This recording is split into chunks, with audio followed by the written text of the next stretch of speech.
Welcome to the show, ladies and gentlemen. Talk That Talk Tuesday. It's so good to have you guys in the building. It's 22 of you guys watching. I know more are coming. Get your mama and them and all your friends and all your cousins and that ugly uncle you don't like. Get them in the house. Get them right. Get them ready. We're about to have a great conversation tonight with an all-star cast. I got so many people. We're going to be bringing them in and out because we got a lot to talk about. All right, as you're coming in, you know what to do. Hit that like button, subscribe button. Go ahead, and if you want to give to the channel, you know what you can do with that as well. You can give to the channel. Whatever you give is a beautiful thing. I appreciate it. I love you guys. Y'all know it's about to go down because it's Talk That Talk Tuesday. I appreciate you guys. After this, I'll be back. Here we go. Talk That Talk Tuesday.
All right, it's Talk That Talk Tuesday, guys. I am so glad to be here.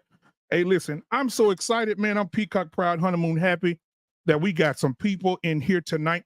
You know I got to call y'all out before I bring the rest of the people out. All right. Now, the first thing I want to do is send a shout out to all the folding chairs in America. Folding chairs have made us very proud people over the weekend. The folding chairs, shout out to the folding chairs. We appreciate you, everything that you've done for us over the weekend. I mean, it was amazing. I think the price of chairs went up 23% over the weekend. So I appreciate everybody that the chair makers. All right. So let's get into the chat. Let's see who's in here at this building tonight. We got Shadow Blades in the building. I thought y'all started at 9:30. 8:30. All right. We got Reckless in the building, ready to be reckless. All right, we got Lost in Translation. Got the moderator himself, Von Bryant, in the building. We got What We Know podcast waiting to come up on board. We got Bubs the God in the building tonight. We got my tech guy, the guy that runs all my shows when it get a little heated on here, and I got to let the controls go. CBN Tech Talks is in the building tonight. Looking forward to seeing you tonight, CBN. All right, tough. Listen, if y'all haven't subscribed to this young lady, you need to subscribe. She's an up-and-coming superstar. Tough Topics podcast. Make sure you guys go over, hit the like button, subscribe button, like all her videos. Let's get her up to 1,000, right? 1,000 subs in the next week or so, right? Because you guys don't know her. If you don't know her, now you know. Hit that like and subscribe button over at Tough Topics podcast. All right, we got Brave in the building tonight. Grooming and reviews. Hey, brother, how you doing, man? How you doing? All right, let's see where he did that. Oh, listen, take heed to the message. She tired of the foolery. Go over and subscribe to take heed to the message. All right, let's see who else we got in here tonight. I think that's it. Oh, y'all, hold on. We got Shadow Blades in the building tonight. First time seeing you. Hit that like button, subscribe button for your boy. We got Information Man in the building. Can't nobody give the information like the Information Man. All right, we got Deshaun Stallings in the building. Shout out. Night-ish is in the building tonight. He's probably sitting watching the TV with his shirt wide open with baby all on his chest. We got to get Night-ish out of that. T. Wriggles is in the building tonight. Thank him for being here. Let's see who else is in the building. All right, that's it for now. As we continue to move forward, make sure you guys go over and like and subscribe. Every content creator that's on here tonight, we have to support each other, ladies and gentlemen. So make sure you subscribe to each and every person that comes up tonight. And I'll allow them as well to say where they're coming from and how you can subscribe. Now, tonight, I have a Cash App. Somebody sent me. Where's my phone? Oh, there it is. Somebody sent me a Cash App tonight. All right, I appreciate it. Who was this? Hey, Carl Wade, thank you so much, man, for the $10 Cash App. All right, I'm going to go ahead and play something for him. While the music is playing, when you come back, you'll see the first part of our panel up and ready to go. And then we'll start the conversation. We'll meet and greet and we'll start the conversation. His comment says, great show, great content. Thank you for all you do. Give me the violin. I'll give you the violin. All right, ladies and gentlemen, when we come back, the show will start. Here we go. Oh, let me slow it down. Rapping with the singing, I be swinging. You can get it all free like welfare. Yeah. Back to the beginning, know what I told ya.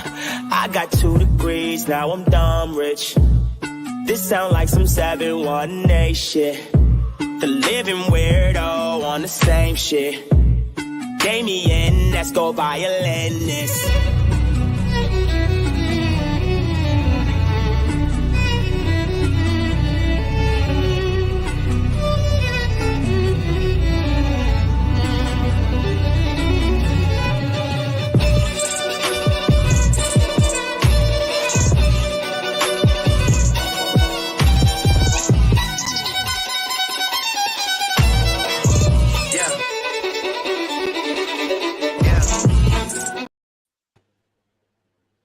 All right, man. Thank you so much for that Cash App. I appreciate you so much. And all you guys do, I appreciate it. All right. So, guys, as you can see, we got a full house here tonight. We got full house here. We're gonna bring it. I got my big brother in the back, JT from What We Know podcast. Y'all already know he gonna come and kill it when he comes up tonight. We also got beautifully animated my sister from another mister. She's in the back as well, and she'll be rotating in and out as well. Because Wife School Podcast, that's they homegirls, they the sisterhood. So I gotta have them two in here because they be clowning. Get Jesus. Y'all got to get to know these ladies. All right. So thank you guys for being here tonight. I want to start out with Tough Topics podcast and move around the room. Introduce yourself and tell us how to follow you if you are on social media or you do have a podcast. Tell us how we can follow you, starting with Tough Topics first. All right. Thank you all for having me. Welcome to all of my, I say welcome. I don't know if I should say welcome from this perspective, but I guess hello to all the fellow panelists. I am J Mac from the Tough Topics podcast. I've been doing YouTube technically for a couple of years, but only very seriously in the last, honestly, less than 2 months. And I've been thankfully seeing a lot of growth on my channel. So I was really humbled to be reached out to directly to be on this show tonight. I'll definitely do my best to, the same way I do on my channel, to be tough, but of course to be, to be fair and compassionate, make sure that I'm, listening to some interesting viewpoints tonight. Absolutely. And that's what we need. That's why you're here. I saw your show. You know how you go through channels and you were live and I was like, who's this girl? Wait a minute. She don't have enough subscribers. We got to get this girl up here because she's killing it, right? Your content. And I'm not just saying it because you're here, but I sat and listened for a while I was driving and I was like, oh yeah, she killing it. People need to hear her voice. So thank you for being here. I'm glad I ran into you. Thank you. All right, Neve, introduce yourself. Hello. Where you from, Yeah. and how people can follow you on your channel. Yeah, absolutely. So I am the token Canadian on the West Coast. I have been taking YouTube like pretty seriously for the last like 2 weeks. But yeah, I've done a lot of different work in like my community. So I'm no stranger to public speaking by any means. I am kind of building my YouTube channel up at the moment. So usually it's going to have a lot of clips from, different podcasts and debates. And, I'm known for being a little spicy. So hopefully you guys can handle that. Thank you. All right, absolutely. All right, we got Bubs the God in the building tonight. Bubs, tell us how they can reach you and introduce yourself, sir. All right, what's going on, y'all? My name is Bubs the God. You can follow me on YouTube. Again, Bubs the God, Instagram, TikTok, Bubs the God. My channel is more so about advocacy, actually doing the research, the statistics, checking everything, looking at it from a more 360 perspective objectively, okay, so that we can focus on what's really attacking all of us collectively. But we have to have these conversations in order to get to that point. So my intention for this conversation is to get to the gray area. We've been talking in circles for a long time. What are we going to do is the next question, okay? And just like the individual before me, I'm with the smoke too, okay? So give it all you got tonight. Thank you. All right.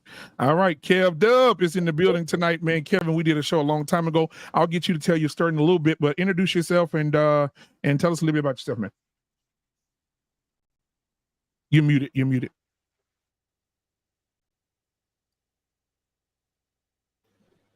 Don't worry about that mute monster. It gets us all. You're good. My name is Kevin Witt, and I'm a pro-family activist. I've been doing activism for the last 5 years in the state of Texas. What I do is try to protect kids. I do believe that in Texas we have, and in the country, we have a problem with indoctrination, with the LGBT community indoctrinating children. And so I am anti-trans, meaning anti-transitioning of children. I don't care what you do as an adult, as long as you leave the kids alone.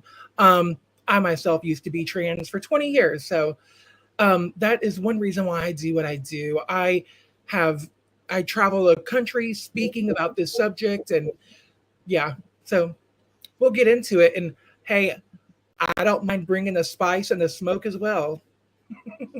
Oh my God. Lost in translation. Talk to us. Thank you. This is a Lost in Translation podcast from the Kevin Samuels branch of the internet. And normally you can find me on YouTube at Lost in Translation podcast. You can also find me on Instagram as well. Thank you, sir. Thank you. The Wife School Podcast. Talk to me.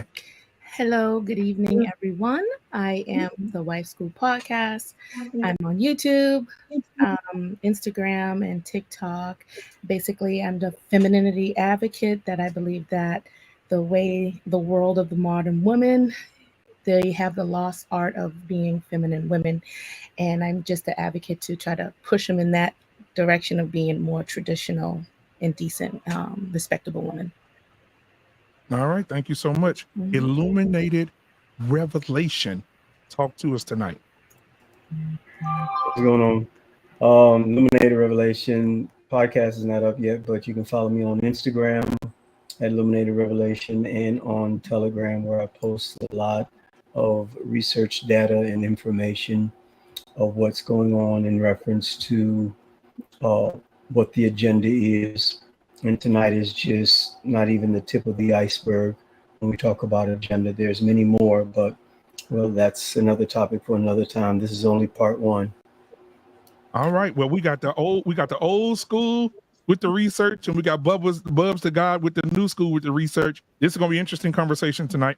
All right, let's see here. We got R Payne in the building. R Payne, guys who used to be an ex-stripper. They used to call him Long Leg Jonathan. So R Payne, that was the brokest stripper in the world. Man, they make no money. Nobody was over those dollars on me. I can tell you that right now. How are you tonight, man? Tell everybody how they can reach you, my brother. Yeah, you can reach me on my channel, Marriage, Politics, and Sports. I've been around doing this for like 6 months. I like to be on the panel, so I just said, let me throw up a channel and throw some videos on there. I think my videos are pretty good, but you don't get any traction unless you know how to go through the algorithm. But so it's marriage. I got a video called Marriage, Politics, and Sports, and why I started the channel and why I named it that. Because we're all more than one thing, and I'm a big advocate for marriage. So I love getting on these panels and battling all the people thinking that, we're not the same people that we were 10, 20, 30, 40 years. And they don't understand fundamentally men are men and women are women. I don't give a shit what's going on.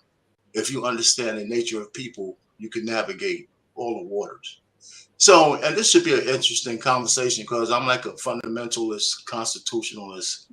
I understand that the Constitution needs to be evolutionary, and I think we'll talk a little bit about that from my perspective when I get a chance. So, let's roll. All right, I appreciate it. Reckless Ray is in the building tonight. Talk to me. It's been 10 minutes. I'm Reckless Ray. You can find me at Reckless Ray De Niro. Everybody else is here for the smoke. I'm not here for the smoke. I'm an anti-communist. I do not believe in this intersectionality BS. I am online. My presence is about building yourself financially, being the best version of yourself, and potentially having God not hate you. So let's roll out. Let's see where we go with it. Absolutely, man. Thank you for being here. All right, let me pull a Ray down real quick. Bring up JT. JT, introduce yourself from the What We Know podcast is in the building tonight. Talk to me, my brother. I am JT. I am a Black Man Unfiltered's ex-Siamese twin. And I also was a broke stripper. No. Yeah. No, I'm JT. They called you and R-Pain. Y'all had a group. Y'all was called the Dark Days. But go ahead. Right. I'm from the What We Know podcast. You can go to What We Know podcast and subscribe if you have not done so. You can also find me here on Black Man Unfiltered's podcast, also on Tuesdays and especially on Fridays on the barbershop. Absolutely, man. I appreciate you. All right, and listen, this lady right here, I'm gonna bring her up, but I'm scared. I love her to death. That's my sister, but I'm just scared to bring her up. No, I'm not. I love her to death. Beautifully Animated is in the building tonight. Beautifully Animated, introduce yourself and how you can be followed. Sugar. What's up? Beautifully Animated. You can find me on Beautifully Animated, Beautifully Animated Speaks, and right here on Black Man Unfiltered, and also Sir Hale's channel. All right. I didn't know we were smoking anything, man. I would have brought like a cigar or something. I know that's right. All right. Well, hey, thank you so much for being here tonight, Sugarfoot. I appreciate you. Crazy. I appreciate you for being here tonight as well. Much love to you. All right, guys. So I want to go ahead and start this conversation with you guys. Let me bring up Reckless again. And let's see here. Who else did I Illuminated Revelation? Get him back in here as well. Let's see. All right, there we go. All right, guys. So I want to start out by asking just a simple question. As individuals, as male and as female, do you guys feel that we are under attack? Do you think men are under attack for being traditional? Do you think women are under attack for being traditional? Do you think that the LGBTQ community and so on and so forth? Let's just have that conversation first. Do you feel that we're under attack? And we'll start with tough topics first, and then we'll just flow. Neve, come right in after that, Bubs, and so on and so forth. Go ahead, Tough. All right. I do definitely think that men, even more so than women, are under attack today. Specifically, I think that masculinity and what we deem to be traditional masculinity, I think that that is more so being under attack. Certainly, we see, and forgive me ahead of time, guys. I'm Black, so I come from the Black lens, So I see a lot of Black women who seem to have no issue with Black men as long as they're pandering, as long as they're repeating their talking points, as long as they basically are feminists, just like male feminists, or if they're just outright feminine, like Saucy Santana and ones like those. They tend to always have a crew of Black female friends, because that a Black man viewed from that lens is not perceived as a threat at all to those women. And so, and I don't mean that as a physical threat. I mean, I think it was another lady on this channel, maybe the Wife School, that was saying that she talked about trying to help return women to femininity. I too talk about that on my channel. And so I definitely think that both, from a traditional standpoint, I do think that both genders have been very nefariously programmed in the last, definitely at least like 20 years, but it's really picked up in the last 10 to 15 years.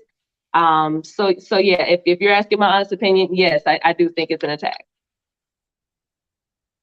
All right. Cool. Yeah. Definitely think there's an attack. Statistically speaking, it's on trans women of color in America.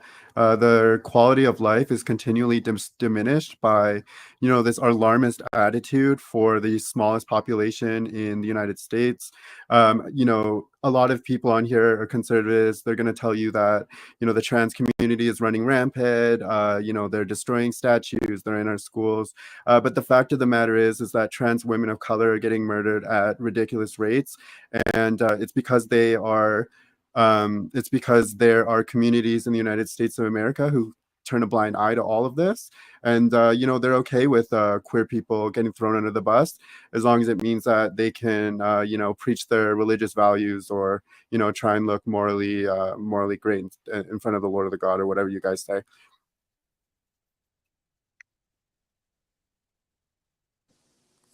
Okay. Can you guys hear me? Can you hear me?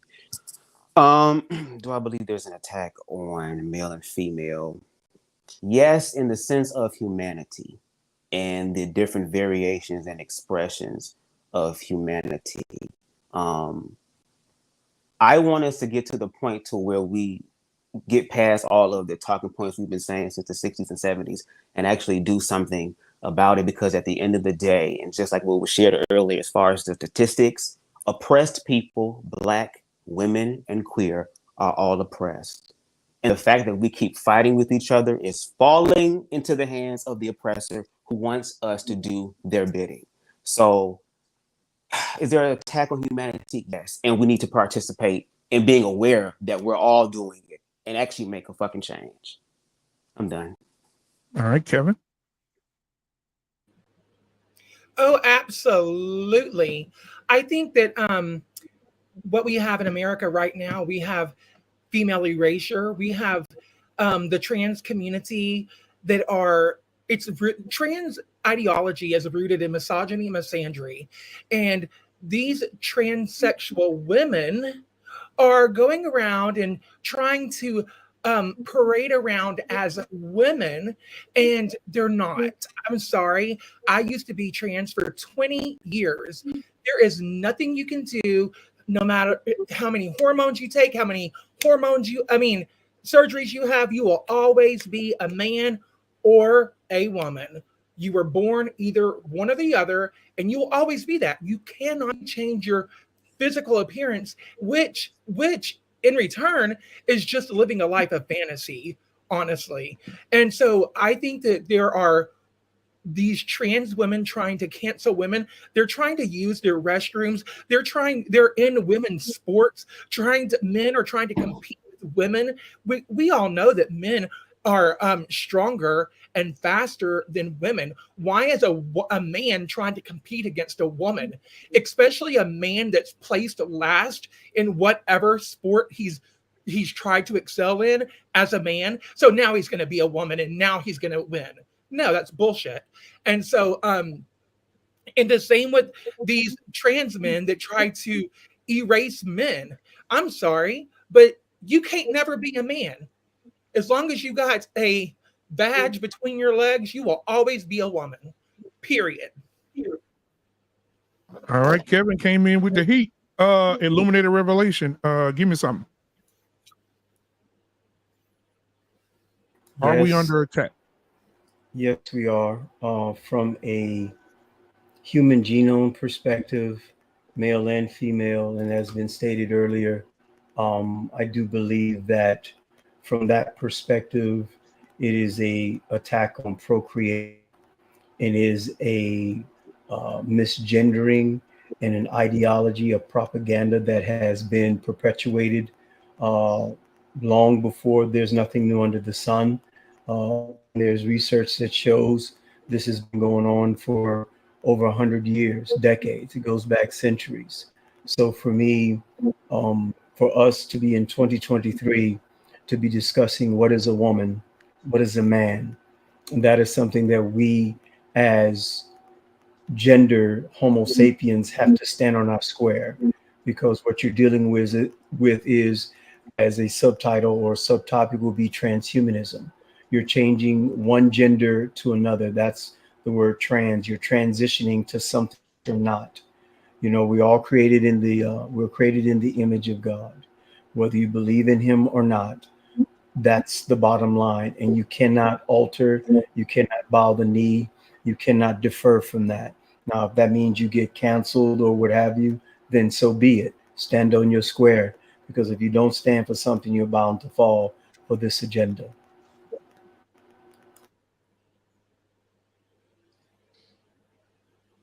Okay.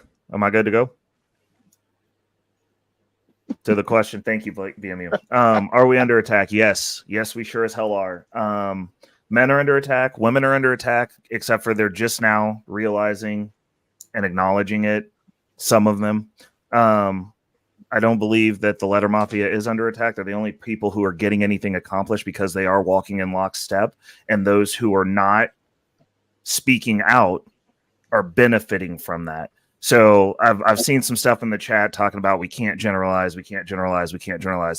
Absolutely we can when it comes to communists, because I do not like them. They do not have a place in this country. They do not have a place in America. They do not have a place on this planet, because all they are capable of is destruction. They cannot even reproduce. They just destroy. And this identity politics thing is communism. Instead of the rich versus the poor, we get to divvy out our victim cards, and then we ascertain where you are at based on that. These people are being used as useful idiots, the collective group, and eventually it will disseminate down to them, and they're too ignorant to realize what they're being used to perpetuate here. Because what's going on from an agenda basis is the destruction of this country. It is the destruction of the foundation of what makes the civilization work from a historical perspective. We're terraforming our society based on 1% of the population crying. This doesn't make sense. None of this makes sense. The oppressor convo, let's name who the oppressor is, because it's definitely not the white man. I'm not oppressed. I wouldn't trade places with most white men because my life is that much better. I'm a fucking winner. All right. So the first and foremost, like, let's start there. But the way that they've done this is they do not want men like me speaking. They do not want men who will stand on their ground and be like, well, are you willing to die for your opinion? Yes. Are you willing to die to defend your country and its way of existence? Yes. Are you willing to fight for that? Yes. Are you going to ask an unidentified third party to come and force your will because you're too weak to do it yourself? No.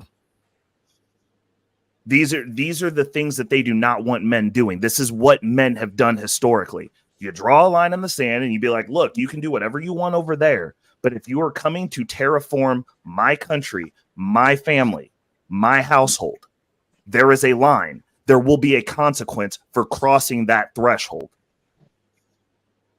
But they don't want those men anymore. They want these weak, dysgenic, soft men who are just going to roll over and take it. That's the attack. And the issue is, once all the men like me are gone, you're getting conquered, because none of the rest of you can fight. None of the rest of you will be able to say no. It's important for a society to have men. It's important for a society to have families. That doesn't mean that other people within their homes can't do whatever it is that they want to do or rock out however it is that they want to rock out. But if your kids are aligned, if you're trying to impose this on children, no. If you're trying to influence children, no. I don't see why this is so hard to understand, but actually I do, because we are in a first world country that has been winners for so long that most of you are. Right, you on mute. Yeah, somehow you hit the mute button. Sorry. Most of you, see there, mute guy got me. But most of you have never seen what struggle is. Most of you do not know true violence. Most of you are talking as though we're in some sort of battle, and you've never seen battle.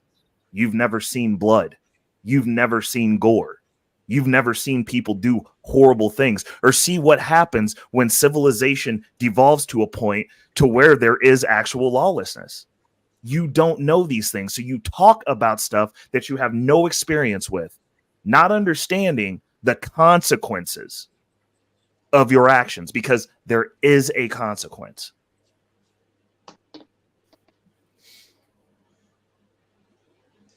You know, why the hell you had to put me after him, man? You know what I'm saying? No, but you know, let me tell you, the battle is on a lot of fronts. It's not just on one front. I mean, the war on masculinity is a tremendous war. It's 70 years in the brewing, in the making. Through the most oppressive times in this country, Black people have been able to find a way to thrive and survive, because we had to work together. And then we had to fly. We flew away from each other as soon as we could, right? But there's no more oppressed group of people in this country than the Black American male. Period. Everybody else is just bullshit. And so, but we haven't really let that stop us, right? Because we got Black CEOs, Black engineers, Black men still on the ground against all odds. We're still standing. We're still standing. And so now another attack is coming. Well, the women, Black women, are under attack in their own way. And unfortunately, a lot of them succumb to the bullshit feminism and being a parasitic a host for gayness and transgenderism. That's another thing. So we got a lot of issues, but I don't know.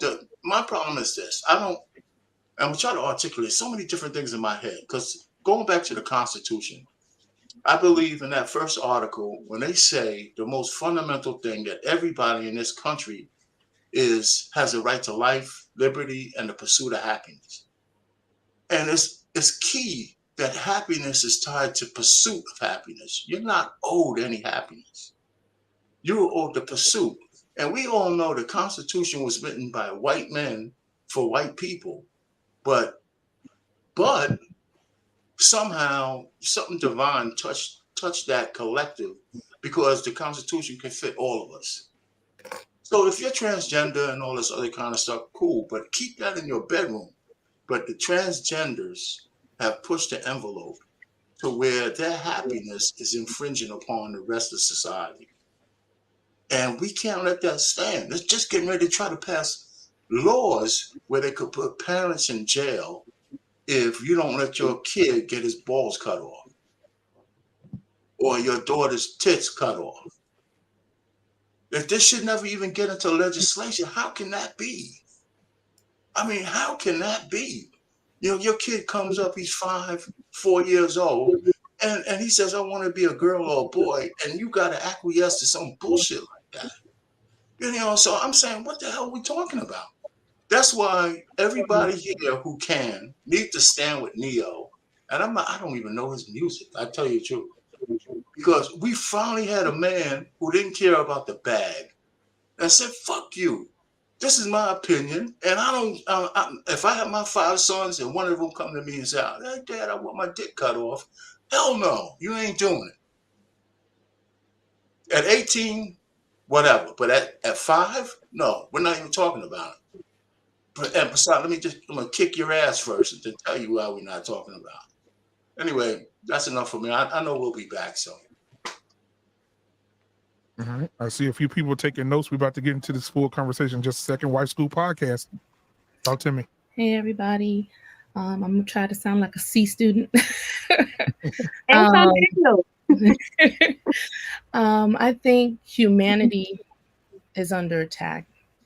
Like fundamental masculinity, fundamental femininity, and children in their innocence is all under attack. We're not even allowing children to be children. We're allowing them to be, taking possession in their sexuality. They're just kids. They just want candy. They just want cake. And now we're putting these big adult decisions on 3-year-olds, 2-year-olds, 5-year-olds, like just desensitizing them to so many things that, oh, this is normal. That's not a problem. That's not an issue. And children are so impressionable. I really get upset for the children, because they're just innocent in all of this. I love people. Everybody has their freedom of choice. They're free to live how they are. I am a Christian. I do believe in God, but I still believe, that you should love the person and not the sin that they do. I just think that it's just so horrible that, sometimes people, they don't see that they may be being used. I know that it was said that the trans, like, women, may be a small community, but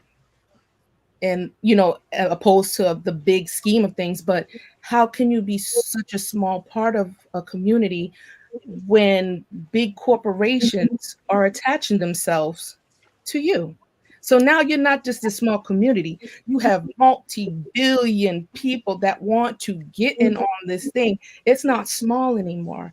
I'll give you money. Okay, now that you got money, now I can lobby, make legislation. I can do these things. Now what you have changed, once you put things into policy, now that is infringing on me.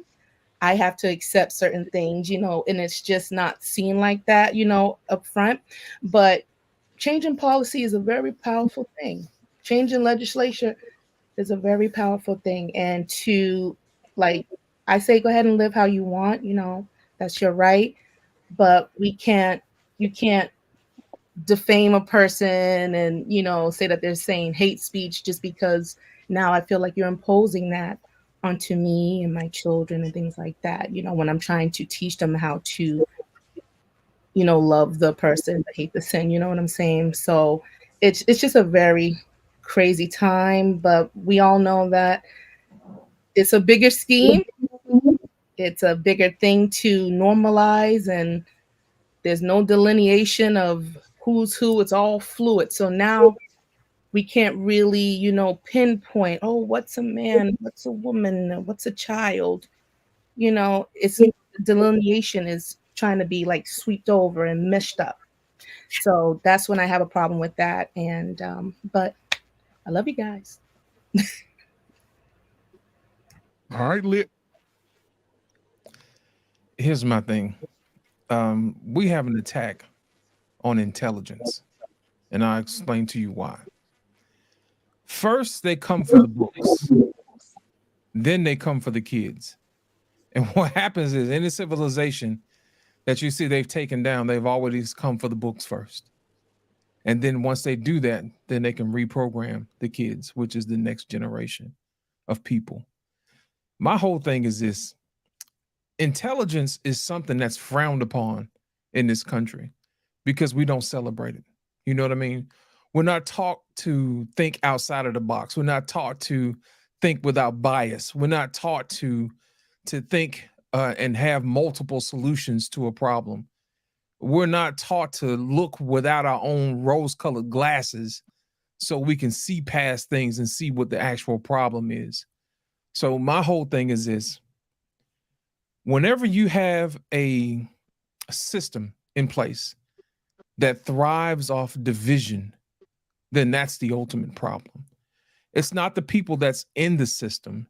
It's actually the system that benefits off of the division. Now, I've actually seen this in many multiple situations, many multiple demographics, and it's up to us to take a look at the greater picture in order for us to figure out exactly what's really going on.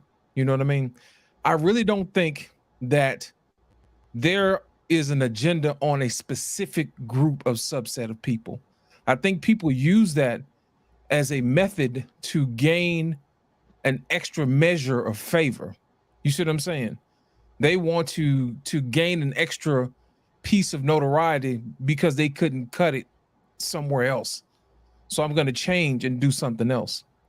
Well, I'm here to tell you, you're good right where you are. You don't have to change for anybody. You are who you are. You see what I'm saying? So my thing is this: when we get to the point where we celebrate people where they are and for who they are, it doesn't matter what else they do. My thing is this: you can never be afraid of something that you understand fully.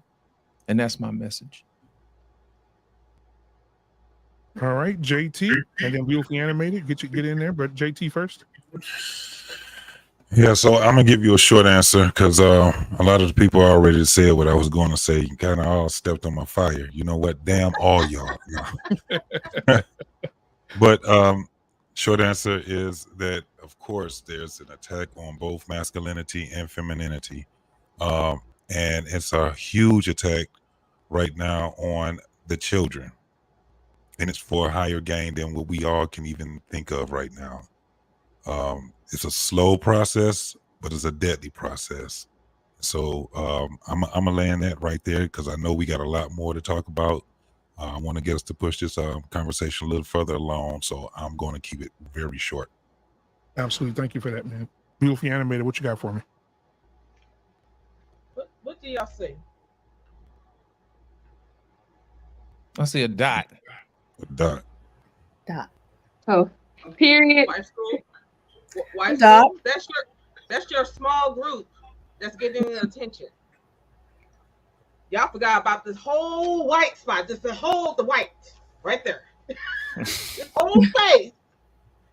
But y'all saw the dot. That's how extremists work. You're not going to hear anything from what I call the normal people. Normal people, whether you're straight or you're gay. I'm talking about people who live their lives and you don't even see them because they don't do things to draw attention to themselves. That's what extremists do. Extremists are going after our kids.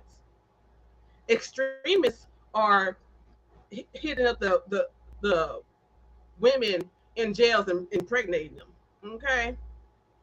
Extremists are in women's spas in the locker room, swinging their dicks in front of the girls. So that's who I have a problem with. I have a problem with extremists. Always will. I will always have it. On site is always going to be a problem.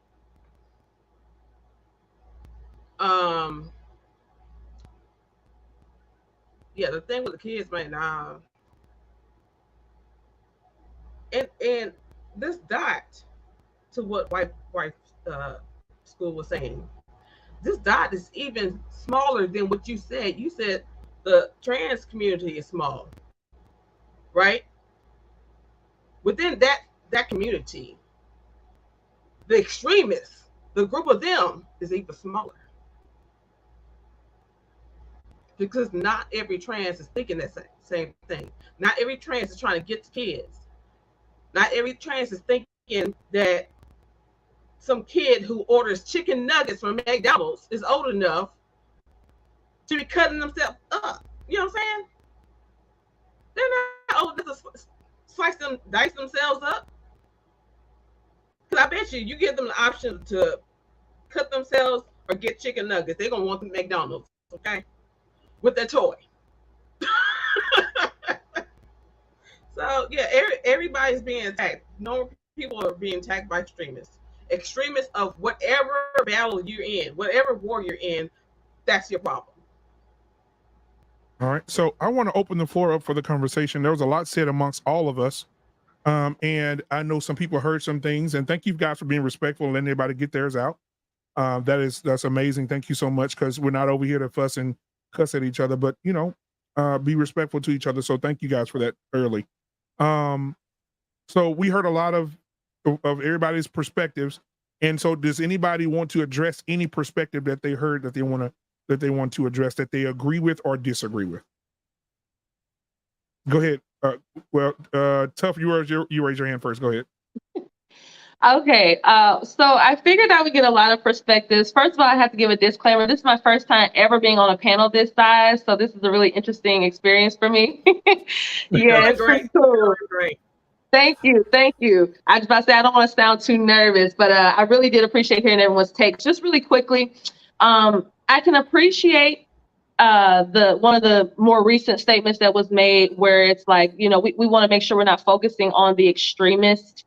And I really can appreciate that. However, I do feel like when good men do nothing, evil prevails or evil persists, right? So even if you are, and I'm not saying that you are anyone, I can't gauge just by talking with you briefly here, but even if some of you are in certain communities or a part of certain communities or you identify with them, if you do not actively speak out on the abhorrent behavior that we're seeing, whether it is drag time story hour, whether it is the men and women's sports, I can't think of a more hypocritical situation for women, because feminists hated.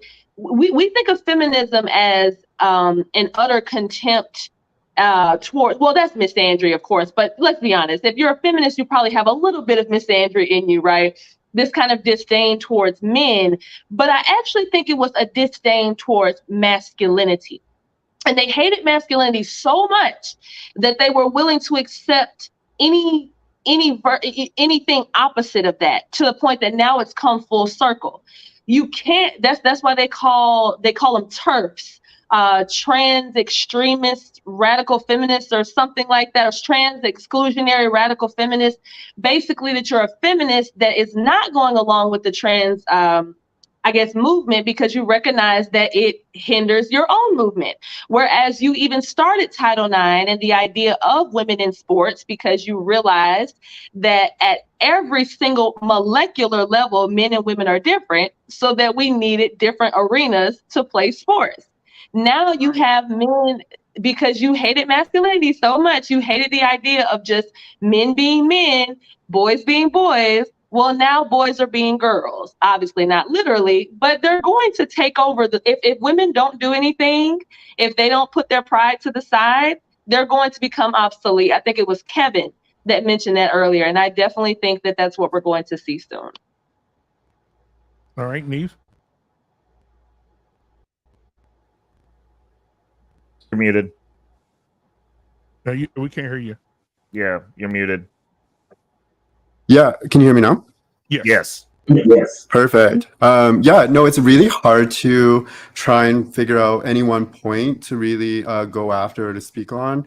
I think there's a lot of misinformed people on this panel, and it's not my job to necessarily disparage any particular rumor or anything you might have read that I believe is fake or you may believe is true.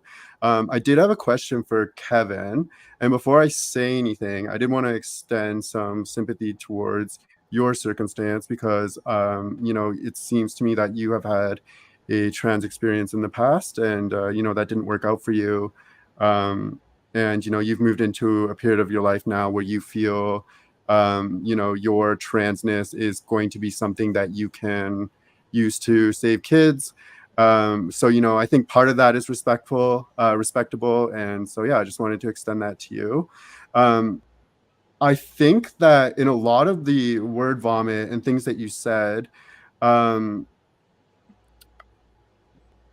like you try to weaponize your previous trans history as like the validity or like the kicker for a lot of your points. I think a lot of the things that you said were really baked into an older trans mindset, especially as it's like relates to like social norms and general expectations that people have in society. I was actually really surprised to hear you say trans men or erasing men, because I don't know if there's any men that generally feel that way. And I know that a lot of people say that trans women are erasing women. But again, that's just pretty convenient narrative to, really reinforce the beliefs that people are going to have anyways. So I'm just curious to know, like, what do you actually stand for? And is it really about the families, or is it about the negative experience that you had as a trans person in the past? Okay, so I just want to clarify a few things. I didn't have a negative experience in the past. It was a blast? What? It was a blast? It was a blast? Are you going to interrupt me? Are you going to interrupt me when I talk? I didn't interrupt you. Go for it. Keep talking. So I asked for you to not interrupt me. Thank you, sir. So, sir. I'm listening. I'm listening. Yeah. So anyways, hey, ma'am. Whatever you say, ma'am. Yes, thank you. So whatever what you said about, oh, my negative experience. I did not have a negative Mhm. experience. I came out of the closet at 15 and I transitioned at 16 in 1995. And so and I lived as 20 years as a woman, a trans woman. And I had a wonderful life. I had an amazing life. I had all Perfect. don't interrupt me, please. I had Sorry, all ma'am. okay, sir. Please. This is so petty, but we can do this all night if you want, ma'am. Well, you're the one that is No, we interrupting can't. No, me, we and I can't. didn't No, we interrupt can't. you. Host, Yeah, can you let's Are mute you let him gonna speak. get Let's your let him point speak. out? So Are we gonna go through okay, so another what? word vomit? So okay, Let's let guys. him Like your speak. opening So have the statement where you conversation. said nothing. Yeah, have the Can conversation. you So mute him? Kevin, go ahead and This thing respond, is and then going Neve, you can too respond quick. after him. This Then thing get is to the part where Anyways, you tell us so what you I stand did, for. can you mute him? If I don't get the respect that I deserve, I'm gonna leave. Okay, Kevin. Okay, Yeah, I well, got that you, would be Kevin. great So for me, but No, No, stay. we I won't. can't do No, that. no. We all have to No. speak We from, all gotta Right. speak. our Go ahead, Kevin. perspective. I want no, Kevin you're to. right. I Let her want Kevin to talk. speak. Don't do Let her Dustin talk. Let here. her talk. Let her talk. Everybody mute. Everybody mute until Kevin finishes. Thank you. So I did not have a negative experience. I had a very positive experience, actually. My mother 100% supported me. My mother bought my first female clothes. She bought my makeup, because she was told the lie that if I was unallowed to transition, I would end up unaliving myself. And so that is why she did that. My mother went with me to the nightclubs. She was with me in the gay pride parades. I performed. I was also a drag entertainer. She went with me to my drag shows, everything. I had a wonderful career as a drag entertainer. I had a wonderful career as an adult model working in the adult industry for 20 years. So I had all the money you could ever ask for. I made sometimes $5,000 in one day. So yeah, money was on an object and I had everything that you could ever ask for. And the hottest guys you could ever want. So, and I was very pretty and I was very passable. I was 100% passable, actually.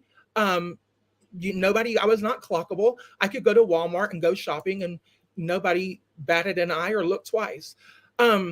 Now, but I realized eventually I was not happy. And I realized this when I was working, actually before that, when I had 7 friends pass away in 1 year. Many of them were trans. Many passed away of different reasons, from AIDS, from drug overdoses. Some unalived themselves. For many reasons, they began passing away. And I was like, oh my God, am I next? But this is the community. I was a staple in the LGBT community in Dallas and in Fort Worth. So, I mean, whenever I left that lifestyle, everyone was shocked and a lot of people turned against me. Just about almost all people. So to say that I had a negative experience, I did not.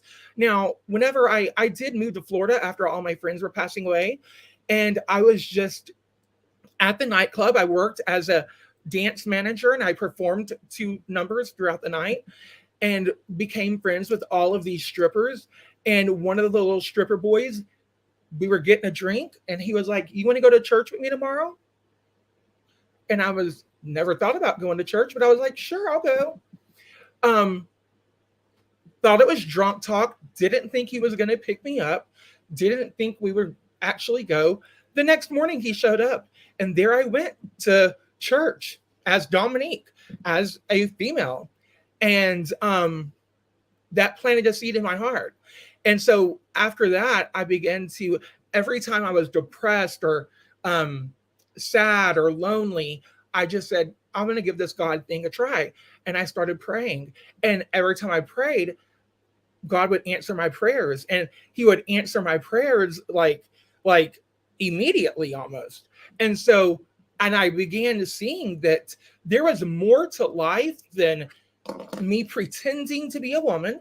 There was more to life than me being an adult entertainer. There was more to life than me putting on a dress and performing in front of a bunch of gay men to basically I was being exploited. There was more to life than all that, because outside of the LGBT community, no one knew who the hell I was. Outside of that community, I was just an average person. And so, I mean, that was part of the reason why I left that community. It wasn't because I set out to change or I wanted to change. Change just happened as I became a Christian, and change was the result of me accepting Christ. So after I accepted Christ, I met this man whose child was being transitioned at the age of 3 years old in Texas. His name is Jeff Younger, and his son's name was James, and that little boy and me had the same first name. And so I felt like it was God telling me to use my story to save the children of today. And that's why I do what I do. And no legislation will ever be passed to tell an adult what they can do. It won't happen. But what I set out to do was to get legislation passed to ban pediatric gender transition until the age of 18. So no hormones, no surgery, no nothing until you turn 18. As an adult, I don't care what you do. Neve, you can be a woman. You can go and get your penis chopped off, inverted, twisted around, made into a balloon. I don't care what you do. That is your penis, and you can do with that penis what you want to do with. I don't care. But leave the kids alone. And and you're not going to sit up here and tell me that what I have spent the last 6 years researching and studying, speaking to legislators, speaking to before panels of legislators, that it's a lie or I'm misinformed. I'm probably more informed than you are. I've been at this for, let me see, I'm 40 years old since the 90s. So yeah, but I just want to let you know what bills we did get passed this session to protect kids. So, and these bills will go in effect in September in Texas. SB 14, gender modification for minors, banned. SB 15, save women's sports, no trans people in women's sports. SB 12, to stop drag shows for kids, passed. We also banned perverted porn books that they read to children in school, ban them. So, and then, yeah, that's the Reader Act. SB 763, and there's a whole lot more. Those are the ones pertaining to children. Now, I want to say one last thing real quick. I don't care. I have some of my best friends are gay. Some of my best friends are trans. But they are gay and trans people who realize that there is an agenda attacking the children, and they will not stand for it. They are 100% against it. And they are just as much of a trans woman as you call yourself, and just as much of a gay dude or whatever you want to call yourself, but they will not stand for it. Now, I will also tell you that we have a communist agenda. And go read while you're sitting there reading, rolling your eyes and think you know so much and think you are just a genius. Go and read the Communist Manifesto.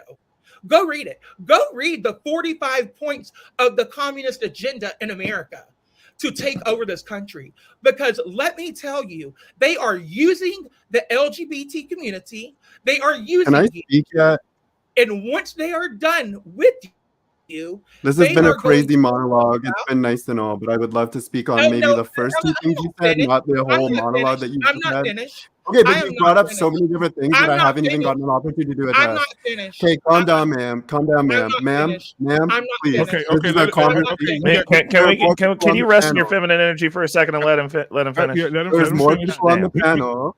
Yeah, There's more people on the panel. he's You're almost taking up done. a lot of Okay, space with and your everyone female else had as energy. much time as they Taking wanted, notes. so I'm going to get as much time as I want. Thank you. Yes, but you're like telling your book. Like, Okay, just well, tell me where I can go buy the book. Tell me where I can go Look, buy the book, dude, and I'll read it. Dude, shut up. Now, let me just tell you, the communists are using the LGBT community. And guess what? They don't care two shits about you. They are going to use you, and then they are going to toss you out to the curb. Most likely, they're going to unalive you. So while you think this is all fun and games, and this is all a little playground, and oh, let me put on a bra and pretend like I'm a woman because I'm so pretty. Nah, nah, nah. You're not pretty. You look like a man. You sound like a man. Wake up to the reality and get over it, dude. Be a man. Now, the communist agenda, it says... You're not done yet? Oh my God. No, I'm not. Please, for the fucking love of God. The communist point is to... It's getting ridiculous now. Like, which point do you want me? Do you want me to rebut, or do you just want to like talk to me like you're my dad or something? In all forms of degeneracy. Do you want to just like pontificate some random bullshit to me? Because I would like to respond to some of the bullshit you've been saying. Okay, go ahead and respond, and then we'll get everybody else in. Go ahead. Okay, so I just want to sum up what I heard. Okay, can I talk? No, I got it. Okay, thank you. Okay, so what I understand is that you used to be a stripper and you had a really good time as a trans woman, making a lot of money. But then all of a sudden, when it wasn't convenient for you, you decided to detransition because you wanted to be religious. And then you thought that you would stand on a moral high ground and try and teach parents as an ex-stripper what they should and shouldn't do with their kids. Did I get that right? When did I say that? Oh, well, in the last 20 minutes where you were telling us your entire autobiography. It was somewhere in there. Oh, but I said that I was... Oh, did I get that wrong? Sorry, no, ma'am. You're 100% wrong. You're going to let me talk? Ma'am, you're going to let me talk? Ma'am? You're 100% wrong, dude. Ma'am? Can I talk? Sure, man. Okay. It's weird because you're a man now, but you still have a lot of the same mannerisms as women. Aren't so you it's jealous? kind of ironic. Aren't you jealous? Because I'm more feminine Going than forward, you are. though, I think that a lot of the stuff that you said is really anecdotal. I think that you have a personal experience that, like, you, on one side of things, want us to feel bad for you because you transed yourself. But on the other side, you don't want us to feel bad for you because you made a lot of money while you were trans and you liked being an adult performer. So all I'm saying is that the stuff that you're saying, it sounds like it's a lot in bad faith. Okay, so it sounds like it's in bad faith because the way that you speak about your experience is really disingenuous and it's trying to push an agenda. You're just and you are being used to push that agenda. My story. You are being used to push an agenda. Whatever you said about the communists, that's fucking hilarious. I have nothing to say to you. You must be still PTSD from the Red Scare. Use your resources. You must be PTSD from the Red Scare. And learn. Okay. No, it's not PTSD from the Red Scare. It's actually being played out right now. Are the Russians invading? Real quick, guys. Hold on. Are the Russians Anybody can believe in communism just like they believe in capitalism. They've been here this whole time. They should attack Kevin. It's been well. So pause for just a second, guys. So, guys, thank you for being here tonight. Everybody that just came in, I appreciate you guys for being here. We have 66 likes and we have 81 watching. Please get those likes up for me real quick as we continue to have this conversation. Guys, these are conversations that need to be had. And even if Kevin and Neve are even bumping heads, this is the conversation, right? Neither one of them are running away from each other. Nobody's leaving the panel. They're having the discussion. They're venting out what they feel about the community. Kevin once was there. No, he's no longer there. He's an advocate against saving, for saving children. And then Neve has a perspective as well. So we want to make sure that we get their conversation in there. And then right after Neve finishes, we'll get Bubs in, and then we get Wife School, and want to go around pretty quickly to get everybody in so we can move on to the next segment. So Neve, go ahead and finish your perspective. Then we'll go to Bubs, and then so on and so forth. Oh, I spoke my side on this Kevin issue. So if you want to pass the time to someone else, I'm definitely okay. Bubs, you go ahead. Okay, thank you. Okay, wow. First of all, and Kevin, I want you to receive this in the fullness of your heart as possible. The fact that you were able to change your life and to have a better life, I'm not going to demonize you for that. If you have found a path that benefits you the best and is working for you, I commend you for that. Secondly, to your point, I do agree that children should not have to go underneath any sort of surgical anything. There's no chopping or nothing of that, even to the point of hormones until they get to the age of 16 where they can emancipate themselves from their family, or 18. But then the question goes to, okay, so if we're not going to do the medical thing, what does the expression of trans look like without that?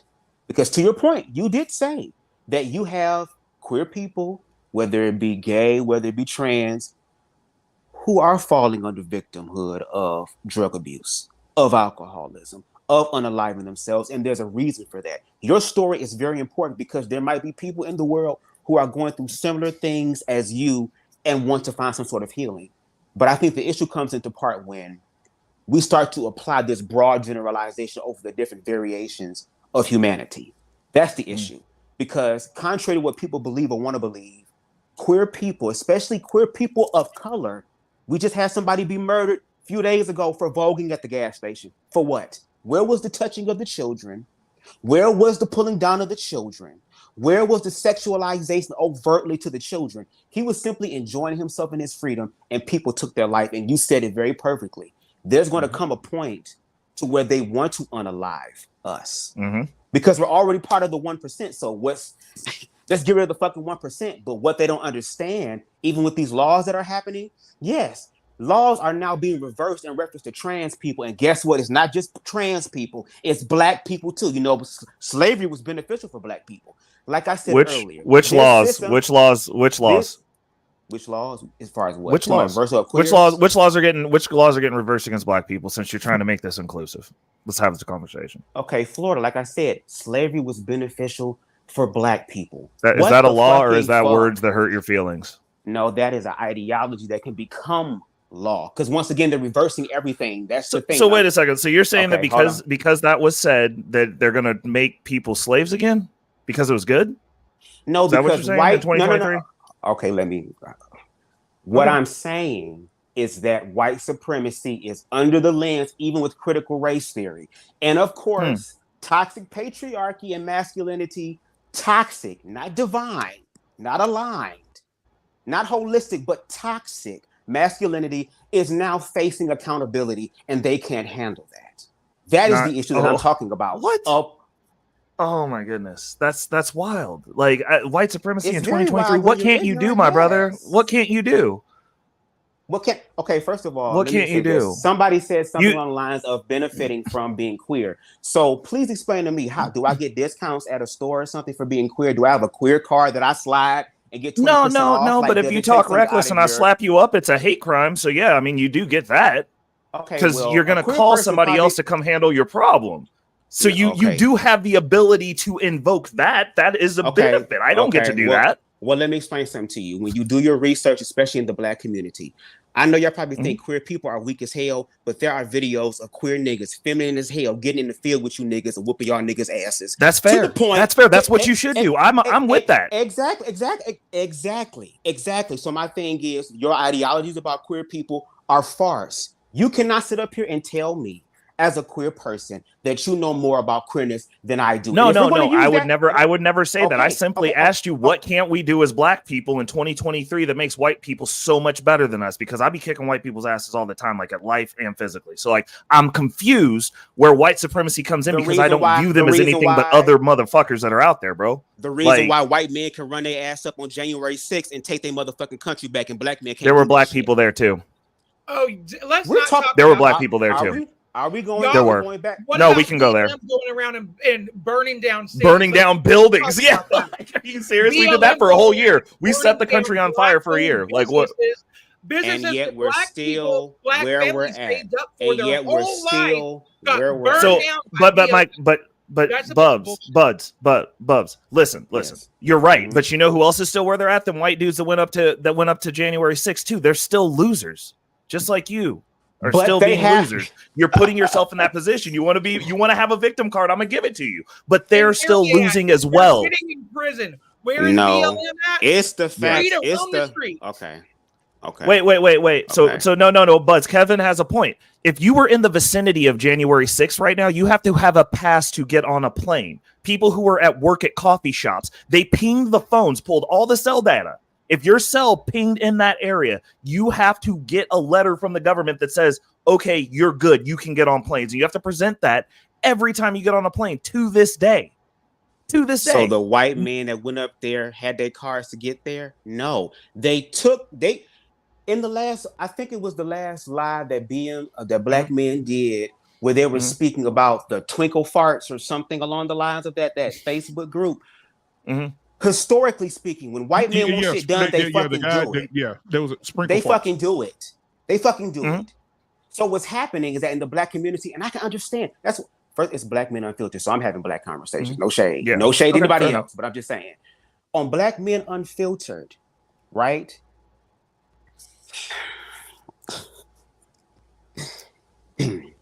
We are continuing to play in a cycle against each other. What you just saw earlier, no shade to the other person on the panel who is also about queerness, and I appreciate your stuff. But the bantering back and forth, that's what the oppressor wants.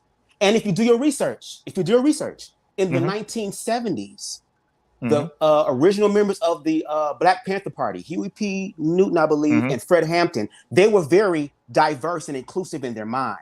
They had to murder Fred Hampton because Fred Hampton said, guess what? It ain't just black people oppressed. It's all other groups of people as well. Let's come together. They murdered his ass. There is a YouTube live interview that you can see right now. Go listen. Don't take my word. Oh, no. I'm with you there. Where Fred Hampton, Huey P. Newton was doing an interview and was asked a question about his viewpoint, a strong black militant man, his perspective on women's rights and queer liberation. You know what he said? He didn't say, oh, fuck them fags over there. Oh, fuck them hoes over there. He didn't say that.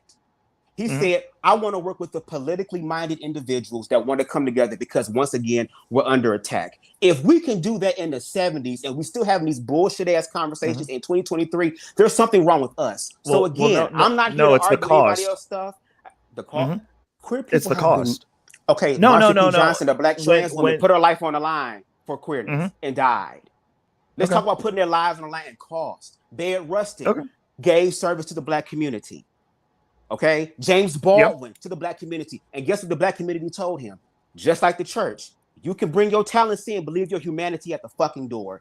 And we're getting to a point to where it's no, you're not benefiting from us. You're not doing that anymore. And we're calling it out. No. I 100% agree with you. I 100% agree. I diverted to a race issue. Well, no, because it's Black Men Unfiltered.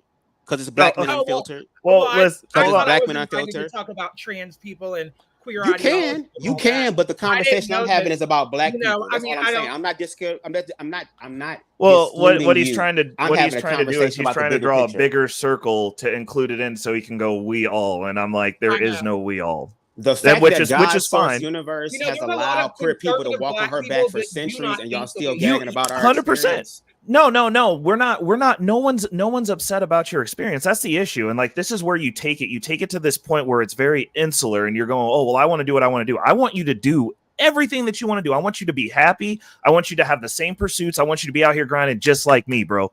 I don't think that you should be impeded. Dude, I don't go to work. If I go to work and talk about me busting down my chick, I get fired for sexual harassment, bro. You guys get to come in here and talk about what you do, how you are, and we have to respect it. But and there no are one also says safe shit. spaces How about like my feelings? What about how I feel, though? What about how I feel? Because I don't want to hear that shit. I don't go to work talking about my sex life. Okay, I don't go to work talking about my sex life or my sexuality. But you're not the only. But you're not the only man. And then on top of that, let's not act like men do not go into places on break and talk about sex. Let's talk about the barbershop. They talk about sex all the time. I had somebody cut my hair who was a barber who was talking about fucking off on his wife, but that's okay. That's cool. It's not a problem. Let's stop But acting like did you Can you tell not them? go Did get? you Can tell you them not? that that was Can a you not? problem? But did At you the correct barbershop, them? you could switch barbers if you don't like the conversation. There's a reason I don't go to the drag queen barbershop, bro. I don't want to hear that shit. That's not a space for me. I don't go into a space that's your space and go, you have to change to make me as a straight person feel better. I just never don't went into go a there barbershop because I'm and not talked about my welcome and I don't sexuality rock out because with it. Okay, but then you have black queer people that live in the hood that can't have money to go to all these different places, and they have to subject themselves But just like I have. y'all are so to go creative get and my resourceful. haircut. Why can't you just make your own fucking barbershop, bro? Because Why- maybe I why- want to maybe I want to patronize the community. Maybe I want to give my money to But this you would individual. still be patronizing the community if your group made the barbershop. You don't own shit else in the hood anyway, bro. Let's be honest. And no do these You niggas don't on own the shit corner there. either. They be down Hey, on corners bro. for not even theirs. Hey, bro. But what I'm saying is, this is all I'm saying. I understand the gist of what you're saying. I do. Really? My pushback for that point is Mhm. I do not go into gay like if I go because like I travel for dance.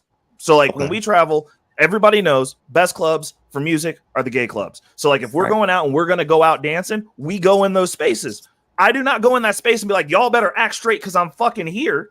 I go, cool, this is what it is. I've got my boundaries. We're gonna go in, we're gonna dance, we're gonna rock out. I stay with my group of people. I don't interact beyond what I need to. I And don't that's expect them to understandable. act differently around me, though. That's your space. The stuff that goes on in there, I am not going, oh, well, this is just appalling and this place should be shut down. I'm like, I Y'all walked in don't here to listen to own this our music. reality. Exactly. People have the right to be able to. But you don't own my reality either.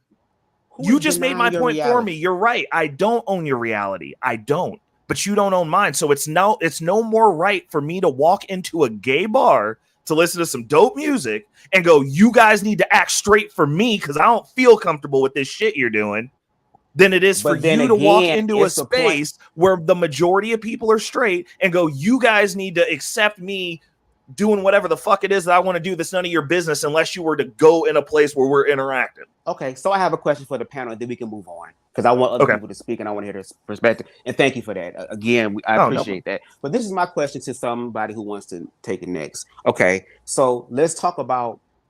You say queer people can be okay being in their space, and that's cool. That's your space. You know, rock out, cock out. That's what you want to do. Just a setting, okay. But when you go out in public, it's kind of like, okay, tone it down a little bit, especially if children are there. No. So let's kind of let's kind of. Hold on, ask this question. Okay. I just want to get y'all perspective on this. So let's talk about shoving queerness down people's throats, right? So I'm gonna give y'all a scenario. For example, I'm out on the town with my partner, right? And we're walking down the Riverwalk. There are families around, couples around, fuck niggas and hoes fresh from their girls' trip around. Shout out to the last live, okay? And just like others, I decide that I see everybody else holding hands and some people kissing and doing that stuff. I want to do that too, especially since I pay taxes in this country. I feel like I should. Yep. So I want to express PDA with my partner. So I hold his hand as we're walking down the Riverwalk, or I happen to sneak a kiss with him. Would that PDA alone be considered me shoving my sexuality down your throat? And for anyone who wants to answer, you're Not at all. Not at all. And if somebody was to accost you in public, I would stomp them out the same way that I would stomp somebody out for trying to come push that shit in my house, because you should not have your rights infringed. You pay taxes. You are a citizen of this country. That is a public space. You have every right to navigate how you see fit in those spaces that are within the law. So like, no. And if anyone was to say some stuff like that, or I saw somebody getting pressed based on that, then I would 100% be like, no, you ain't doing that. Like, that's not how we rock out here. Like, it's not illegal. You're out here with your family. If I'm gonna, you can navigate exactly how I navigate with my chick. Do what you do. I don't think that, as long as you're not doing it sitting on some kids, like. Just for that question alone, Bubs, of course, I say of course, but maybe I shouldn't be so haughty in saying that. But I think, of course, most people would understand that that is totally acceptable. And I also have to say that I really appreciate your take on this, because I guess sometimes as a content creator, it's easy to get lost in the sauce of like, I make my own talking points all the time. And I assume that the people who disagree with me are extremely disagreeing with me. So it's nice to hear just a more civil, discourse in that way. So let me first say that. But to answer your question, no. Now, if I think we're all on this panel to be candid and honest, I personally don't like seeing any PDA in public from couples. So if I were to kind of, just shyly turn my head or something, you would not even notice it. But I might do that because I don't like to see PDA in public. I just think it's a little awkward, whether it's heterosexual couples or homosexual couples. But I do think, though, Bubs, if we're being honest, I think some of these more serious conversations are not about these smaller kind of microaggressions, right? I think we're trying to have the big conversations about, well, no, we don't care if it's two men holding hands or even exchanging a smooch in public. It's you want to let children at these explicit parades. And then if people oppose to it openly, if they say, hey, we've seen some really questionable things at these parades, I think maybe there should be some sort of age restriction, or we should not allow children to be able to see certain things, then we automatically get labeled a bigot. And then that's where the conversation gets heated, because now we've gone from having a civil conversation to you calling me, you insulting me to say basically that I'm a bad person for caring about the sensibilities of youth. And so I think that that's where the issue comes in, those bigger topics where, books like Gender Queer that have explicit, and this is by the account of people who have, even young children who have read the book. You've seen the parents, they'll go to the school board meetings, and they'll try to be civil and saying, hey, there was some stuff in this book that my child's teacher had them reading that I don't think is appropriate. I think if you look up that book, the age kind of range is as low as third grade. And that book does have some explicit content in there. Yeah. So I think those are the conversations that we're trying to have on a big scale to say, we have to stop somewhere. In the name of political correctness, we can't just let the society go off a cliff just because we're trying to be politically correct. Some things we have to rein in, I think. Can I speak to that? Yeah, you can. Yeah, right after Neve speaks, we're going to go into the next segment, because I think that's going to be the segment that's going to carry us throughout the end of the show, when we start talking about our babies and our children and where they are as far as the agenda, if there is one, if you do feel there is one. So go ahead, Neve. And then we'll start. I'll get my boy Arpane in here and JT in here, rotating them out as well. So go ahead, Neve. I was gonna say the tough topic that I agree with the PDA thing 100%. Let's not discriminate. Just nobody need to see you making it in public. I think that what you brought up is really interesting regarding you create talking points for almost the most extreme version of who you perceive your opposition to be. I think that a lot of the talking points, some of the worst ideas that come out of the trans community or out of the queer community, whatever you want to call it, are not necessarily solidified within the community either. Specifically what you had brought up regarding pride and kids. So this is fucked up that it's even a debate. So this has been a weird debate in the past where people have said do kinks, fetishes belong at pride? And so I'm of the opinion that it doesn't, because I think that if you have a fetish or anything that's sexual, you need people to consent. And if you're in a public space, you don't have the opportunity to go around to 100 people and be like, are you okay with me wearing this dog mask? Are you okay that I'm in this thong right now? So I think it's fucked up, actually. And I think that the queer community can do a better job of shutting that shit down. Because it is awkward as fuck for me too, and it's actually a reason why I don't go to pride events. So okay. All right, thank you for that. Now I want to illuminate a revelation. I'm gonna start with you, but who's going to say something? Heard somebody. That's me. Okay, hold on, give me just a second. Okay, I want to go to the next segment, then I want to get you and everybody back in. The agenda most people are talking about right now, who people are coming up mad, upset, in arms. They got their own Facebook groups. They got their own, male groups and female groups.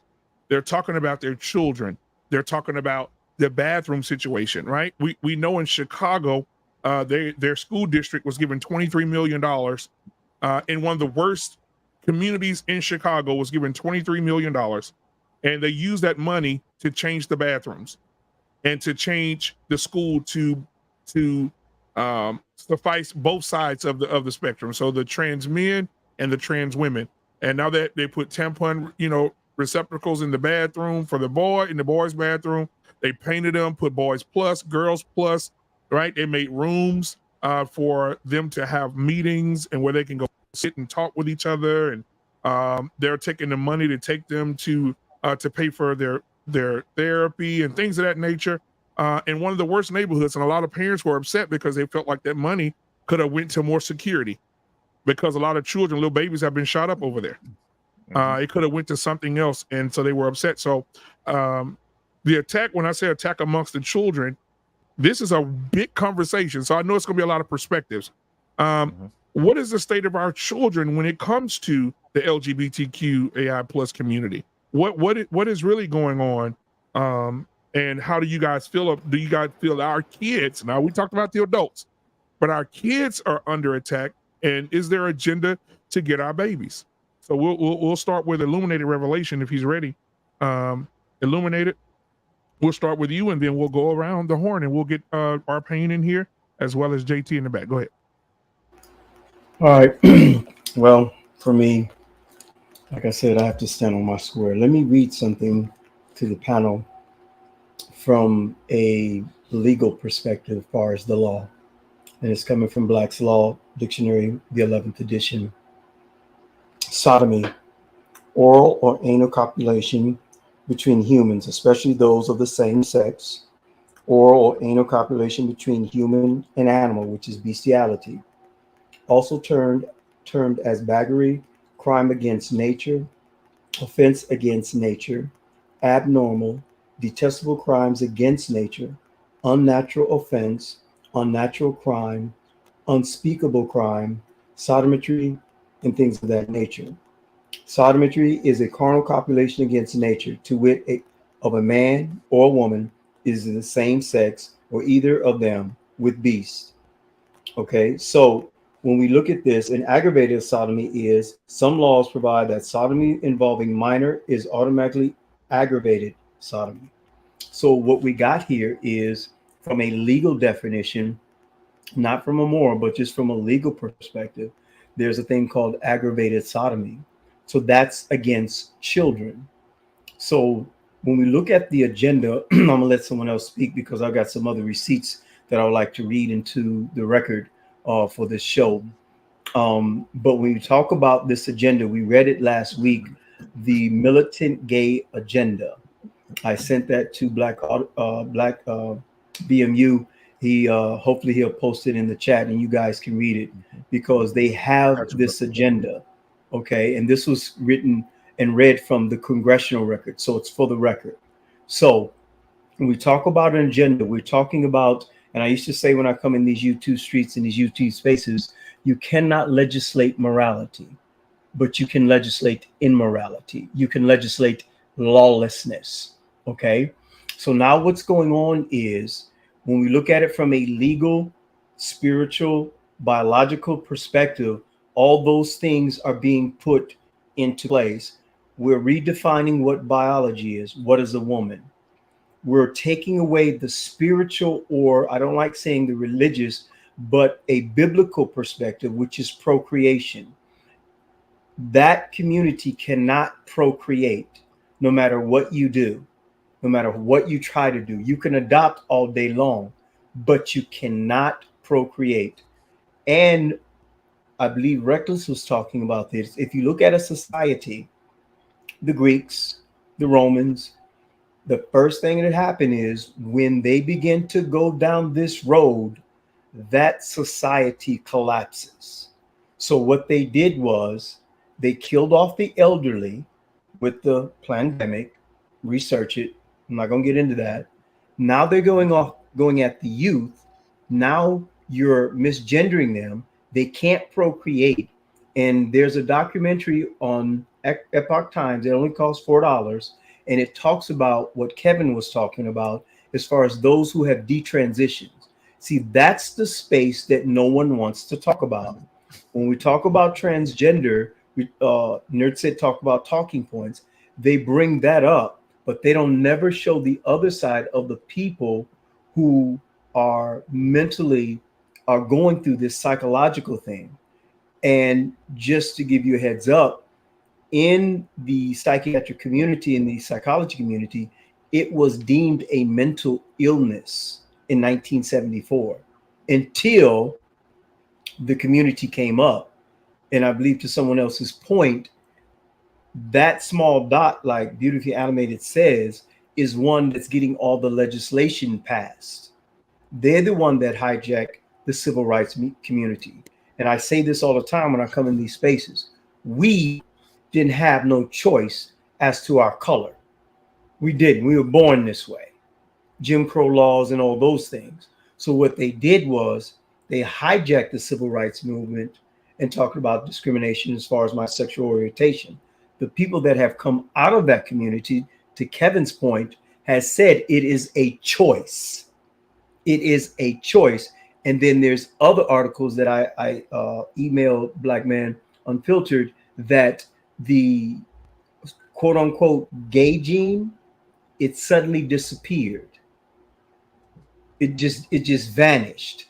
They throw these talking points out there, to Nerd's point, but when you do your deep dive in your research, they have no foundation and no validity to it. So to summarize, it's anti-God, anti-procreation. That's what they're going after. So if they can, a generation in biblical terms is 40 years. If I can capture a 3-year-old, reassign them with gender reassignment surgery, then guess what? He or she cannot reproduce. So that wipes out creation. And according to the Georgia Guidestone, that is also included as far as the depopulation agenda. 500 million people.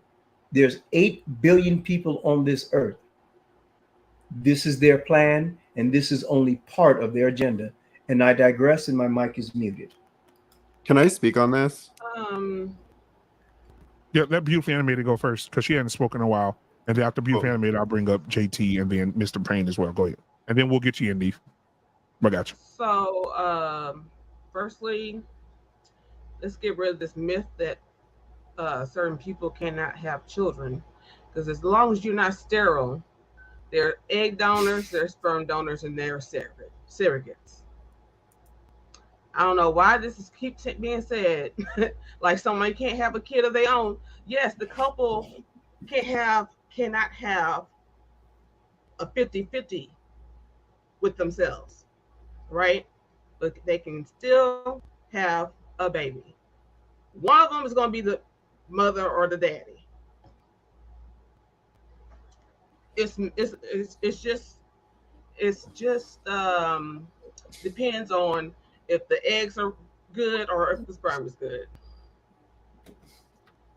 So, as far as the all this money for the schools, yes, they're wasting money.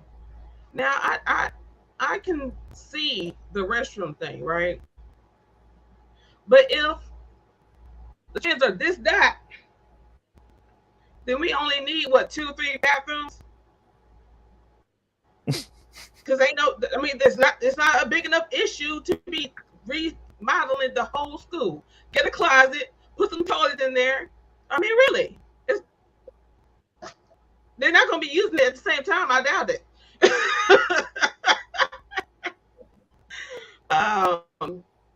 And these ridiculous books. No, you just need the regular smegular sex education book that gives that they do over the organs and this, that, and the other. But all the rest, that's up to the parents. I spoke to my daughter about sex. I spoke to my niece and nephew about sex. That's not for the school to do. These people lazy as hell, man.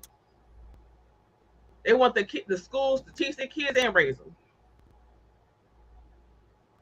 Yeah, parents gotta be on it.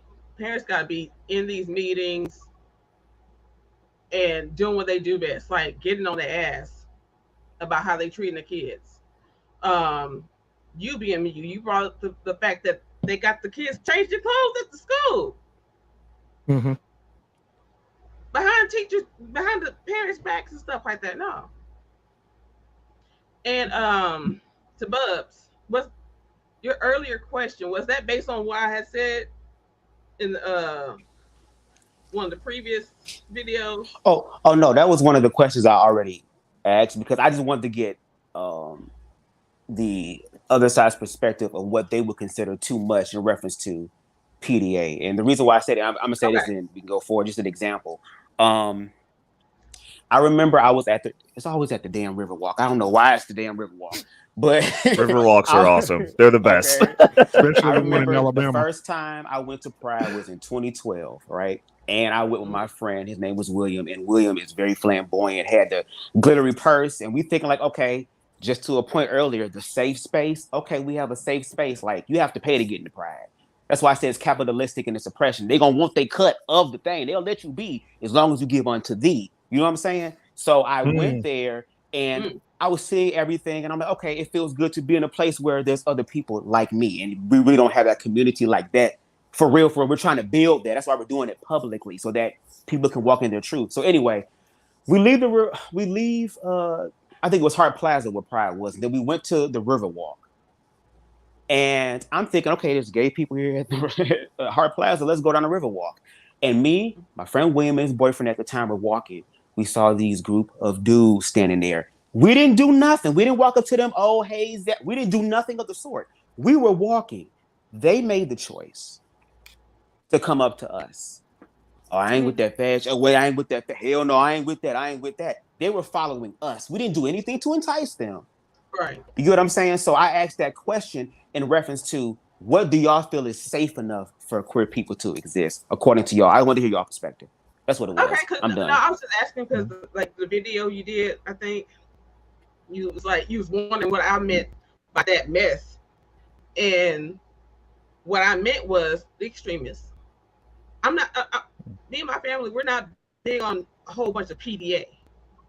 You know what I'm saying? It's you're being extra, and to me, it's like you're just screaming, "Look at me!" Seeking attention. Yeah. Yeah. When you're over excessive with it, like a peck and holding hands, that's nothing. Like, and I had I saw my first trans woman when I was a kid. Let's see. My mom used to do she's a seamstress, so she used to do alterations, and one of the places that she worked at, we were going there to drop some clothes off, whatever. And I saw this tall, pretty woman. I was like, "Oh, mom, she's pretty." You know, I thought she was like a model or something. Right. And later on, when in the car, my mom's like, "Oh, she's a man." I was just like, "Oh." I still didn't think nothing of it. It was like, "Oh, she's different." So was it hard for you to get to that point at a young age to just be like, "Oh, there's somebody different"? Okay. No, most are we still having pizza or are we having chicken since I can't make a choice? You know, like, was it that point? Right, no. Right. Okay. So you have an example of that right there. Like, thank you for that. Thank you. I'll shut up now. Yeah. Thank you for flying Delta. Like, because I've always been the type to know. I don't know how I know.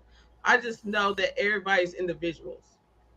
Everybody thinks differently and acts differently and all that stuff. Everybody's different. So she was just different. Well, speaking for me, my aunt, she is a lesbian, and I felt really weird at one point. Now she took me to McDonald's. I'm like, yeah, I'm about to go to McDonald's with my auntie. And then she had her partner in the front seat, and at the red light, they did this. I said, what the heck? I ain't never seen that before in my life. I ain't seen it on TV. I ain't seen it on nothing. I know nobody told me nothing. And I didn't even know how to process it. It had me as a young person. I probably had to be like 8 years old. I was really taken back and I felt weird. But because I know this is my aunt, okay, I'm not really understanding this right now. So I kind of was silent and I'm just sitting there kind of traumatized. I really was. And I'm sitting there like this, like, she's like, you okay? I'm like, yeah, eating my fry. Right. So I had to wait Mm-hmm. till I got home to my parents Mm-hmm. for her to explain what I just saw.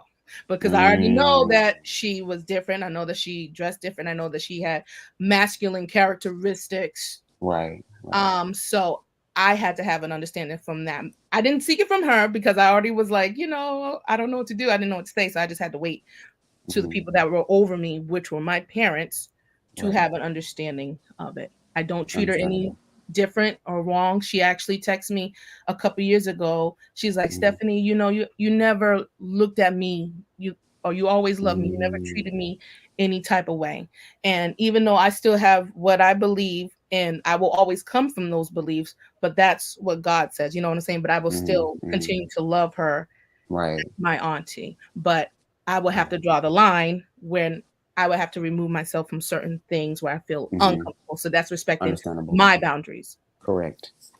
Not the gays and the black women bonding. Oh no. I'm stopping. So I have a thing I wanted to add because just to mention something really quick that's being talked about in the chat. So there's a lot of this kind of, you guys are basically kind of double speaking, where you have such strong opinions about the LGBT community, but you're silent about X, Y, and Z. And so to that, I must say, first of all, everyone is not silent about extreme issues that the Black community faces or that society is facing at large. I understand that there are a lot of people who practice selective outrage, but I am not one of them. For instance, the idea that the Black community is, to me, as an observer and one who is in it seems like we have such an affinity towards all things regressive nowadays. Anything that is going to stifle growth, stifle life, stifle health, mental health, physical health, it seems like we love it. We love self-medication. We love being hypocritical in our speaking and actions.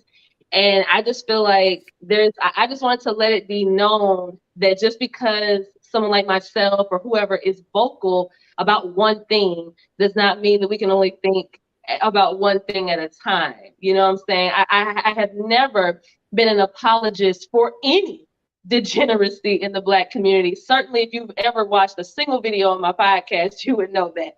I hold the Black community's feet to the fire very often. And the reason I do that is because I want us to be better. So no, we're not out here protecting molesters, or we're not out here, and we don't need to equate apples to oranges, right? Another quick argument I heard or was reading was that, basically everybody sins, so we're all living contrary to what God wants. It's like, well, whoever said that we weren't naturally existing as humans? But the difference is, at least from my perspective as a Christian, the difference is I aspire to not do that.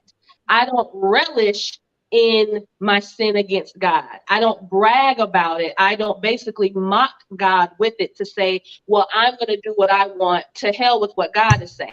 Now, if you feel that way, that's your prerogative, but everyone does not feel that way. Some of us are convicted by our sin, and we do seek repentance for it, and we seek guidance to move forward and to do better.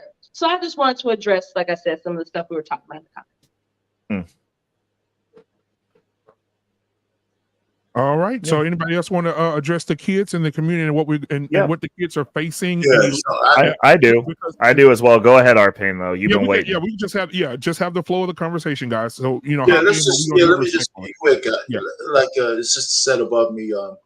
There's so many different levels to this. Since my lifespan, since I was born in '58, so I still remember the '60s and the '70s and the '80s, and all the transitions in our community. There's always been zesty people around, right? at different levels of acceptance, right? And I'll just use the word zesty. One of my cousins in the Bronx was murdered, but he didn't get murdered because he was gay. He was just in the wrong place at the wrong time. And he was an up and coming guy, and the family was devastated because everybody loved the dude, right? And he had a big funeral and stuff like that. So, we can separate the fact that a person's living their lives from what the kind of life we want to live. It's because that was his private business, and that was it, and that's where it's supposed to be, right? So the issues that I have is the indoctrination, the way the bar is moving. That's the only thing, and it happens to every group. I mean, blacks ourselves, we had to learn a lesson that, being able to get our, right to life, liberty, and the pursuit of happiness has limits. And that limit is where our happiness bucks up against the rights of other people.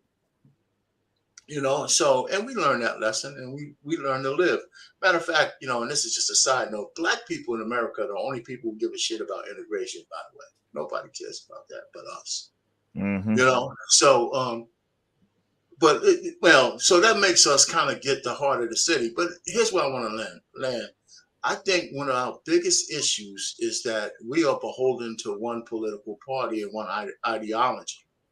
And it's hurting us as a community because all through the years, I don't see any real progress. I mean, even civil rights was passed through by the Republican Senate. So let me just throw this at you. We have a choice to make in the future. Because one of the reasons why black people follow the Democrats is because they continually try to tell us we're victims. And there's this big white boogeyman out there that we have to be afraid of. Okay. So in the future, we got two things. We got something to consider. And I'm not saying we need to run to the Republican Party, but there's some conservative guys I do like. We have a choice to make. Continue to be scared of white racism and make choices and vote in politicians like that asshole in Chicago who turned on all the black people right away and gave $51 million to strangers when all the black people in the community is suffering, or stay with the liberals and watch them change laws so where somebody could come into your house, take your kids and cut their nuts off and do all that kind of stuff and cut their breasts off and tell you they can give them drugs, and if you stop them, you're going to go to jail. What kind of choices do we have? And so is the fear of racism bigger than the fear of somebody usurping your children? And I think people need to start to look at that differently. We got, so, I don't have all the answers, but I do know where the fighting line is being drawn. And if we continue down the path of ultra-liberalism, we're going to be the biggest victims of that as a party. Our relationships suck. I can't imagine. It's really strange to me, right? I'm gonna land it here. In our relationship with women, it's so crazy. Our own black women. It seems like if you're in these spaces, it seems like we hate each other. But it's not stopping us from stroking each other, right? I mean, I'm just picturing in my head, the love making we do. Oh, I hate your ass. Oh, you hate me too. Yeah. And then we can have all of this sex with each other. And I tell you, women don't believe this, but you're in no bigger position of submission than when you're getting stroked by a man. I can tell you that right now. And so when I ask you to make me a sandwich afterwards, you get your own sandwich. I say, come on. And the reverse, there's some reverse to that. All I'm just trying to say is we're in such a pickle. And I'm trying to say, how do we get out? See, these panels are discussing it is. But I think our biggest battle coming forward is this political battle. Because if we don't get these liberals out of office, our country is going to be destroyed. I mean, I'm telling you, it's just going downhill right in front of our eyes. Well, and I'll land it there. I think it's incumbent on both political views to have a really good idea of what extremism looks like in their own side or their own opinions. To be honest, like when there's trans people who are complaining about, not complaining, but saying like, sorry, I'll be a little bit more specific. When there's trans women saying things like, why I have a period, or one day I'll be able to give birth, like that's on the trans community to check that, and we will, because when it gets out of hand, it makes us all look bad. But I think going back to what's his name? He's not on the panel right now, but he was on before, and he had the America hat. So forgive me, I don't remember his name. But he brought up an article. Illuminated. Thank you. He brought up an article about like transitioning like a toddler, and he referenced an art news place called the Epoch Times. So the Epoch Times has been famously debunked as being like an overwhelmingly fake news source that has pushed a lot of really hurtful and harmful narratives, not only for the trans community but for Americans as a whole. I think that when I think about extremism on the opposite side, I think of people who are really stuck in the conspiratorial mindset, like QAnon, Marjorie Taylor Greene types. So when you hear somebody saying like the pandemic and that they're trying to kill all the old people and they're coming for the kids next, like whether or not you agree with that, I hope that you're able to hear those things and take an honest like look and ask yourself, is this really what's happening, or is this some conspiratorial bullshit? So I don't know how old you are, but it's a lot of us that's on this panel right now that has some age. And right now, the things that everybody was calling conspiracies 30 years ago has came to fruition. So okay, but we're talking about right now, right? Like that's age. No, we're talking about because I'm not the same age that I can't engage. No, hold on. It's dismissive. It's dismissive. That's what you're doing. It's a tactic. Right. Because what you were saying with that. No, actually, I'm pointing out that a news article source has been debunked on numerous occasions about history, for being not factual. No, actually, it was about. Dude, they said everything about the jab was non-factual, and look at y'all now, dropping like flies. What are we talking about? Well, so that's your belief. That's your belief. It's clearly not the case. I'm still alive. Look at me go.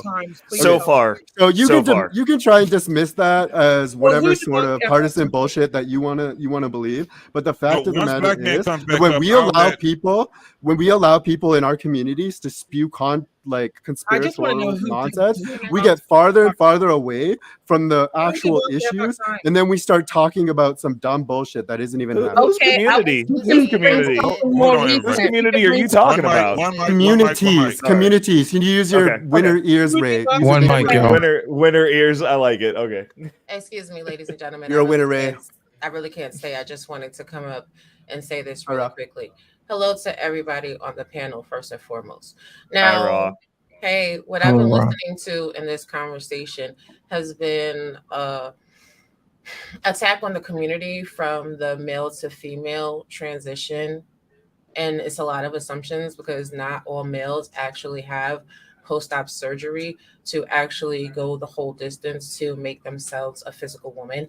Also, whenever we're having these conversations, people forget there are female to male transitions. No one ever addresses that topic as well. So I don't even think the issue is the trans community. I think the issue is a lot of people castigate men that choose to transition to women. Now, the conversation always comes up, well, they can't procreate and they can't have natural children, as if there's a whole bunch of natural born women that are not suffering with fertility issues as well, that don't have to use surrogates, that don't have to use other measures in order to create children. So if that's your talking point, then your argument really comes across as biased and not one based in facts. Now, when we're talking about the genetics of it all, for those of you that are unaware of the scientific community, CRISPR-9 is actively working to create designer babies and children. So literally, your child can be whatever you want it to be. So to say that the gay G conversation has gone off the table, no, it hasn't. They elevated it beyond the common man's talking point. It's up in a scientific factory. And you know what I'm saying, where they're actually looking at each individual genes. If you haven't heard of epigenetics, you should really look into that. They're doing multiple, you can shake your head no, JT, but I have a degree in science and I work in the science field, and I'm telling we're not even talking. No, I'm shaking my head no, because we're not even arguing those points at all. But what you're saying, we've already I'm been sorry, past that. I'm not finished. And why does everybody have to throw their credentials out? We're not talking about. I'm actually. Hold on. We're not talking about. Just because no one cares about your former stripper credentials doesn't mean nobody else's credentials. Hold on. I wasn't Former finished. stripper dog, red light. Former He done stripper powered But I up. wasn't finished, and I didn't interrupt any of y'all. Let's So let can Raw I finish. finish? Let's let Raw my finish, guys. point? Hey, Don't be one mic, disrespectful. let Raw because finish. you don't agree. Appreciate you. So at the end of the day, the overall conversation and talking point is to get human beings to the point of transhumanism, right? They're not even really worried about the gender aspect of it. What they're trying to do is get you well acclimated to scientific changes in your humanity to take away your spirituality, your soul, or whatever, and make you more like a machine. For the people that use Christianity as their cornerstone to vilify a group of people, God told you there are 2 commandments that are more important than all.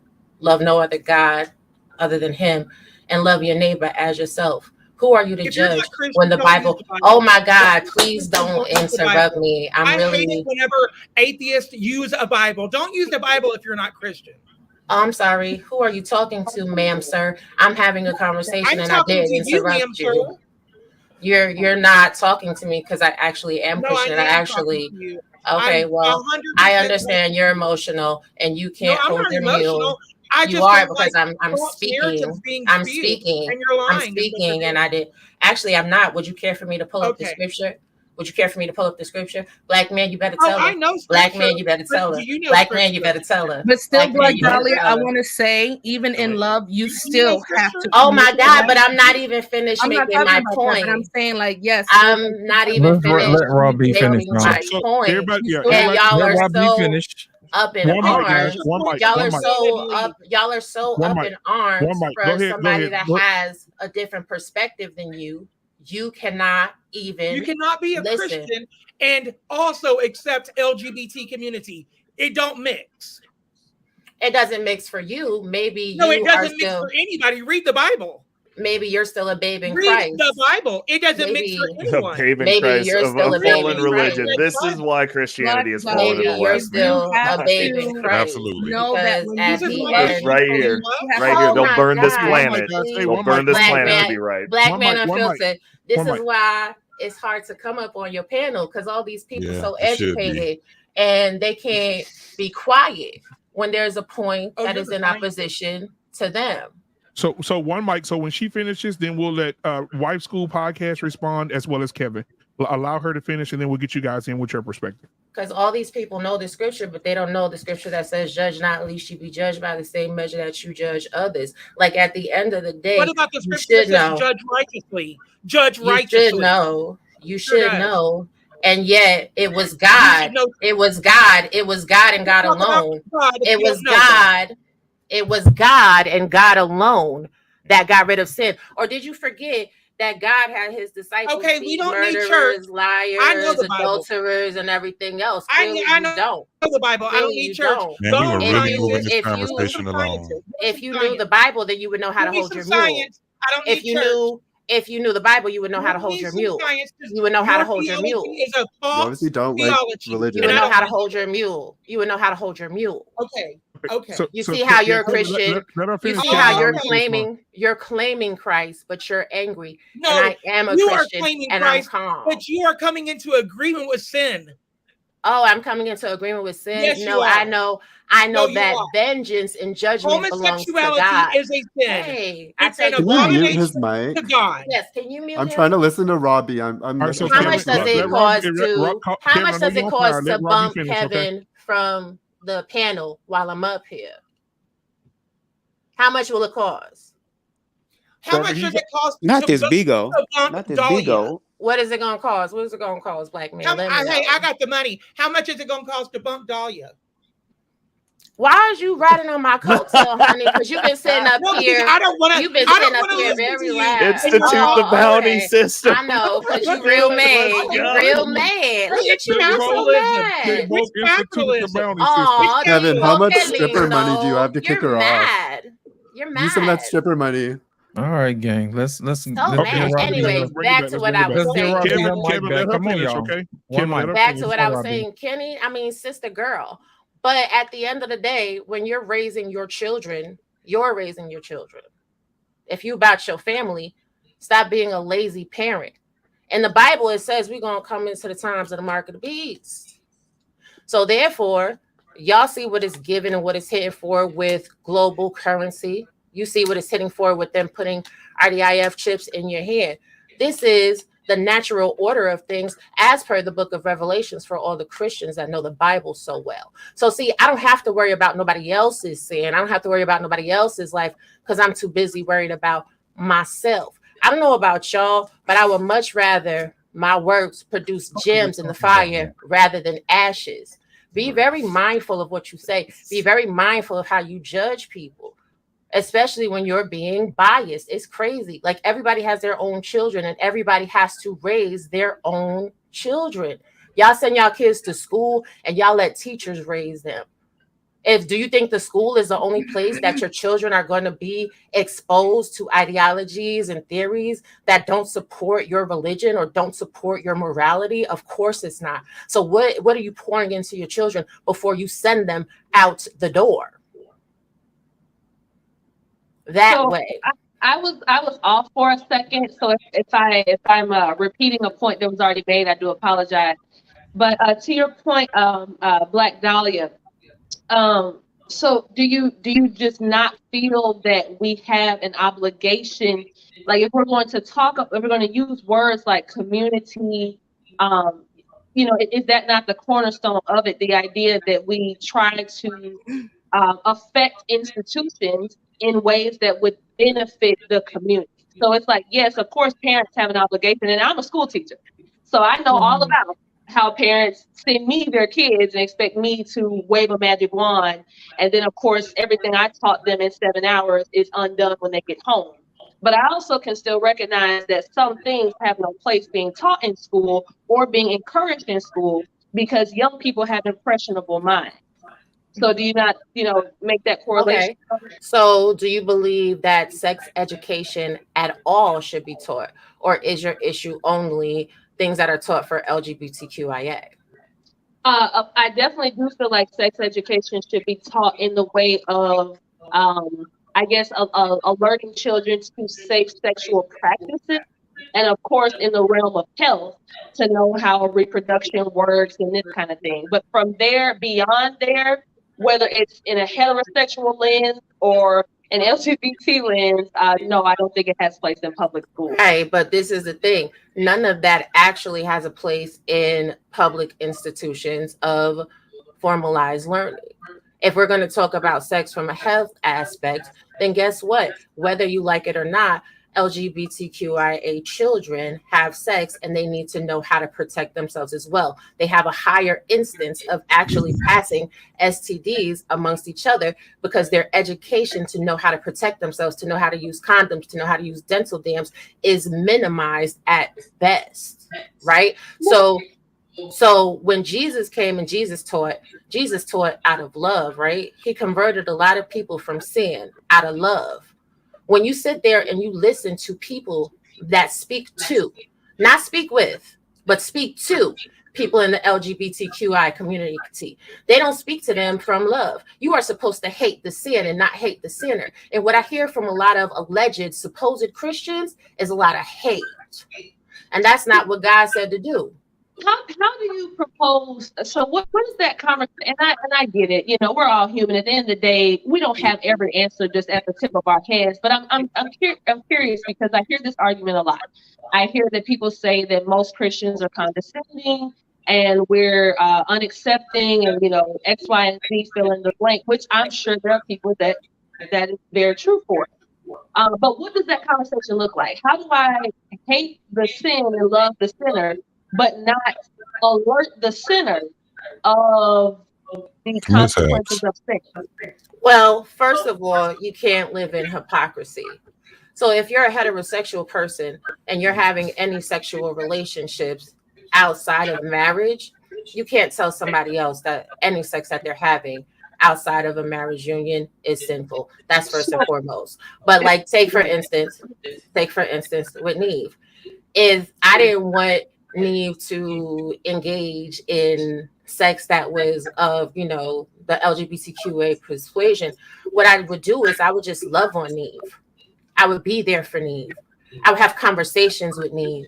I would listen to Neve. I would show Neve a life of goodness by example. And when he's like, damn, bro, how are you able to be so open? How are you able to be so loving? How are you able to be so accepting? I would tell Neve because of the God in me. I would bring Neve to church with me, and I will let the Holy Spirit activate and work on him, because that's what we are actually called to do as Christians. I don't disagree. When can we with that. start? Wow. I just think that you can. That was an excellent take. But I think that you can also do all of those things while also, especially if asked. And I'm not saying go offering unsolicited advice, so to speak. No, but yeah, I just feel like you can do all those things by still, especially if a person asks you, like, well, what does the Bible say about this? Or is this a lifestyle that is pleasing to God, or is this pleasing to God? Then it's definitely your responsibility to make sure you let them know. And I know everyone loves to do the whole, oh, if you're heterosexual and you've ever had sex or whatever, you're no different, this kind of thing. By that logic, nobody could ever discern anything, because every human being sins all the time. So there has to be, if we're not going to talk, either we're going to talk about sin or we're not going to talk about sin. Can I add to that? No, I don't think that religious people have a monopoly on morality. I think a lot of religious people, that's like your first fallacy, is that you believe that if somebody's not religious, they're not capable of being good or being moral.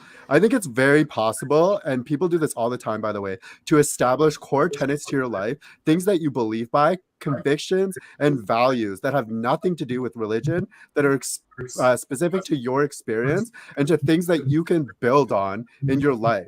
A lot of my values put me in a position to listen to, people like Tough Topics and Robbie, who are, pretty reasonable. I've been listening to you both the whole time, even though and Robbie and I, obviously we've known each other before.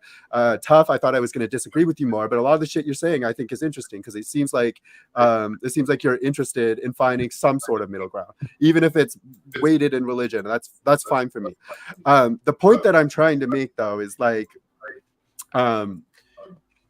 LGBT people feel the aggression from the religious side of things by people who are trying to prescribe solutions to our lives when we don't necessarily see anything wrong, right? So if you, and I get that that's like problematic for you, but if you can't put yourself in our shoes, then how are you ever going to try and move one of us over to your side if you don't even understand like the mindset? That's just kind of where I'm coming from. Black Men Unfiltered, I just want to share this scripture and then I gotta go. But people talk so much about what the Bible says about sodomy. Can you share the screen, Black Man? Yeah, hold on just a second. Okay.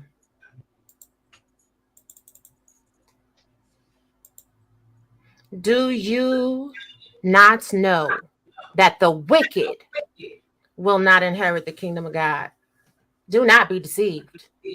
Neither the sexually immoral, nor the idolaters, nor the adulterers, nor male prostitute, nor homosexual offenders, nor thieves, nor the greedy, nor drunkards, nor slanderers, nor swindlers will inherit the kingdom of God. See, when you're talking about God's word, you can't be picking and choosing which part you're going to say. It says everybody that is wicked is not going to get the kingdom of heaven. So when people are sitting here and they're talking and they're judging one aspect that makes them feel uncomfortable, see, they have to go into their prayer closet. They have to turn down their mantle. They have to get out their blessed oil, sit there, have a conversation with God, which is why a man is supposed to examine themselves even before they take communion. How many of you every day are stepping, tiptoeing around and walking fully in sin, and then have the unmitigated gall and the audacity to use God's name to vilify someone else for the sin they commit? Be careful what you do. Be careful how you act. Not because I said so, because when you die and die you shall, you're going to have to go and have a conversation with God. Make sure you right and exact. With that being said, Black Men Unfiltered, I'm going to go ahead and go. Everybody, y'all have yourself a good old evening, and be angry if you want to, honey. Take it up with Jesus. Nobody's angry. And now that the false prophet is gone, can I see what I have to say? It's interesting that she says that, because God is calling people and leaders to judge wickedness, sin. So whatever falls in that category, it has to be judged. It doesn't matter. Even though Christ died for your sins, he died in exchange for that. So y'all don't If own you morality, accept his right? gift, Christians if you don't accept own his gift, morality. okay, but right after it Wife doesn't School matter. Podcast, But Lost in God Translation, I gave want to that get you free in here, gift brother. of salvation. If Hold you on, let me. accept it, Yeah, I that's didn't fine. get a If you chance. Oh don't, yeah, that's Jay, teach you fine. my bad, brother. But I'm sorry. none of that means anything to me. So how do you tell me But what's that's right and fine. wrong? Okay, then. With But the okay, yeah. But I'm saying that's what he says. But Okay. he's still commanding me to love you, right? But I'm just speaking in regards to what the Bible says. So Okay, my bad. if there is a problem with morality, if there's a problem with scripture, you have to take that up with God, but only he's the one that can open the scriptures up to you. Like you said, you talk to tough topics. Okay, maybe you didn't see it one way before, but if you do get with somebody that helps you see the scriptures in a different light, then maybe, like you said, I can get with that. You know what I'm saying? But the other thing too, but Black Dahlia, which was very interesting, is that she talked about Christians and said that when you get before God or whatever you got to stand for him. But even God said, those that say, Lord, Lord, those that hold up their bottles of oil, he's going to say, depart from me. Because, I prayed to you every day. No, you have no relationship with me. You can read your Bible all you want. You can put up scriptures all you want. But if you do not have a personal relationship with God, he's going to say, depart from me. And that's to the Christians too. That's to me too. So I'm going to be judged. So it's nothing about, I still believe in him. So, but if I'm not doing what I need to do, I'm going to be judged too. Oh yeah, y'all got some good perspectives tonight. Y'all got some good perspectives tonight. Thank you guys. I want to take a quick break here. But take a breather. All right. Thank you guys for being here. The panel, you guys have rocked it. Thank you guys for being here. I'm gonna start getting the rotation on the current. I see my boy in the back saying, "Hey!" So, but I do want to say to the people in the chat, thank you guys. You guys are amazing. Thank you guys. You got us up to 100 likes tonight. I appreciate it. You guys are amazing. This conversation is amazing. And I just want to give, some love to the people on the panel, man. There's been some head butting. There's been some jaw, we bumping heads. But at the same time, everybody's still having the conversation, right? Kevin and Bubs had a bump into the heads. They're still here. Neve had a bumping in the head with Kevin. They're still here having the conversation. And I want to say this because we watch YouTube a lot. This is one of the most mature panels that I've had in disagreement ever. JT, you've been rocking. I don't know how long they're going to last. Right, Man. JT been rocking with me for a while. Lost in Translation been rocking with me for a little bit. Bubs, you stupid. Been rocking for me a little bit. Tough. We welcoming you to the family. All right, we welcoming you because we gotta have you. All right, your voice is needed. But sure. and beautifully animated. When we have a panel where people can bump heads, bring it back down, and bring it back in, people will listen, and that's why we have 102 likes. That's why we still have 83 people watching. Because people are hearing the perspectives and the venting of everybody on the panel. So thank you so much, guys. I appreciate it. All right. So as we continue the conversation, I'll be rotating out. So don't think I done got rid of you if you move. It's just I want to get everybody's perspective. So I think who was next? I don't want to miss nobody. I think it was JT and being Lost in Translation. Then we'll open it up for everybody to have a conversation. So go ahead. Okay. All right. So one of the things that kind of irritates the shit out of me is that you got the heterosexual community that's being falsely accused of having homophobia, right? And when we talk about this whole thing on transforming our children, this whole thing of LGBT comes up as if we hate everyone in the LGBT. It's funny how when we have these conversations, it's like we're the aggressors. Yeah, there's some assholes that's out there. There's some ones that don't like that's going to publicly try to humiliate you if you're gay, queer, or whatever it is. The majority of us don't care what you got going on. But let's not make it seem like it is a normal thing. It is not normal. I don't care what anyone says. It's not a normal thing. At the end of the day, me and a lot of these guys on this panel is going to say, there's woman, there's man. That's just what it is. Those are the principles. Family comes first. One of the reasons why we have infiltration into our families is because in the heterosexual community, the man and the woman don't get along. And it's been trickled down from generation to generation to generation. When you ask somebody, well, What happened? Why we just can't get along? That's simple. It's been passed down. It's been passed down.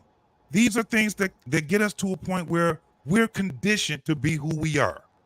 So then when we start seeing extra things, when it comes down to men trying to be women, women trying to be men, we don't care if you a man or if you're trying to be a man and you're a woman, or a woman and you're trying to be a man. We don't care about that. What we care about is that you're trying to make it normal and you're trying to recruit. I don't care what anybody say. I see it. If that wasn't the case, then we would not have schools. We would not have all these doggone commercials that infiltrate, try to make this thing look like it's a normal thing. It is not. It is 100% unique when it comes down to that. But to look at us because we have an opinion as, well, you guys are homophobic, or you're not making us feel like we are part of the community. You have your own community. We don't really care. But once you start putting this stuff in legislation and you start putting this stuff into these institutions, that schools are, by the way, folks, community things. It is something to make the community better. It is a contribution to your community. Banks, schools, stores, all these different things. A child goes to college, he should come back, if he decides to come back, to his community and contribute to that community. That's how that's supposed to be. I don't have a problem with Neve. I don't have a problem with anyone. I don't have a problem with, and this is me just looking at you guys. I don't know y'all. I don't have a problem with you. I have a problem with the agenda. I have a problem with people acting like it doesn't exist. I have a problem with people hijacking the conversation. Whether we believe it or not, if this is the thing about religion, they teach principles of righteousness. That's basically what it is. If you take nothing else from it, you can take the principles from it. You don't have to be a Christian. You don't have to be Muslim. You don't have to be any religion. All you have to be is a person that believes that there's something greater than yourself. Right now, what we have is a bunch of people that think it's just about them. When we're talking about children, women and man, creating children, I don't care what y'all say. Our children as men, we look at with pride. You know how good it feels to have a child that looks like you, acts like you? It's like a replication of you with some extra to it. Then you got a grandchild the same way. Now imagine if that was all the way around. They're righteous just like you. They're righteous just like their mom. They're righteous just like, we'll have a better community. Right now, what we got a community of is degeneracy. And people want us to accept it. And then they try to skew all these other things. Just because I'm gay, you don't like me. That is not true for the majority of people. It is not. Where does the accountability lie, though? Because would you agree that single parent households are like really reflect like a lot of negative things in society? Would you agree that that is a big factor in a lot of different households around the world? Okay. And then a lot of people have this fact that they say that trans people or people in the queer community can't procreate, right? So they're not the ones having kids in the first place. So that leaves heterosexual people having kids and, you know, leaving single mothers, leaving single fathers. So where does the responsibility lie in the heterosexual community all day, every day? Sorts of family, it lies on that. for you know, for the queer community that you seem to paint in such a negative light? Where is the accountability on your side of things outside of God? And so where do you feel like, why do you feel like, question though? Sorry, let me answer that question. I know for a fact we talk a lot about heterosexual degeneracy. We talk about it a whole lot. We hold men and women accountable. Tonight, we're talking about a different topic. No, I think it's important for us to touch on that though, because a lot of the panelists had, you know, a very geared view against the trans or the LGBT community. So I think it's important that we touch on that, because especially when everybody's essentially dogpiling on Bubs and I, it's something that we should discuss. Yes, I can answer your question. Go for it. Here's the issue, right? This is not like like I said, we're being attacked on all fronts. A broken family with a single parent household, usually women, mostly women, is susceptible to all kinds of bullshit. All kinds of stuff that comes down. So if I was going to infiltrate a community, I would look at single parent households and see if I could strike there first. If I have a nuclear family, they're guarded against a lot of horse shit. That's why when we had nuclear families, our communities thrived.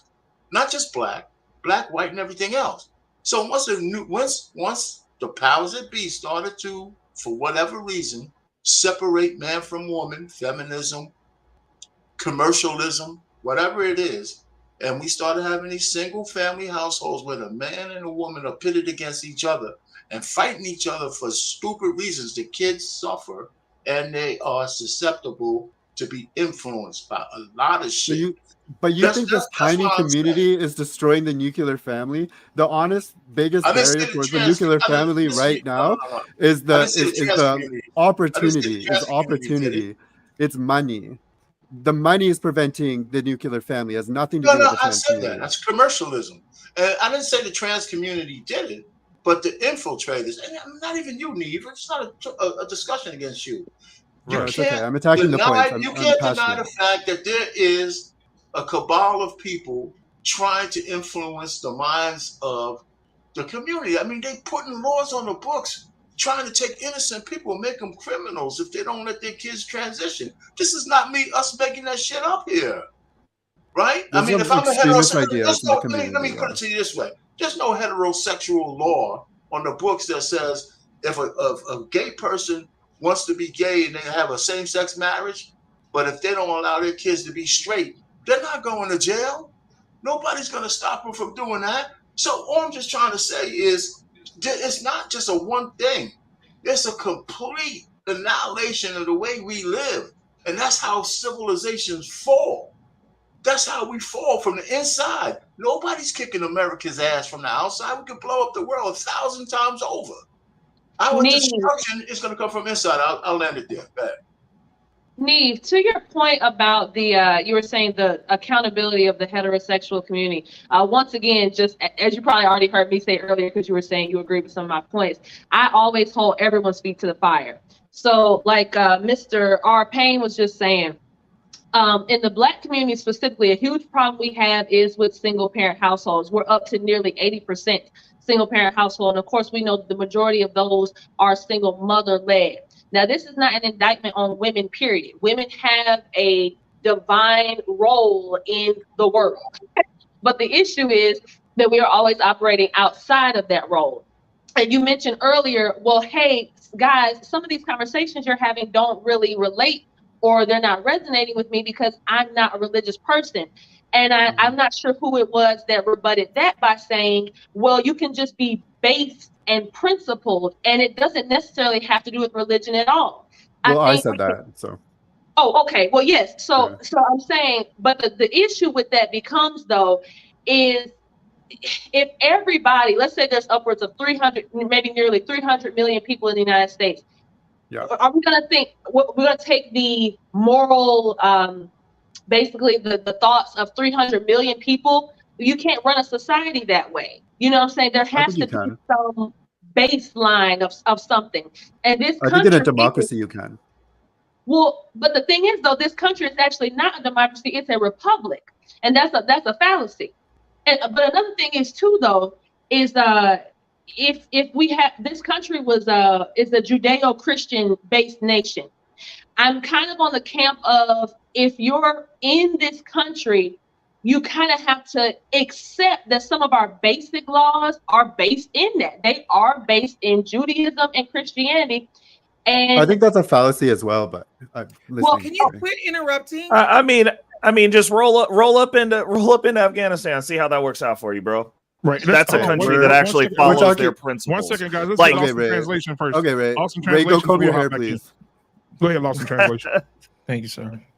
You got that. You got those narcissist eyes, big and red. Yeah, I do. Yeah, because do. you are very full of yourself. You're the fucking Why do best. you aren't have to Ray? make fun of Hey, people? hold on, guys. Hold on, guys. No, it's okay. I Kevin, can take it. Kevin, It's cool. You're gonna make Kevin, me wake up hold no on. more We gotta broke get tomorrow Kevin, than I did today. Kevin, Ray is the fucking best. Ray can defend himself. Okay, This is we what know the you left can't. We got lost in We know translation. you Every time can't. they're upset, We know you they can't. start cutting people Ray, down. or sorry, not and Ray. talking Kevin, about them mixing and these how they idiots up. look. Okay, But Kevin, you can't take have a no breath. other argument. Y'all Kevin, should- hold on, You look take like a a breath. man, okay? Listen. Don't Take be a breath. talking about what I anyone was else just looks politely like. waiting for my You turn to look talk. like a dude. I'll do a big breath with you. Lost in I'll take a big breath with translation. you. It's your turn. Lost in translation. Go ahead. Thank you, sir. Thank you, sir. Breathing I feels think good, Kevin. You the should major Shut up. issue that I see is that the trans community is trying to get recognition, okay, without bigotry being involved. And I think sometimes when people are arguing, going back and forth, they don't see that. We just had an incident here in the great state of Alabama this weekend where chairs were used because Come on, man. bigotry was on the loose. So we had to grab up arms and deliver our own special brand of justice. You understand what I'm saying? And in that particular point in time, people get to a point where they don't want to hear about your laws. They don't want to hear about, we're going to work this out in court. Sometimes people going to catch you before you get to court. You know what I'm saying? So my thing is this. The only way we're going to fix stuff like this is that we actually listen to each other. You know what I mean? Mm-hmm. And my whole thing is this, the trans community is not a threat to anybody. You know what I mean? Now, just like in any organization, there is always bad players. You understand what I'm saying? Mm-hmm. Just like we have bad players in the hood, we have bad players on Capitol Hill, we have bad players everywhere. And I think Vaughn put it up earlier. He said, we wrestle not with flesh and blood, but with principalities and folks in dark places. So it really doesn't matter whether or not this person is trans, this person is black, this person is white.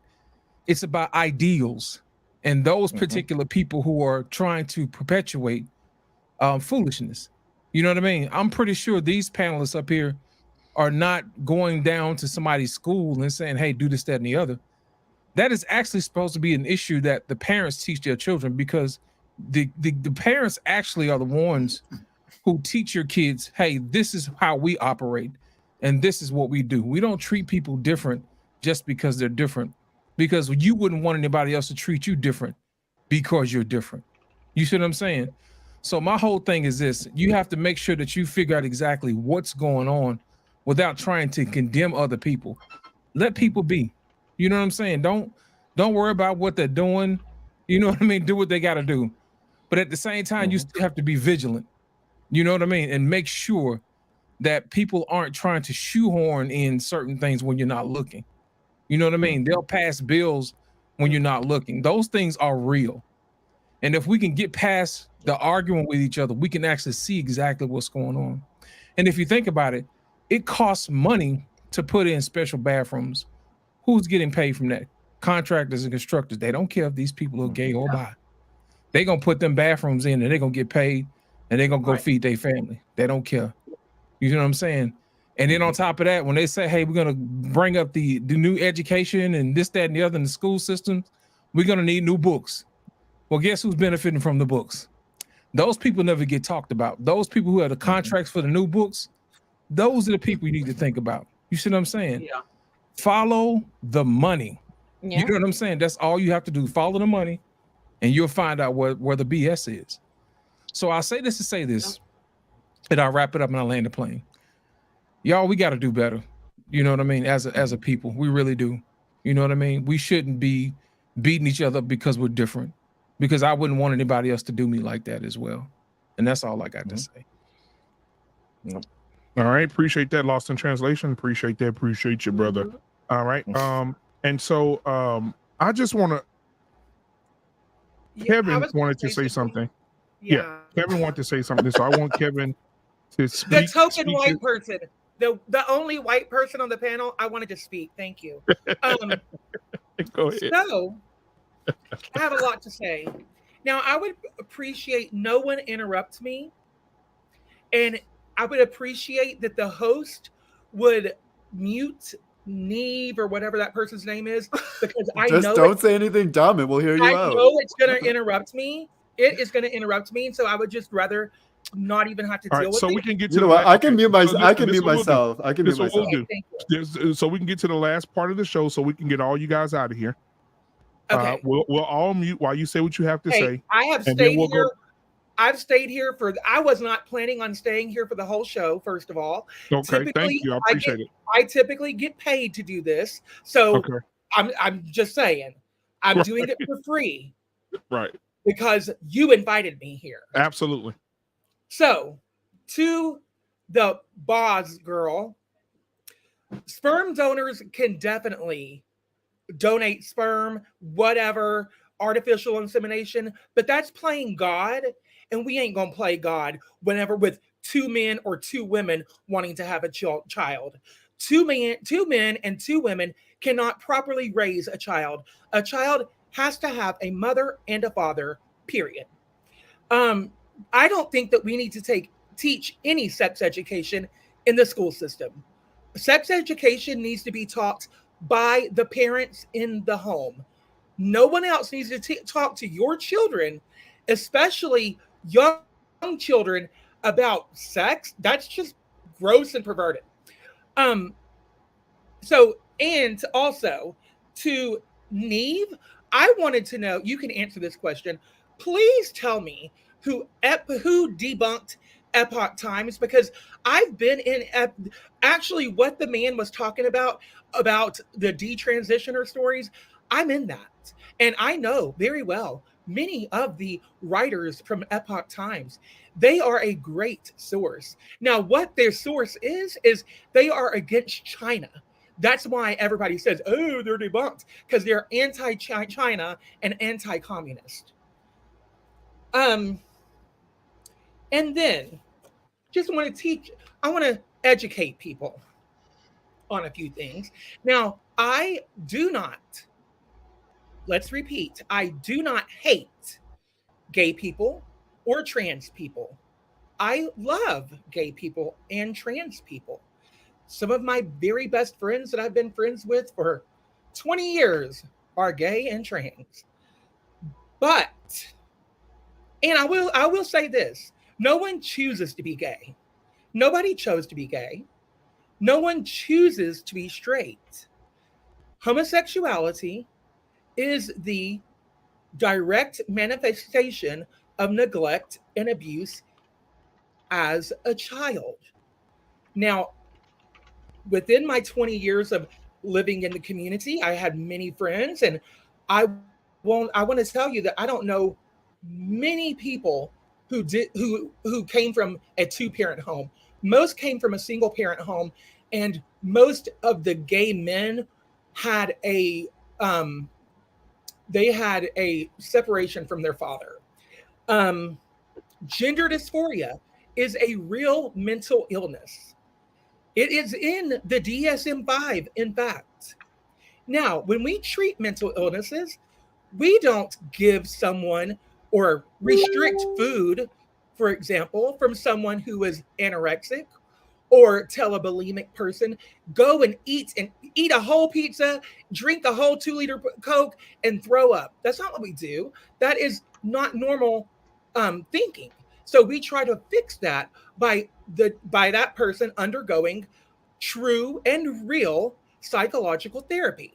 So with gender dysphoria, this mental illness, we don't treat a mental illness by giving this person a cross-sex hormone or allowing them to get a surgery and cutting off healthy body parts. We don't do that. That is not normal psychological therapy. And so doing this is in fact enabling the person with a mental disorder. So now let me just give you a little backstory. There was 3 sexologists, Money, Kinsey, and Benjamin. These 3 sexologists are the ones. It's not in the DSM-5, by the way. No, I'm still talking. Please don't interrupt me. These 3 sexologists, they are the ones who founded this trans medical transitioning way back in the day, like way back. Now, these three men were known pedophiles. In fact, Money wrote a book and he did his whole little experiment on children and how many times a child orgasms. And he did it as young as 0 to 3 years old, and then 3 to 5, and then on up. You go on up from there. And he wrote down how many times a child, and in fact, an infant baby, had an orgasm in a day. This is the man that created trans ideology. This term gender was never used. This term gender was coined by Money because he wanted to destroy male and female. He wanted to destroy the nuclear family. It all stems from communism. You know where he did his experiments originally at? Him, Kinsey, Benjamin, in the concentration camps, on the people that were in the concentration camps, cut off healthy body parts because those people, they weren't humans. They might as well just been a dog. That's how they saw them. And so while you're over here saying, oh, I'm trans and supporting this ideology, you are in fact supporting a pedophile, a group of pedophiles. These pedophiles still run the trans, this whole trans medicalization today. And Can I ask you a question? No, do you identify with? Do you identify with the word fat? You can't ask me a question yet. Do you identify with the word fat? No, you can't ask me a question yet. Oh, you don't? It's almost like your identity, and the words that are used to describe your identity have nothing to do with what the way you can't think. ask me a question. Patty. That's okay. That's okay. Yeah. I said you can't ask me a question anyway. Okay. Well. So these trans people, what they need is not to transition. They don't need cross-sex hormones. They don't need surgeries. But you said it was so fun. I'm talking, please. But you said it was a great time. Am I wrong? Did I interrupt you? I swear she said that. It was a great time. Did I interrupt you? Well, I don't have enough popcorn to hear you talk for the next 20 minutes. Did I interrupt you, sir? Eat your popcorn, please. Even though whenever the host sent us our rules, it said no eating on camera. Thank you. Well, but I needed some popcorn to hear you talk. I'm sorry. The host asked that we don't eat or smoke on camera and keep our cameras on. So, well, you could have definitely ate less for sure. Okay, you're just prolonging this and interrupting me. I have things to say. Leave. Let him finish, please. Okay. Please, so, I just heard the 2-liter thing. He was just mad because I'm busting and shattering his whole little narrative here. Trans people need true psychological therapy. This is true psychotherapy. Like going to a therapist and talking and realizing at what point in your childhood did you decide that you identify more with the opposite sex? And why do you identify more? This is not normal. Why do you identify more? And getting to the root issue. And I am not for people calling all LGBT people pedophiles. No, I'm not for that. I don't believe that. I believe that's very outdated, very 1980s. But I do believe the trans radical activists are mostly pedophiles. And I haven't even touched on the fact that there is a perversion. There's a sexual perversion called autogynephilia. And these are men who get turned on by dressing like a woman and engaging in sexual activities. Many of these men take this perversion too far and get breast implants. Some even go as far as getting bottom surgery. Okay. So kind of how you were a woman and you turned into a stripper because you liked other people watching you dressed as a woman. I thought I thought I was talking. Yeah, thank you. Okay, sounded like autogynephilia on your end though. Yeah. So, anyways,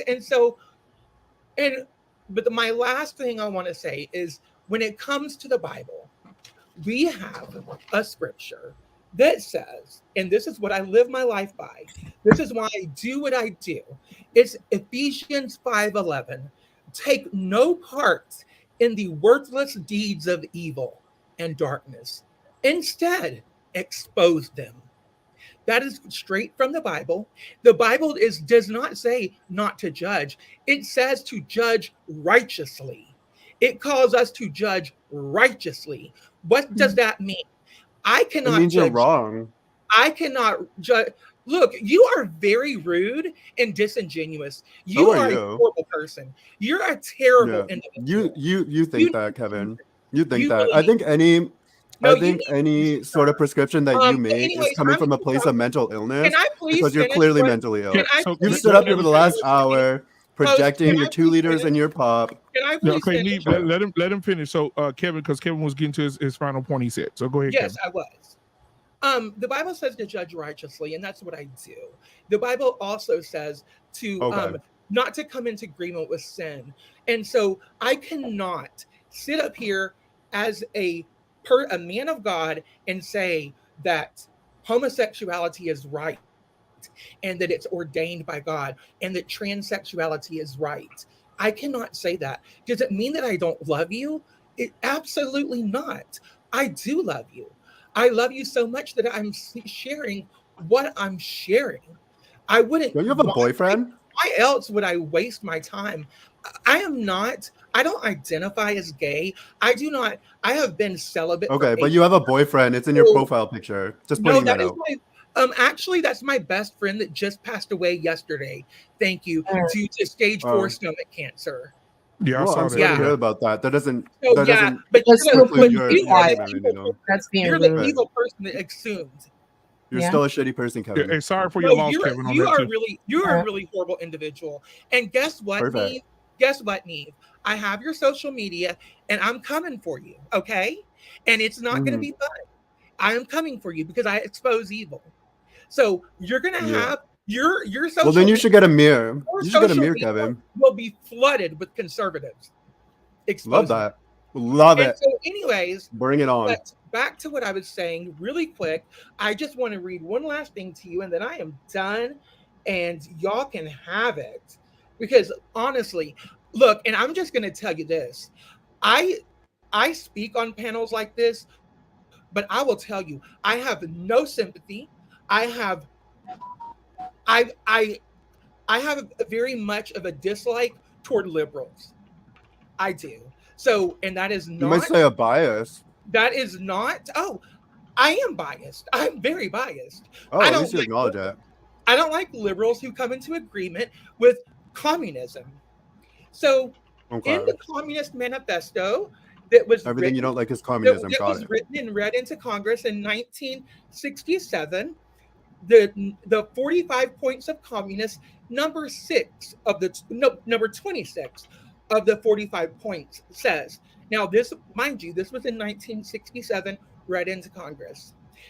And hey, guess what? The congressman said that this congressman from Florida who read this into Congress, they said that she was a conspiracy theorist. Present homosexuality, degeneracy, and promiscuity as normal, natural, and healthy. And that has been accomplished. And in fact, if you go against that, you are canceled by society. Chat, why is he so sweaty? Oh, sorry. I thought I was muted. Bruh. You are just rude. Neve, please. Neve is a rude individual. You really need Jesus. Is Jesus going to make me like you? Because I don't think so. I don't know what Jesus will make you like, but he will. So come on, guys. Okay, so hold on, Neve. Neve, we have to be respectful. Kevin, were you? We were can you try. done?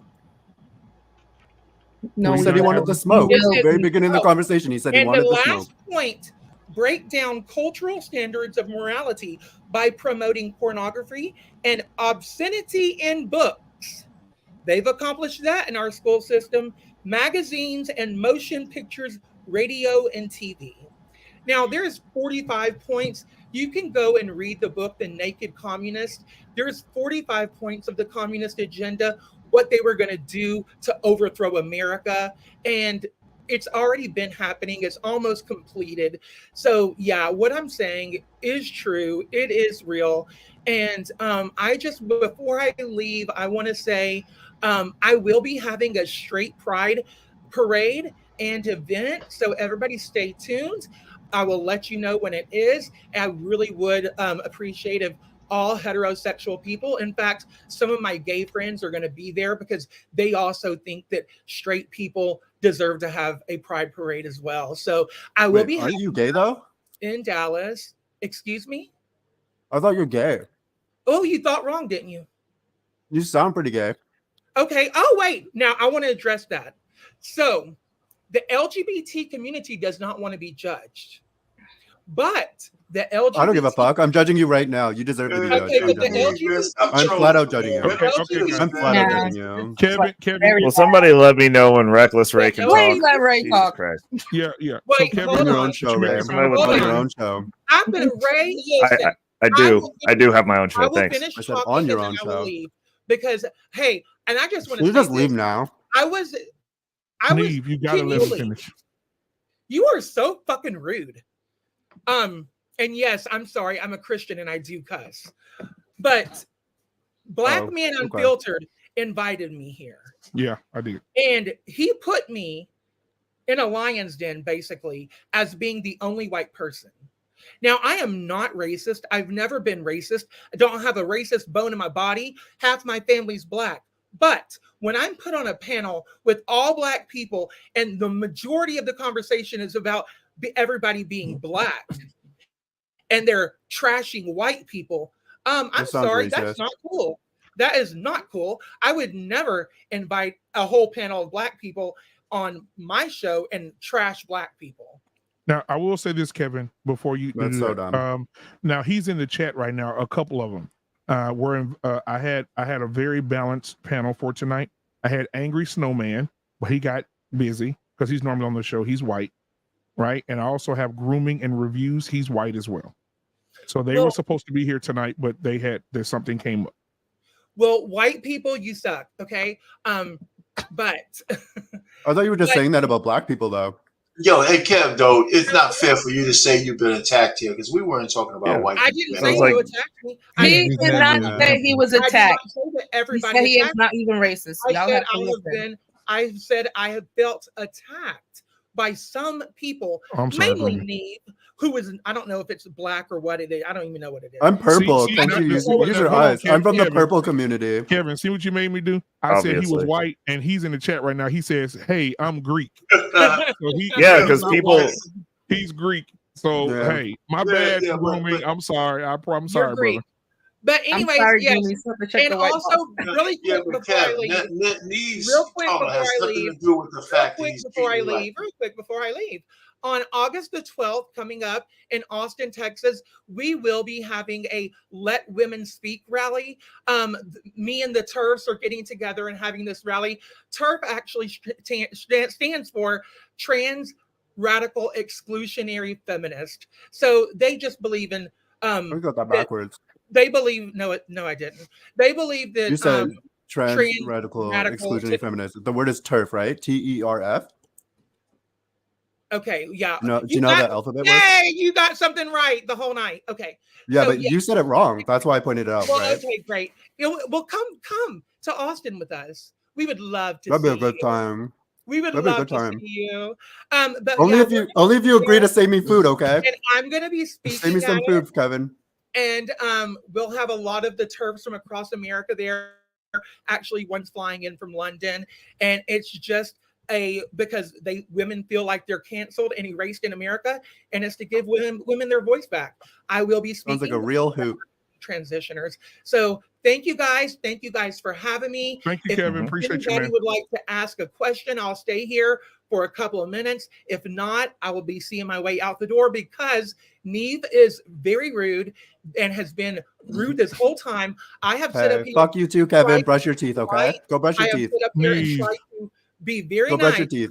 But nobody wipe the sweat off your forehead. Go brush your teeth. Nobody on here has even muted her or told. At the very beginning, you said you wanted smoke. Well, no, you said you wanted smoke. No, smoke is not. Yeah, but you didn't really want the smoke then, Kevin. So maybe next time you go on a panel, Kevin, maybe you say you don't want the smoke.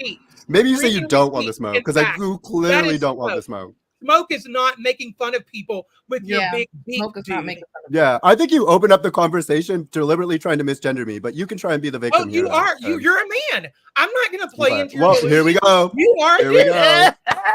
Here we You haven't go. seen it. You're a dude. Right. Here we go, Kevin. I mean, I don't know. There's no. You're such a victim, Kevin. You're such a victim. No, I'm Pro-family not a victim. activist. He swears, he judges, I but he's need- for the family. He's for the family. Oh my god. You're the victim. He's a stripper, but he's for the family. No, I'm not a stripper, and I never was. I was actually. That's what you said.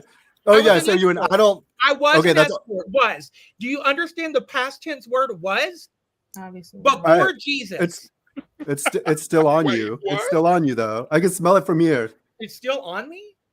Yeah, you still smell like a you still. Well, you smell and still act like look a like stripper. a dude. I bet you're sitting there smelling your sweaty balls when you're on TV. Kevin, this be Your you. balls are sweaty and they stink, okay? Kevin, this is you. Okay, good. But you still have sweaty, stinky balls. Okay, perfect. Okay, guys. So we're gonna move on. It's been a good thank you time. so much, Kevin, for being here tonight. I appreciate you for coming Steve, and I'm giving us coming your time. for you. Don't forget me. I'm coming for you. Perfect. I'm Perfect. coming for you, little boy, and it's not going to Okay. be fun. See you soon, thank- fat ass. and Not Kevin gonna be also, fun. and I will say this. Kevin, keep up the good work, man. Now, I will say before Kevin gets out, I mean, he probably still listening. He does do a lot of work for the children at the state capitol. He's always, if you go on his social media, whether Instagram or whatever, he's always down there protesting and at those joint sessions. And was he there on January 6th? Sounds I like don't, it. I don't know. I don't know nothing about that.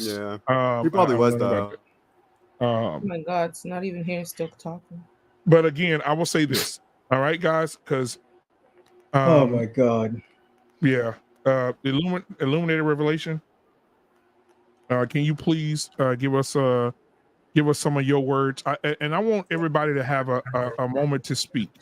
So, illuminated revelation, we'll start with you. Overall, the Please, show, brother. They ain't never gonna get to me, JT. Watch, bro. Let me talk. Wait a minute. I'm gonna let Illuminated go last because Illuminated is gonna bring us all in. So, and you know what? I'm gonna say this because look, I can't have. I got beautifully animated. You know, she's on fire, and then I got another guy back here. He's on fire, and if I bring him up with JT and Reckless, it's not gonna be good. All right. But so I'm gonna just. I'm a good guy, man. Don't do me like that, big I'm man. not Don't do me gonna do it. like that, I'm man. not gonna do it. Arpain, I'm gonna bring you back up last, Arpain, because I want your words last too, because you're gonna be more calm as well. Let me go ahead and get this out the way. Beautifully animated, you too. I'm gonna bring you up last too. But I got this guy in here. Oh tonight. yes. There we go. This bottom And corner right here, he's been though. he's been waiting in the shadows. Yes, Because sir. he couldn't get up because I was rotating you guys in and out, and so he was invited, but you know he got here late. But thank him for being here tonight. So I want to get everybody's. I want to start with Reckless.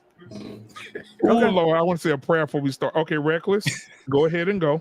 No, And I then mean we'll move around. it's cool. Reckless, go. I get it. We're gonna be dismissive and petty tonight. I think that's great. At this point, all I gotta say is let's go ahead and fast forward to the part where you guys being the communists, since you guys are gonna get your way. You guys you're on the road to winning. It's cool. Can we just fast forward to the part where you guys go around house to house and you guys make your trip to Kansas City?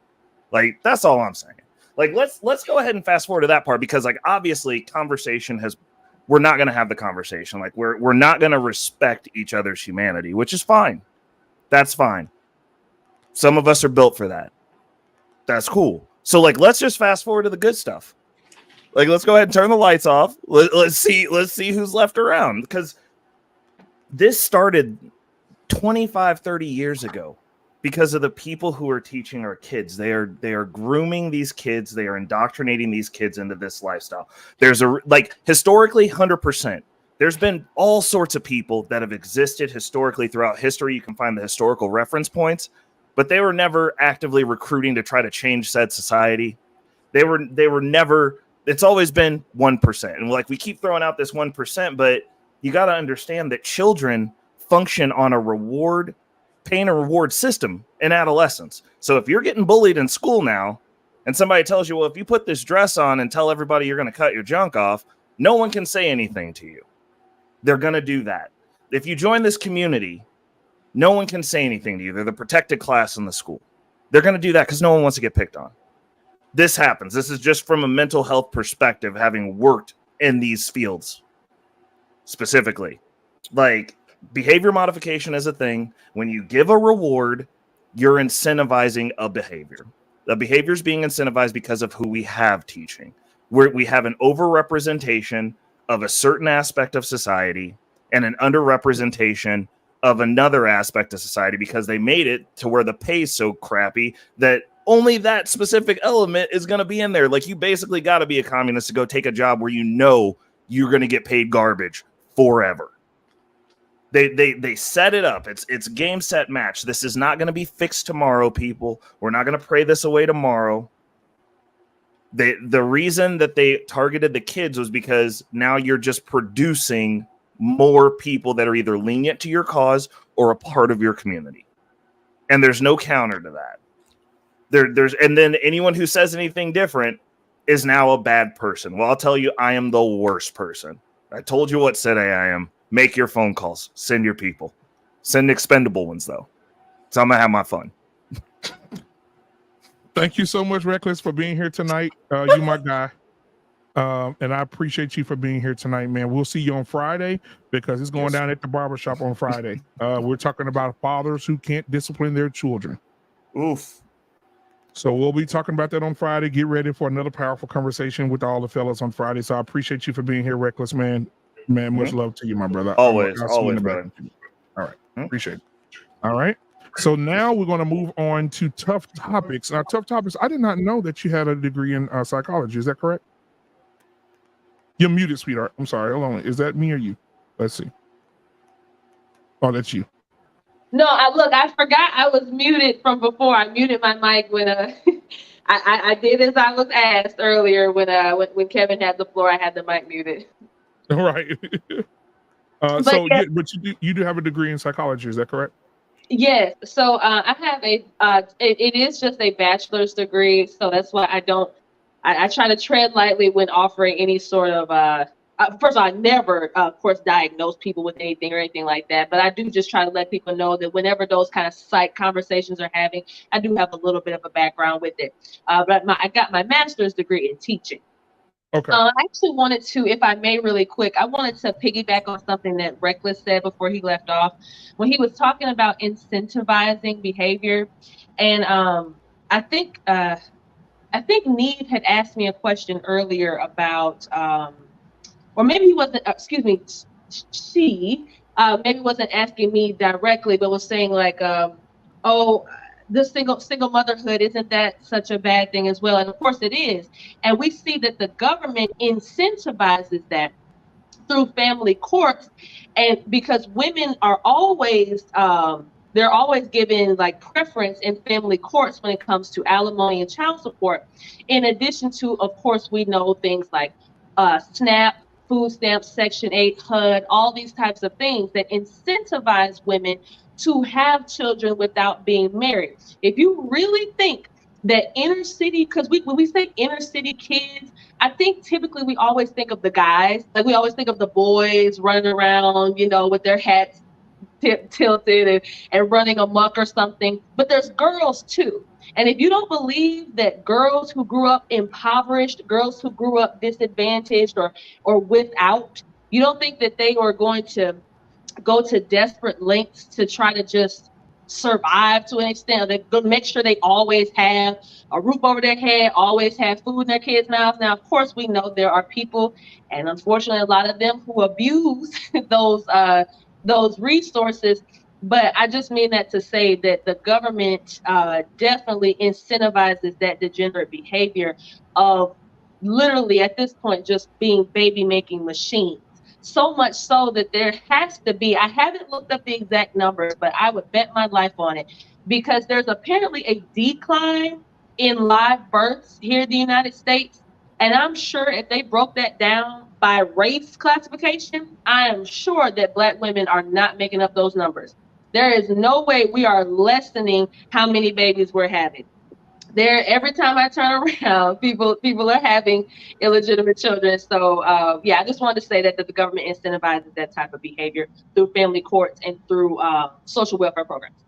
And tough, you know what, Tough Topics, you know, God has a way of doing things. Tough Topics, you know, on this network, we have so many different things. Talk Tuesdays tonight. We do this every Tuesday, and you're welcome to come at any time. I would love to have you on Tuesdays. It will be amazing. But but Thursday we have Dr. Nkumbe, all right, and we have Coach K, who is a life coach, and they do a show, and they're putting their degrees to work. They do a show every Thursday to help people with mental illness, mental health, loss. They talk about everything. Matter of fact, this week, while I'm saying this is Dr. Nkumbe. I know you're watching, so this is for you, bud. But this week coming up, the name of their show is, I had it pulled up. Hold on just a second. I did the thumbnail yesterday. Hold on a second. Let's see. Okay, here it is. Upcoming. It's going to be, are modern women delusional, hopeful, or just plain stupid? They're going to do that on Thursday. If you're available, I would definitely send you that info because they get it in on Thursdays. So I just want to throw that out there. But you're welcome any Tuesday, man. We right here having these conversations, and we have them a lot. And that's how I end up meeting Bubs, the God, from Talk That Talk Tuesday, Lost in Translation, Wife School Podcast, Illuminated Revelation. He always on me. He's just like a second father to me. Black man, I'm pulling you to the altar. You know, and so JT, man, that's my brother, man. We've been rocking for a minute. Modern Renaissance, we met. I saw him on, what is it, CNN, when you did the speech in front of all those thousands of people. No, CNN didn't like me. Oh, you okay? You're probably Fox That News. was Fox News. Was it Fox? That was yeah, Fox and Newsmax. And, okay, yeah. And we met, and then one day, I ended up going over to his show, and his camera died or something. Or no, YouTube. Yeah. YouTube got him, and so I had to finish his show. I met a lot of great people over there. So meeting with Modern Renaissance and then Beautifully Animated. Come on, man, we've been rocking forever. I mean, that's my dog right there. That's my dog. So Tough. When you're coming in here, you're coming into family, man. Much love to you. I appreciate you. I appreciate your. You last week we had all women's panel. You definitely missed that one. They brought the heat. You want to go back and watch that one. But yeah, so I'll go back and take a look. I'm so appreciative, and I definitely will send you everything that we do here because your perspective needs to be heard, and we definitely got to get a spotlight on your platform so people to know who you are. And I've seen people in the chat already saying that they've already subscribed to you. Well, So thank you all so much. I really, really appreciate that. As a budding content creator, as I'm sure any of you who have done content creation knows, these types of platforms, like being shouted out and being, put on other people's platforms, it really does help to grow your channel and to help get the word out. Now, I'm not gonna lie to y'all, my channel is called Tough Topics for a reason. Come on. That's why I love it. I love it. But So I try to be tactful at all times. So yeah, enter at your own risk, but we have a good time over there. Absolutely. And we'll be over there. And anytime you need me, anybody else on this panel, if you want to get connected with anybody, any of us, we'll come over as a church. You know how the church used to get together and travel? We'll come over as a whole bus load of church people and come over and be with you and help you grow your channel, as well as I'm going to invite you to every show. Whether you come or not, I'm going to send you the link on Tuesdays and absolutely on Thursdays. Okay? Excellent. Absolutely. Are you guys about to hop off or? No. We're just getting everybody final thoughts. But if you have to go, you can definitely. If you have to. I was about to say, I don't want my phone to end up dying. So I think I'm going to go ahead and hop off. I really appreciate everyone's input from tonight. Nice to meet everybody. And do we just call you Black Man Unfiltered? We just call you BMU? Or? Yeah, that's fine. Well, as BMU said, he was going to send me the links for the future streams. So unless I'm incapacitated, I'll be present. All right. Thank you so much, Tough. And it was nice meeting you. And thank you for being here tonight. Your perspective was great. Thank you guys so much. All right. Thank you. All right, man. Thank you, man. It's always good, man. It's always good meeting other good people, man. And I'm telling you, just be looking at your YouTube, and you just see people going live that's at 300 subscribers, 400. You like, man, these people got good perspective. Why they not? So we want to uplift everybody we can, right? Because my grandfather always taught me the rising tides raises all ships, and I think that we should help each other connect with each other. So, Bubs, I'll be reaching out to you too as well, for sure, for some things as well. All right, so. Let me go ahead and get my boy in here. Who I got next in here? Illuminator, you last, because I know you're going to bring me to the altar. Modern Renaissance Man, welcome to the show tonight, my guy. Go ahead and get what you got to get off your chest, my brother, and then we'll move on. Can you guys hear me pretty good? Yes. Okay, I just want to make sure. So coming from a medical perspective, I mean, it's a lot of things that y'all covered tonight, but I'm going to just tell you this. It's one thing that we get in trouble, I get in trouble a lot for, is when I tell the truth. When I went into medicine, going through med school, I thought that the whole ordeal of us going through school was legitimately to help people. Once I graduated and everything, got into the practice and work and everything, I realized they really don't care about you. What they care about is what you're going to bring, and that's that money. So what I'm saying that for is, when you go through school and we have to do like residencies, we have to get trained in all aspects, whether it's gynecology, geriatrics, pediatrics, the whole nine, plastic surgery and everything. And I don't know where it happened that where in medicine, there was a time where if you came in here to me and you said, I want to have a boob job or a butt job, and I want insurance to pay for it, we're going to tell you insurance is not going to pay for that because that is cosmetic. That's not a medical necessity. The reason why I'm saying it is I cannot for the life of me understand how the AMA allowed this to happen to where kids can come in and make a decision to get something that's completely life altering to their body, and we not tell them something's going on up here that's not a medical necessity, that is going to be something that's cosmetic. It's no different. Let's just say if there's a guy, let's just say most men, hey, I don't like how I look downstairs, I should have a right to go in there and get a 10-inch long one, and we're going to say that's not a medical necessity, that is cosmetic. 15-inch, man. Yeah, I'm just saying. I'm just being real, and I'm just saying because I really do care about people. And the thing is that what folks are not showing you guys is one, they're not. For example, y'all say sex education. No child should be taught sex education. When you go to school, you learn to do reading, writing, math. Then the teacher to know that you understand it, they want you to reciprocate it. They want you to practice it. They want you to do it. They want you to test for it. So when you talk about teaching sex education, what do you think those kids are going to go out there and try to do? Kids? Now, kids we're talking about. We're not talking about adults. We're not talking about people that as a natural thing progresses when you start to actually have feelings of sexual feelings, whatever like that. You're talking about kids in grade school who's not even thinking about this stuff, and you want to so-called teach it under the guise of sex education. Now, if you want to talk about anatomy and physiology, that's a whole nother ball game. But we're saying sex education. Why does a child need to learn that? What do they need to learn that for? Because what they're going to do, they're going to learn it, and you're going to say they're going to comprehend it, and then those kids are going to go out there and practice it. That's the reason why you learn to do the things you learn in school, because you're going to go out in real life and practice it, right? So that's what I'm saying. That's my take on the whole sex education. No child should be taught it. And the kids that we mentor in our program, they don't get taught sex education, period. They don't get none of it. So none of the LGBTQ stuff, they don't get taught heterosexual sex education at all. They don't get that even through high school. Did everybody on this panel raise your hand if somebody had to teach you how to masturbate? I rest my case. So anyway, now moving on to this whole thing, what I was just telling y'all about the medical portion of it. Dude, I'm telling y'all, we get in trouble all the time for the ones that really care about y'all. They don't show y'all the end results. They don't show you what happens to you. They don't tell you that we all of a sudden we're going to up the ante and all the different type of medication we're going to prescribe you. Not the ones that's just going to deal with for the pain, but what you're going to have to deal with up here. So now we're going to up the certain type of antidepressant. Oh, there's a new one out here that's going to help you with this, because their self-deletion rate increases at an astronomical rate after they have that done, right? Now they keep that away. And there are people on here that have honestly, I tell them you can't say you detransition because there ain't no going back once you do that. There ain't no going back. So now their biggest issue is not dealing with who I am, whatever partake. Their biggest issue is dealing with the self-deletion. And that right there, if you bring that up, watch how YouTube, watch how mainstream media, they will suppress the living daylights out of that.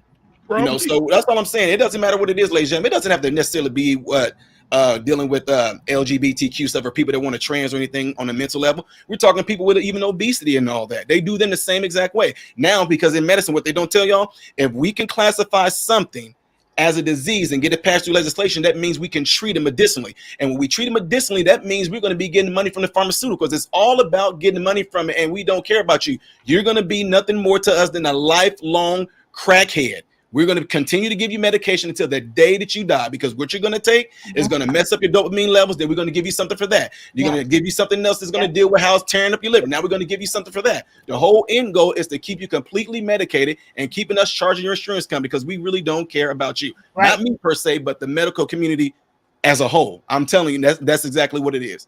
So we'll root you on. You know, we'll fall for all the hypochondriac things you got going on. Oh, sure, come on in. Oh, yeah, we got something for that. All that's going off is cha-ching, because you're just gonna be a lifelong money bag for us. Now, I have a question, because when I was in school, it was called sex ed, but we didn't discuss sex. They talked to us about the body parts, like we were looking medically at things, you know. But it was called sex ed. Did anybody else have that? I did, but we focus more on STDs and pregnancies. We focus on the STDs. Yeah. They show pictures That of too. Right. So the size of a Volkswagen. Right. STDs. And when you think about it, if you say y'all focus on STDs, then what's gonna happen when you say, well, how? Yeah. How did they get that? Well, I'll show you how. See, when the penis goes into the vagina and he ejaculates, boom, there it is. Now you're gonna be shown. They didn't talk about that though. They didn't show you how to put a condom on a banana. Right. They didn't talk fully about sex. That's what I'm talking about. They were in Chicago. They handed them out. They were handing them out like in the 6th grade. And no, we didn't do all that condom stuff. I mean, this was in elementary school. Like just came from the book, basically.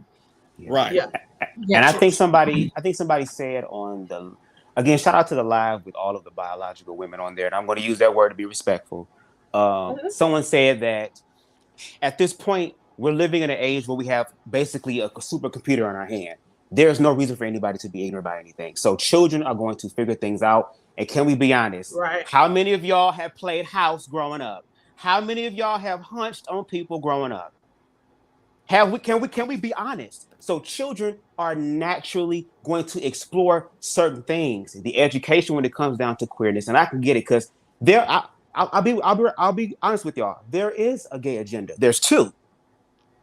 The first one is literally just queer people want to be a part of society, and that's it. That's literally it. The second one is the fact that the government, because again, the system is oppressing everybody, Black people, women, queer, they're using trans people as a way to, like you said, bring forth transhumanism. But you know how we combat that? By actually loving children. So for example, let's take the medical aspect out of it. I think I've said this before. I don't know if I have, but take the medical aspect out of it. Children, I agree. You shouldn't be getting any sort of hormones or nothing cut off, especially something that serious. When you're an adult, you can make that decision. But how do you allow your child to express their queerness? Can they still wear gender clothes? Because the clothes can come off. They can still wear the wig, but the wig can come off. They can wear the makeup, but the makeup can come off.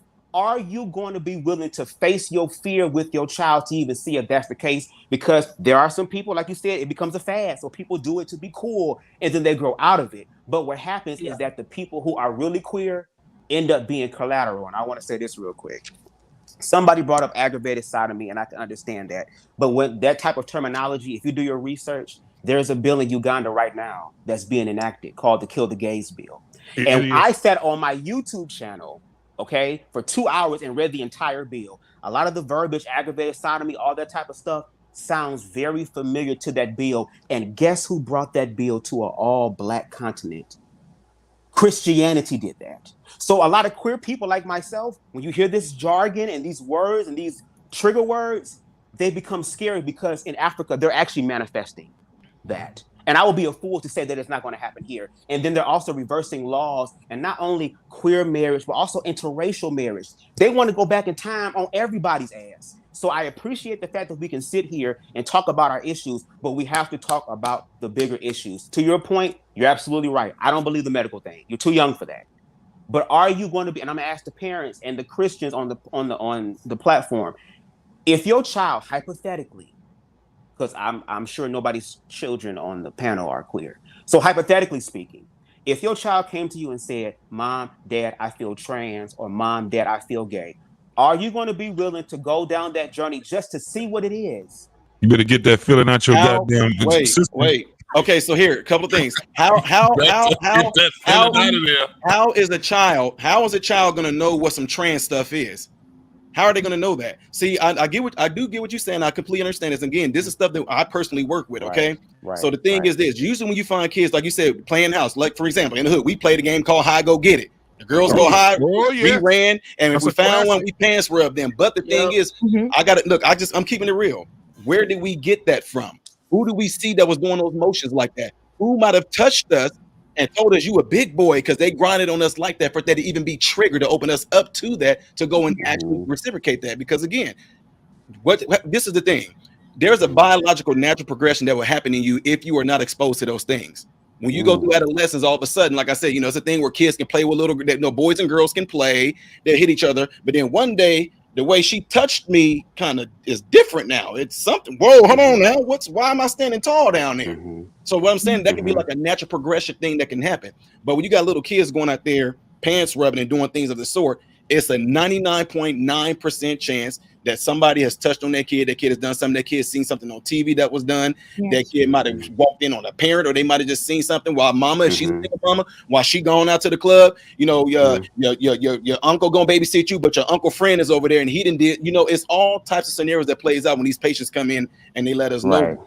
But as a kid who does nothing more than worried about eat, sleeping, playing, and crying and whining, there is nothing in their mind to even want to comprehend what even being a boy is, or being a girl is, or being that sexually active. But keeping it real, again, this is just not from what I'm learning just from the kids that we mentor, but some stuff we see in the hospital. What happens is that if a young boy gets touched on in his penis area at a young age, that first interaction, keep it real, it felt good to him. It don't matter whether it was a man that did it or if it was a woman that did it. It felt good down there. So it's going to set up all this dopamine and serotonin release all in the brain. And guess what? He's going to look forward to that same feeling again. They have no antennas to say that this is wrong. They don't. So next thing you know, if the uncle or the aunt or the babysitter, whoever it may be, if they come over there and they do that same little thing again, and then they reward you on top of that. You a big boy, you a big girl. Here you go, give them some candy, give them a sucker. Now that child begins to look forward to, such and such coming over, such and such coming, because they know they're gonna get some type of pleasure down there on top of getting the pleasure of getting that candy, whatever it is. And that's how they end up grooming them. And if most of the people that we talk to that have, whether went that way, some people are very promiscuous at a young age, whether they're straight or whatever, or the ones that are homosexual. A lot of times it's because that encounter of that pleasure center happened at an early age, and Pandora's box was open way too early before it was meant to on a natural level. Okay, and so let me finish this off too. We trying to keep it real with y'all on this. Is that look in Illinois, the governor is you no longer have to disclose to your partner that you have AIDS or HIV in Illinois. You don't have to do that anymore. Now, like you talking about a system against us. Who is that rampant amongst the most? It's rampant amongst Black people. It is. AIDS and HIV is the highest among Black people. But then in Illinois, they're gonna say now you don't even have to. There's no law. You don't have to disclose to your partner at all if you have HIV and AIDS. Now, who does that seem like that's going to be against? Keeping it real. I have a book. When I was going through school, I have a book from my doctor that he was my professor that he gave me. It's an old book, and before AIDS even became what it was called GRIDS. It stood for Gay-Related Immunodeficiency Syndrome, but they changed it up. They want to keep the truth from the people. And it only came by people that practiced that time. I'm just keeping it real with y'all. If you came in and you wanted me to diagnose the issue, I'm going to tell you the truth. I'm not doing it out of hatred. I'm just saying this is what it is. You can take it and do what you want to with it. I'm not hating on you. I'm not judging you, because people still going to do what they want to do. But I'm not going to lie and say it came from some creature. It came from some animal. No. See, I'm going to finish up because I know I'm going on, y'all, but I've been waiting. Okay. When a man, when a man and a woman come together and the man releases his semen in there, sometimes it don't work because a woman's vagina has an acidity in it, and also the woman's immune response will kick in and say, hey, these are some foreign invaders. So they would create antibodies to actually try to go off and go kill that sperm. But the more they stay with it, the body start to recognize, okay, this is not doing the body any harm. It can be any foreign object that you put in your body that your body don't recognize initially, it will try to kill off. So that's why if the man stays with that same woman, they continue to do that. All of a sudden, the body recognizes, hey, this is not harmful to me. It's not harming me. Therefore, I'm going to allow it to be in here. And that's how the sperm can swim and blah, blah, blah, blah, blah. But keeping it real, when you do it in the back end, that's a different ball game. because that's where actually all the stomach is not where all the absorption takes place. That's not where the nutrients and stuff leaves the body and go out. Absorption takes place in the intestinal. In that area, when something enters in there and those antibodies come and they flame up in there, all of a sudden the stuff that stays in there, if it's not taken care of adequately, it will get pulled into the body, and all sorts of STDs and things can start from that. So all I'm saying is that I'm keeping it real with y'all. And the reason why I'm saying is because I'm not going to be the one to tell you, oh, I got some medication for that that's going to take care of that. No, the root problem of it is that. Well, then why do women get it? Because there's some man that slept with a man that slept with you. That's it. No two burning bushes from two women can pass that on. So I'm digressing. My mic is mute. Damn. So there's a couple of things I have to say. You said that a lot of the people that you see that have whatever lifestyle have been touched. Neve, I had a question for you real quick. Because I think there's been a lot of assumptions, but I don't think anybody's ever asked you. Do you take female hormones, or were you just born this way? It's a concern of my medical stuff, so I don't feel like I want to talk about it openly. Okay. No, I can respect that. But this is the thing. Y'all make assumptions. You don't know if Neve is taking hormones or if Neve is not taking hormones. You assume that that's a wig. You don't know. That could be Neve's real hair. You assume that Neve has had surgery or Neve hates herself in any type of way. That's your assumption. You assume that Neve has been touched. You don't really know anything about this person. And the thing that is really kind of sad is you had an opportunity to have a conversation and just get to know someone.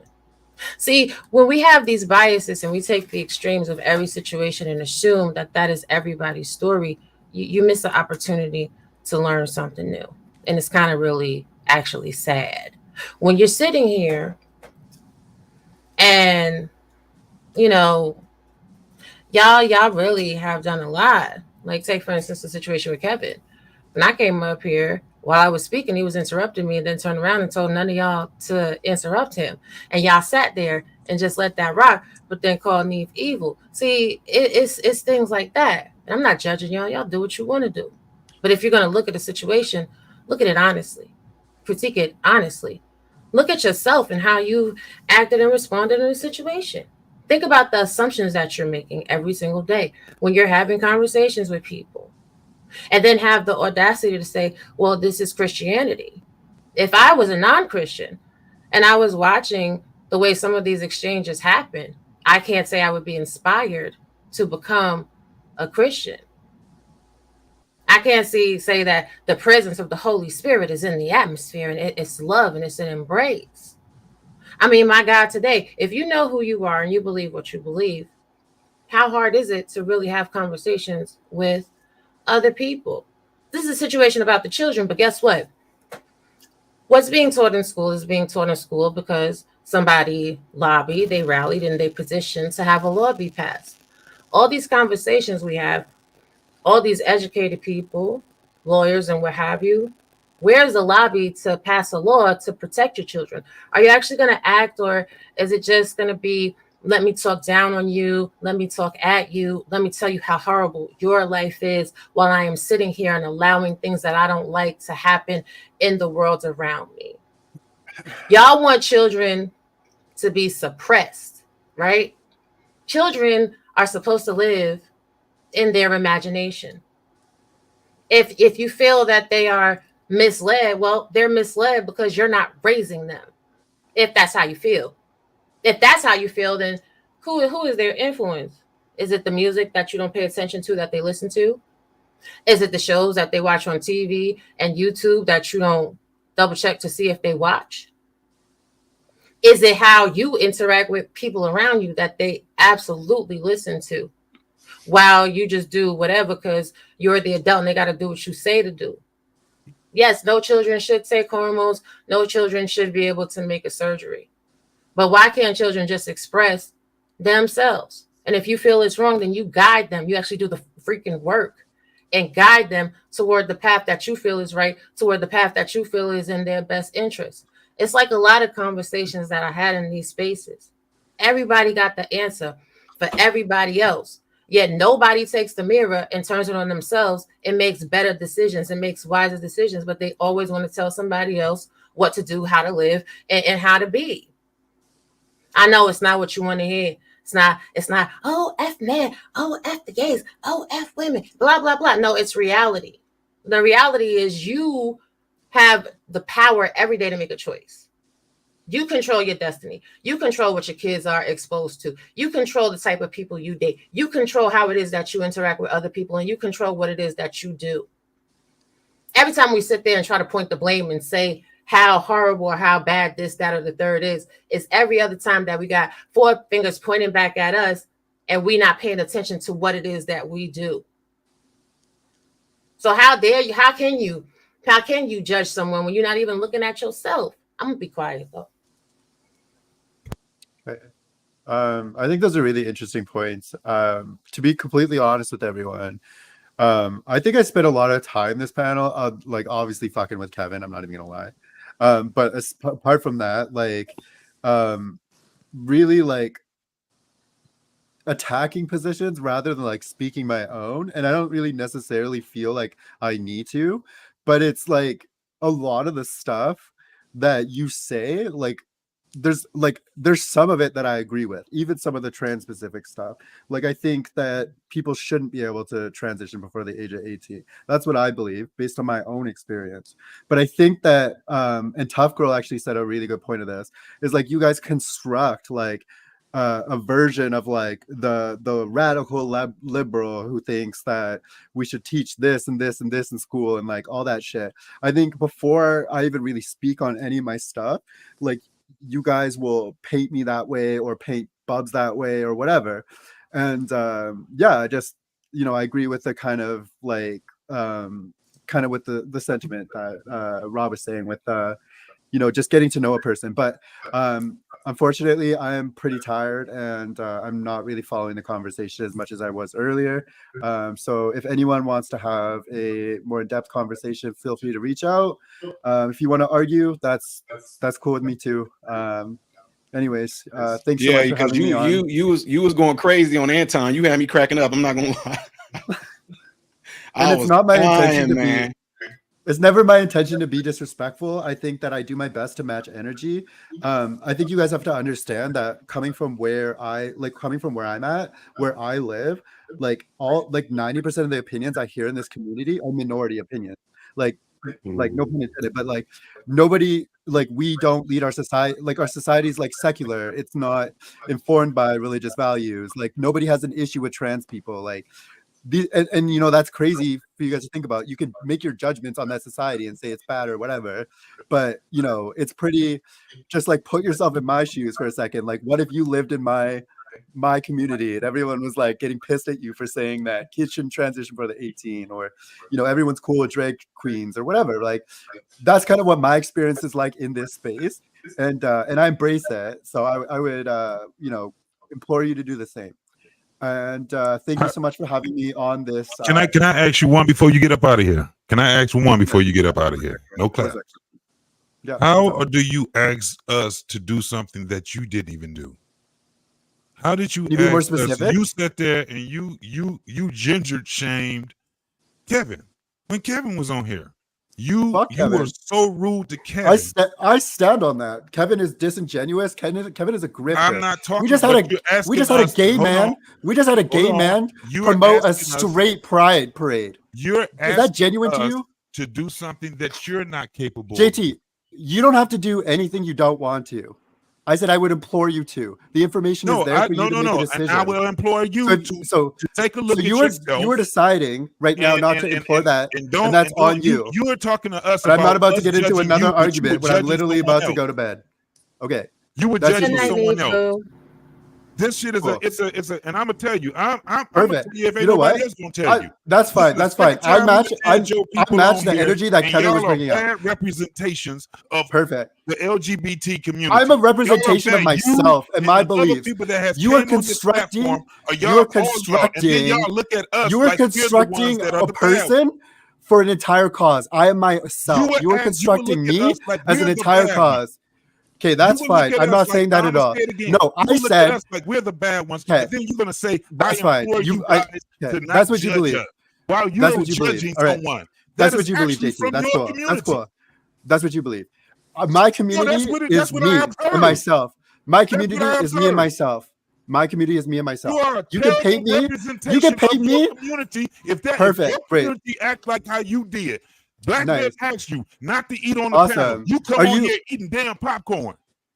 I was eating because of Kevin. He was literally monologuing for 10 minutes. I wanted him to shut the fuck up. At least I'm being honest with you. Do you want me to be disingenuous and lie to you, JT? Do you want me to be disingenuous and lie to you? I'm telling you how I feel.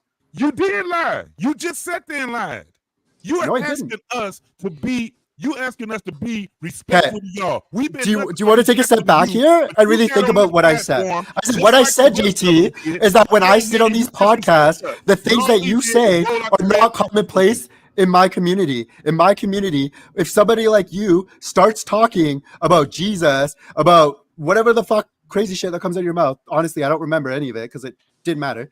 But when you start talking about that shit, no, but like for real though, my whole community is gonna disregard you.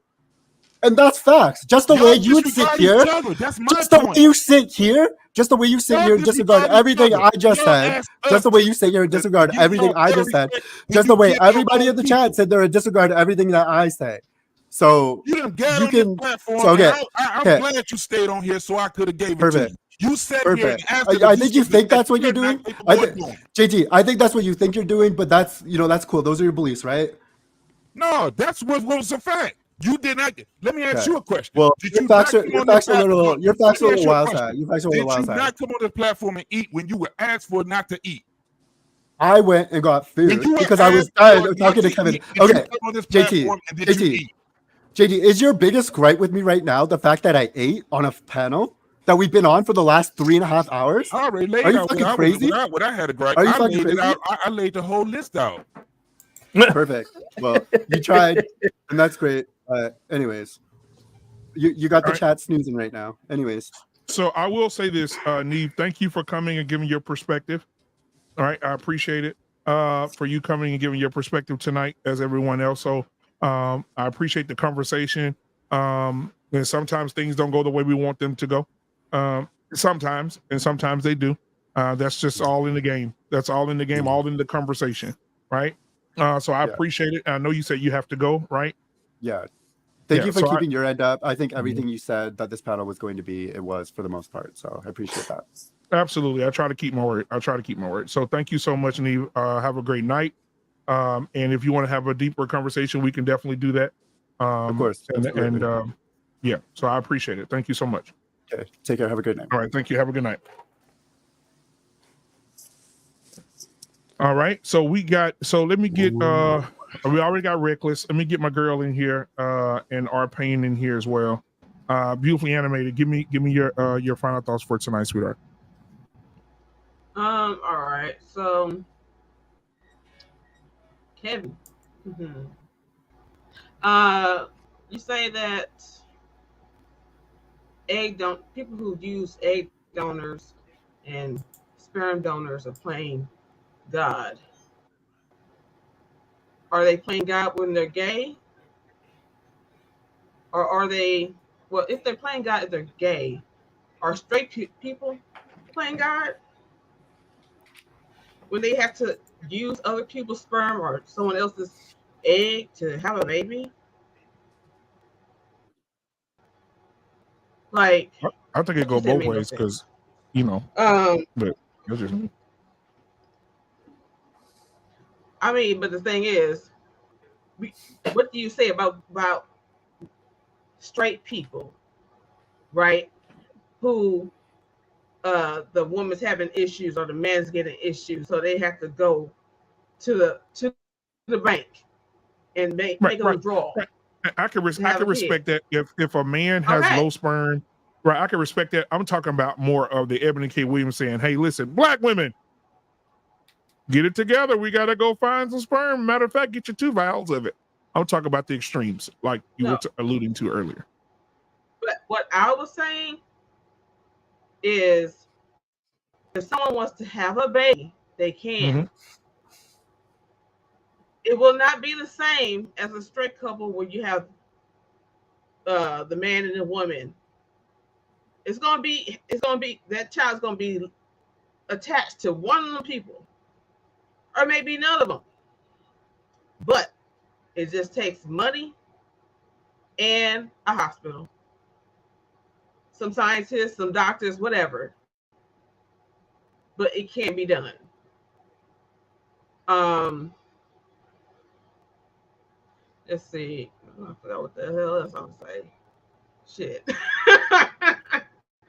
Move on. Move on. All right. So thank you so much. I appreciate you, Shook. I will bring up your classes, but I'm not going to bring it up until we're on a more fun show, okay? We'll talk about your classes on a more fun show.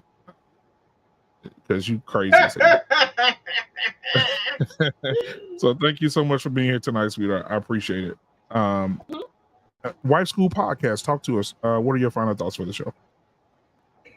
I enjoyed myself. I feel that everybody got a chance to express themselves and how they feel. I don't know you, Bubs the God. Sorry, I'm just trying to read your name. And Kevin and Neve, I interacted with these communities all my life. I've worked with people and they just love me, but because I treat them as a person, right? Just don't forget the children, you know. I talk to my children every day. They affirm to me, they say, God made me a boy, God made me a girl. And that makes me feel good, you know, that they know who they are. And then they go out in the world that can press them, or they feel pressure because they're young. Sometimes they don't want to go against what their teacher's saying. You know what I'm saying? We don't know the pressures that they have when they do get into class, because we do see how these teachers act when they get into class. Well, you need to listen to me because I'm an adult and you don't know anything. So they have to face that too. So I, you know, teach my children to operate in love, and that's how they are, and that's what's important to me. It's up to people to have their freedom. That's fine. But it's gonna be what it is, because people are gonna do what they want to do. I appreciate modern renaissance because I worked in a hospital. I worked in one of the top hospitals in the United States, Mass General Hospital. And, you know, sometimes you're behind the scenes, you see that it's just money driven. You are a patient, you are a code on a transcript. So I do appreciate you, Mr. Modern Renaissance. I definitely appreciate you for coming up here, because people, they don't really care. It's about the almighty dollar and a lot of things, and that almighty dollar goes everywhere. It goes into churches where it shouldn't be. It goes communities. It goes to behind certain things that it should not go to. But hey, everybody has a price, right? But I'm not trying to buy into that price. I'm trying to actually live, you know, like what Black Dahlia is saying, Robbie, sorry. You have to be and live that way. You know what I'm saying? So I don't have any gripe, because I want to live a good life. There's not a lot of people really trying to live a good life, because like you said, how can I speak and emphasize certain things when you said there's 4 fingers pointing back at me? That's, my words mean none effect. What I believe in is none effect. And you just like, I'm done with them anyway, but I just try my best.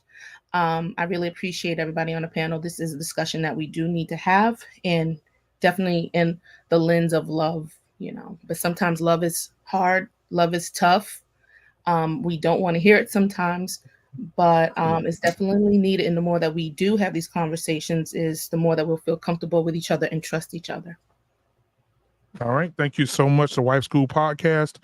You'll see her. Make sure you follow her. And sometimes she's over here showing her love with us and giving her perspective over here as well. So Wife School, thank you for everything that you're doing and everything that you're going to do. And I pray all is well with you moving forward. Okay. Thank you so much. All right. Let me get, let's see here. Who hasn't gone yet? Because I was trying to take down everybody. All right, I'm gonna get the old school. R-Pain. R-Pain. Now, if you don't know who R-Pain is, R-Pain used to be a stripper named Long Leg Johnny, and he stripped for about 12 years. And so I wanted to get him in here because he does have some experience in this area. So, R-Pain, what are your final thoughts? Yeah, you know, I think that one of the things that we got to make sure that people don't label this panel disingenuously. I mean, there was a gay man here, a trans woman, and a detransitioning person on a panel. If you're not gonna If you're gonna have any kind of conversation that is one-sided, you wouldn't let these people on your panel. You know, so from that standpoint, this was a righteous panel because we let people say what they had to say. Just because there was a little pushback here and there, that's great. That's what conversation is supposed to be.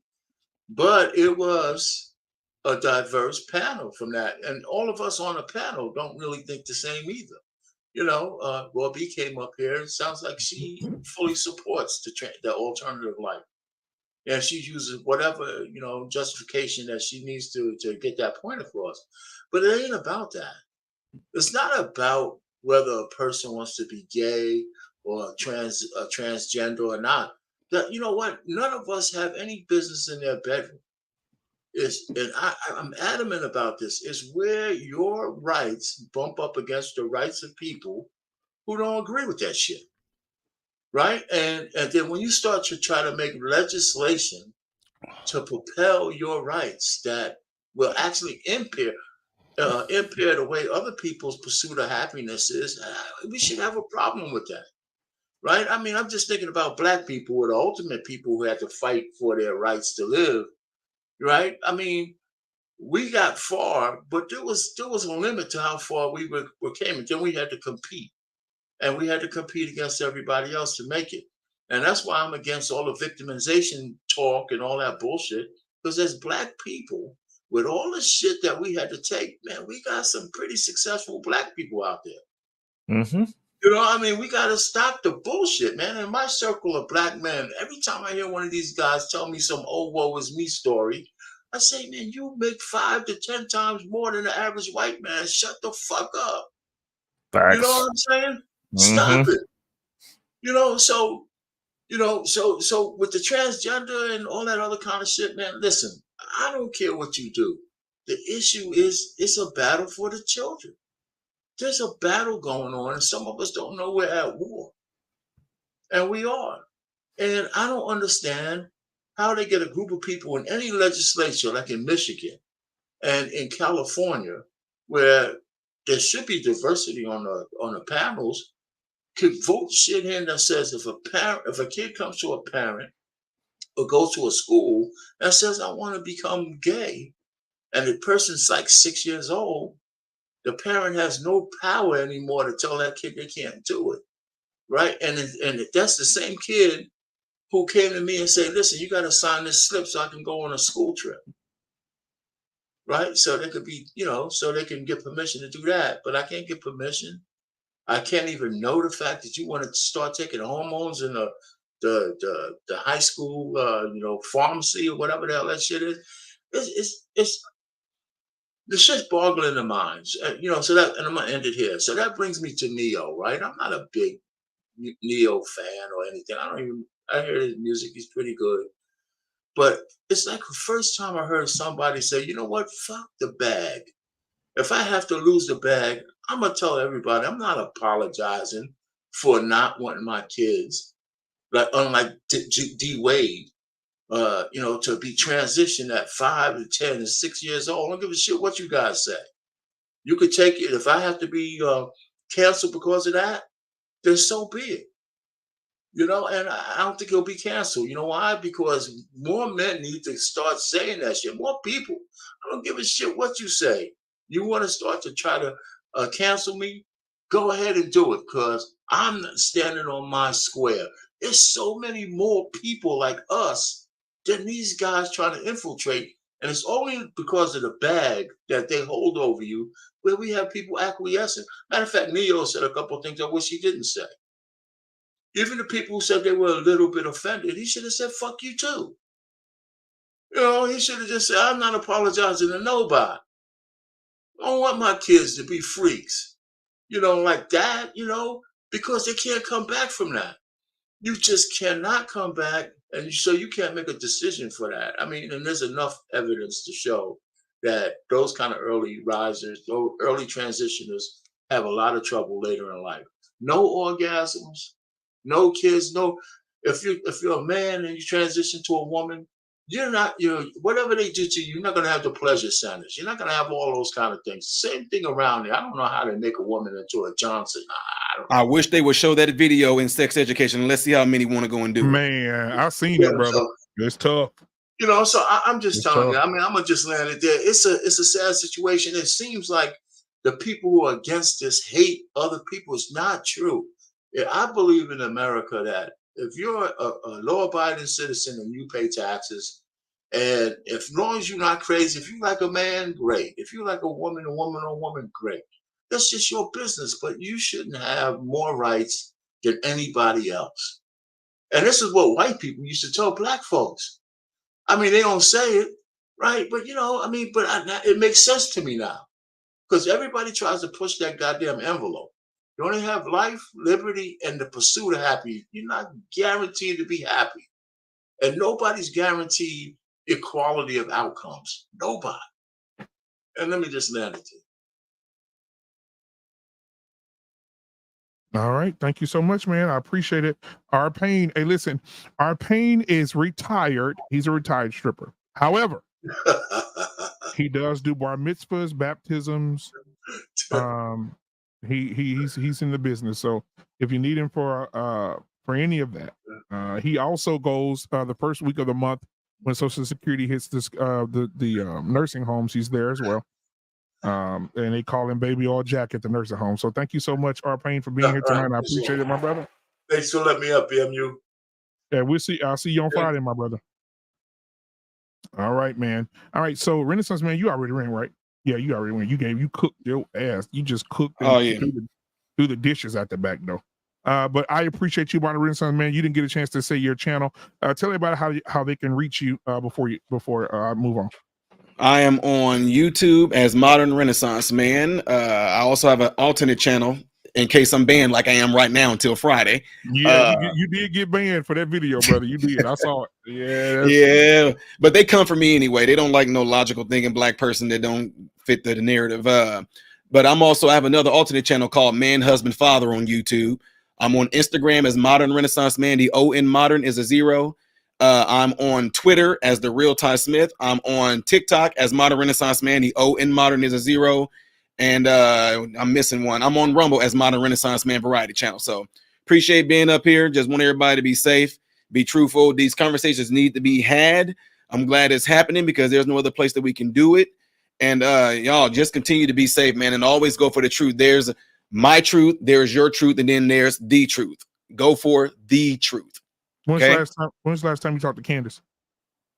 2 weeks ago, before she dropped the Andrew Tate thing. Yeah, damn, that motherfucker blew up, didn't it? 3 hours, my God. Yeah. All right, man. Well, thank you so much. I forgot too. You know, like where you helped me at. You helped me out. Also, do a lot. I also have a radio show that I do on Saturdays. Cities 92.9, the news and talk of Bloomington Normal. So yeah, and I appreciate you holding the radio show over for me when we got. Hey, I had fun that day, bro. I got to do it. Yeah, well, YouTube thing, we got a lightning strike, but you actually took over the radio show for Central Illinois. So hey, appreciate you doing that, man. I appreciate you, brother. I appreciate it, man. I was glad I was able to help you out over there. So I appreciate it, man. Have a good night, man. Next time we have a conversation like this, I'll definitely send you the link, my brother.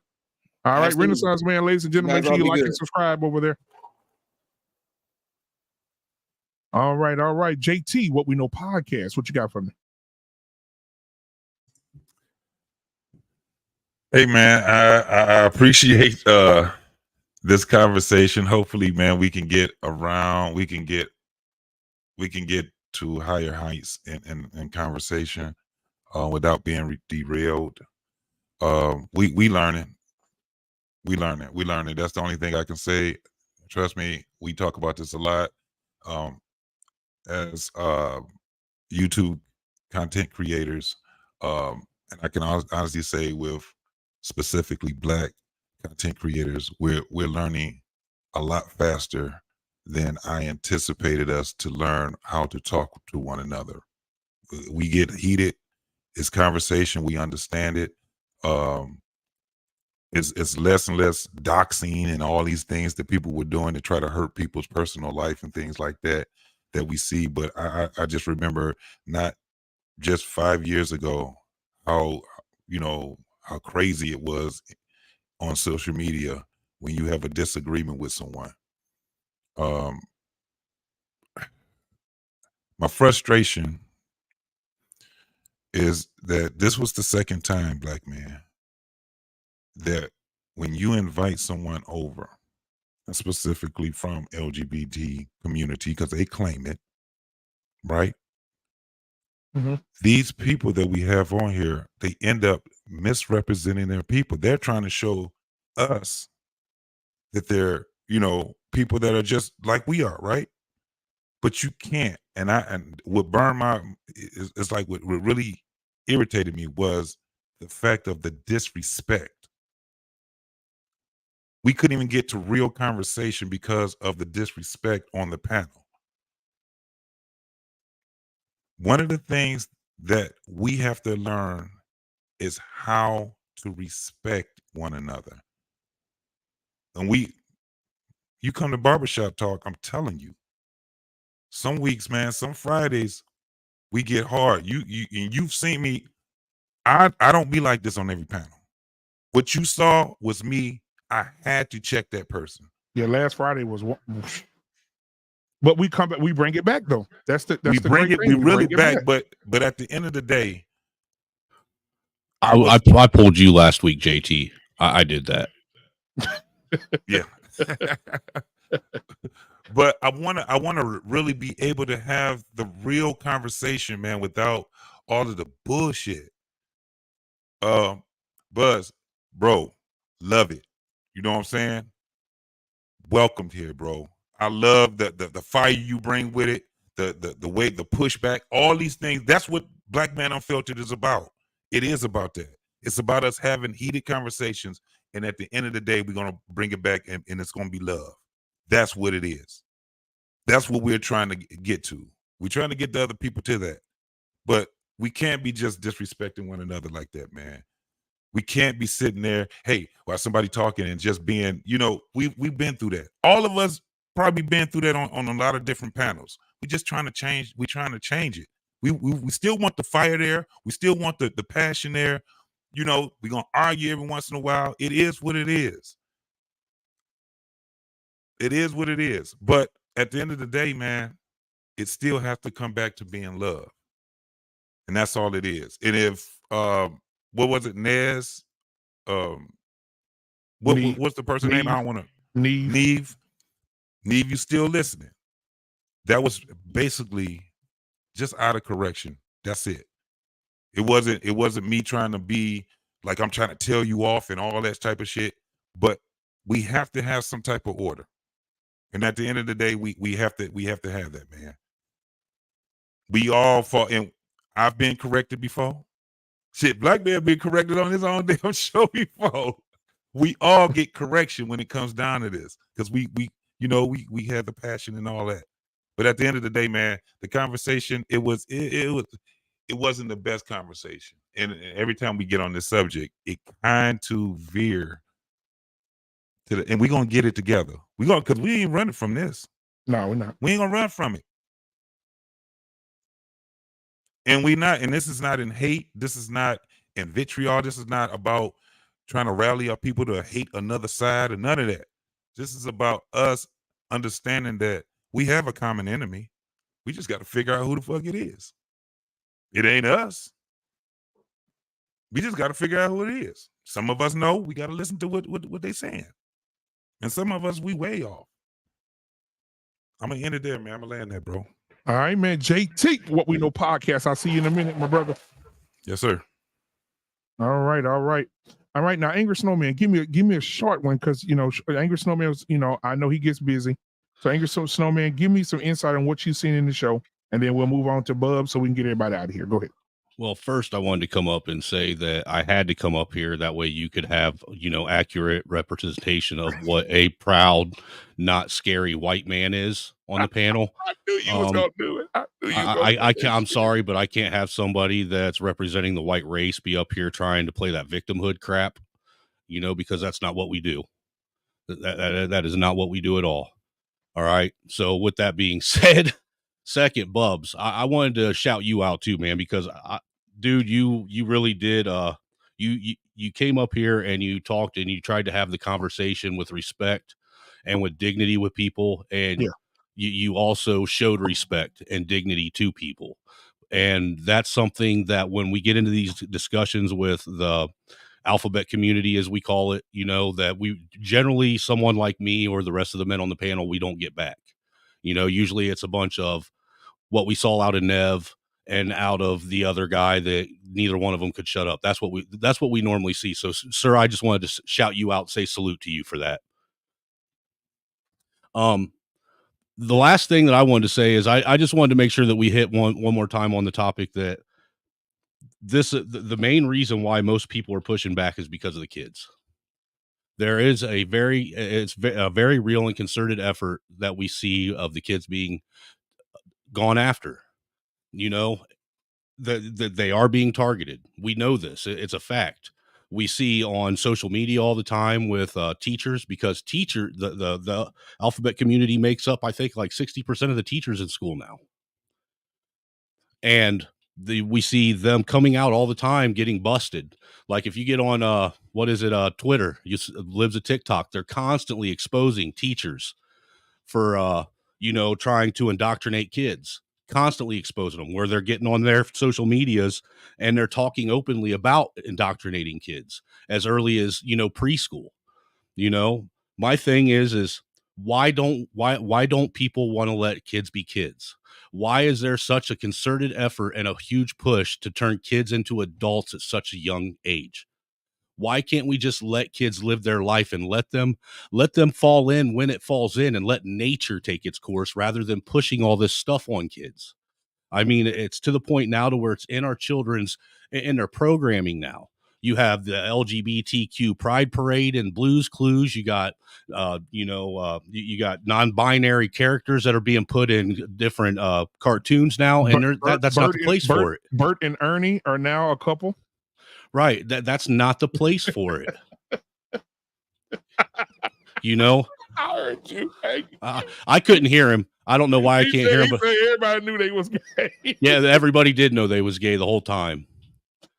Come on, that's crazy. But the thing is if people would have left the kids out of it, we wouldn't be having the issues that we have now. You know what I'm saying? That's the whole point of it. All the pushback came when it came out of the bedroom and it started being portrayed and projected to our children. Now we, as parents that actually care about our kids and that are good parents, we feel the need to have to protect our children from an environment that we didn't agree to them being a part of. And I don't think that we should be getting pushback and getting a bunch of flack for wanting to protect our own children and protect their innocence. But other than that, minus having a couple more Terusas up here tonight, it was a good conversation. I can call him real quick for you if you want to call him. Dude, do you really want me to run him off your panel again? No. Hey, wait till Friday. But other than that, it was a good discussion. I think that, like JT said, it could have hit on some more topics rather than there being all the petty, back and forth, over nonsense. But the thing is this is how it starts. We have to start talking. Like I've told all you guys, this is how I started, figuring that I was going to try and help fix with the white and black relations, is I was going to start engaging with black people. Right? Because I was tired of people, especially white people, assuming that they know what black people are like, and black people assuming that they know what white people are like, and nobody ever talking with each other and actually finding out what we're like. The same applies with the LGBTQ community as well. We're assuming a bunch of stuff and we're not talking. We need to start talking. If we start talking, then maybe we can fix some of these problems that we have, and we can come together on it, and maybe take all this sexuality and put it back in the bedroom where it belongs. Yeah. And that's where I'll land it. But again, shout out to you, Bubs. I mean, like I said, you shocked me, sir. You really shocked me with the way you conducted yourself, because I know the first time I talked with you in the chat, man, me and you and Ray were going pretty hot and heavy in the chat at each other, so shout out to you for coming up here and conducting yourself as a proud, man with honor and integrity. All right. Thank you so much, Angry Snowman. I'll see you on Friday. I'll send you the link tomorrow. I'll see you on Friday. Absolutely. And man, we're gonna work it out, man. I have Tyrus ready for you, okay? Oh Lord, son. All right. Angry Snowman, ladies and gentlemen. All right. Lost in translation. Talk to me. Black man, And, thank you know what? Before you say that, I want to say something to you. Thank you for being patient. Thank you for being always professional, always well spoken. Man, just thank you for being you, bro. I mean, I think a lot of people don't get their flowers while they can smell them. So I just want to tell you, man, thank you for being the man that you are, man, how you conduct yourself. And just know some people are looking at you and admire that. And I'm one of them. So thank you so much. Thank you, sir. I was about to thank you for letting me come up this evening. And I want to thank the panel for having a very spirited conversation. And my thing is that sometimes we are talking about the same topic, but from different angles. Sometimes a conversation can be multifaceted, but the answer is usually multifaceted as well. How do we handle something like this? How do we talk to people without disrespecting each other? You know what I'm saying? I'm real big on and trying to figure out exactly where we can meet in the middle. You know what I mean? And my thing is this: we have to figure out exactly what's going on. 9 times out of 10, when the enemy is doing something, he's not going to broadcast it. But if you pay attention, you can actually see exactly what's going on. A lot of people, I've been living a long time, and anytime somebody wants to pass an agenda, what they do is they try to scare people with the kids. You know what I mean? We were coming up, and all the high schools and middle schools were kind of raggedy or whatever. So they said, oh, it's for the kids. So they started building brand new schools or whatever. Well, what happened was the population of the people who would normally go to that school started to decline. And they still had a lot of administrators and all this other stuff. We don't really need that. So the schools got small. They started closing some of the schools. Anytime they wanted to pass a tax, one of my old hometowns, oh, it's for the kids. And they raised taxes up to all the businesses left. And I was like, that really wasn't smart. So now when we get to this particular situation, given the experience that I have, I'm kind of leery. You know what I mean? When people say, oh, it's for the goodness of the kids. And I'm taking a step back and I'm like, every time somebody says something, it's for the kids. Normally, whatever they try to fix usually gets tore up. So I'm asking myself, is this really for the kids? Now, if you dig into it a little bit more, then you'll start to see the bills that are being passed. I'm starting to think that this other stuff was a distraction until this was the actual end game.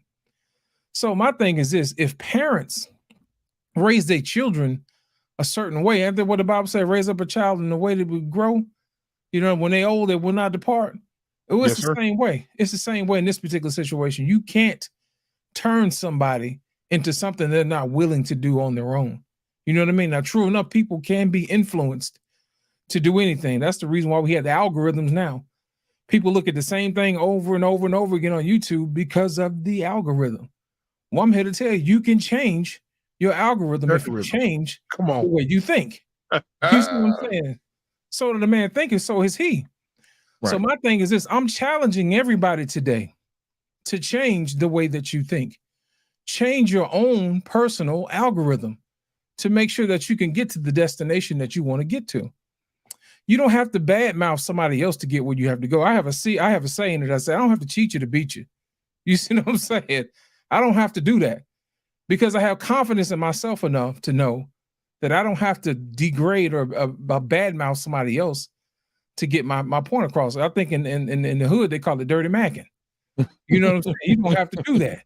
Yeah. If you're good at what you do, you don't have to dirty mac. You see what I'm saying? Exactly. So my whole thing is this, man. We're going to have to do better if we're going to get better. You know what I mean? We're going to have to do business with people who are a little bit different from us. You know, that's across the aisle, politically identically different. You know what I mean? We can see things from different ways, but eventually we're going to have to work together. Because if not, we got some other people around the world who would love to be in our position to have the world's reserve currency and have the power and the clout that we have. You understand what I'm saying? So my thing is this: make sure that we do right by each other, do right by your neighbor. You know, so the Lord says, love your neighbor like you love yourself. He didn't say love your neighbor if. You know what I'm saying? He didn't put in a modifier. He just said, love your neighbor. You know, and I don't know why that's not a problem, why that's a problem. Yeah. But true Christianity should be a reflection of that sentiment. You know what I mean? It shouldn't be a point where we are intolerant to everything, intolerant to some things. You know what I mean? Mm-hmm. My thing is make sure that you take care of that particular person. You know what I mean? And that's going to make that person want to, rub off and be good and do good. You know what I mean? And good travels around the world just like bad does. But whatever you focus on, that's what you're going to wind up getting. Now, along the way, we're going to have some disagreements of ideology. That's normal. You know what I mean? But as long as we don't get sidetracked by name calling and stuff like that, we'll be fine. We'll be fine. And I'm pretty sure that everybody here has watched tonight and enjoyed themselves and had a decent conversation. Yes, we had some things that got off track and we enjoyed ourselves and we chuckled and everything, but that's what it's for. Black man, I want to say thank you to the chat. Thank you to you. Everybody that was on the panel, I'm gonna give it back to you guys. And you can always catch me on Lost in Translation podcast here on YouTube and Instagram. And I love you guys. And if you have any questions or anything like that, you can always stop by the channel. You can find me here on Tuesdays, Talk That Talk Tuesdays, and then also in the barbershop on the Black Man Unfiltered Network. Thank you, Black Man, for having me. Have a great I appreciate you, man. Lost in Translation, you are a true class of man. And if anybody's looking for some men to look up to, you are that guy, man. So do that. Continue to do you, bro. I appreciate you, bro. Thank you, sir. Absolutely, man. All right, Bubs the God. Talk to us. You muted. You muted.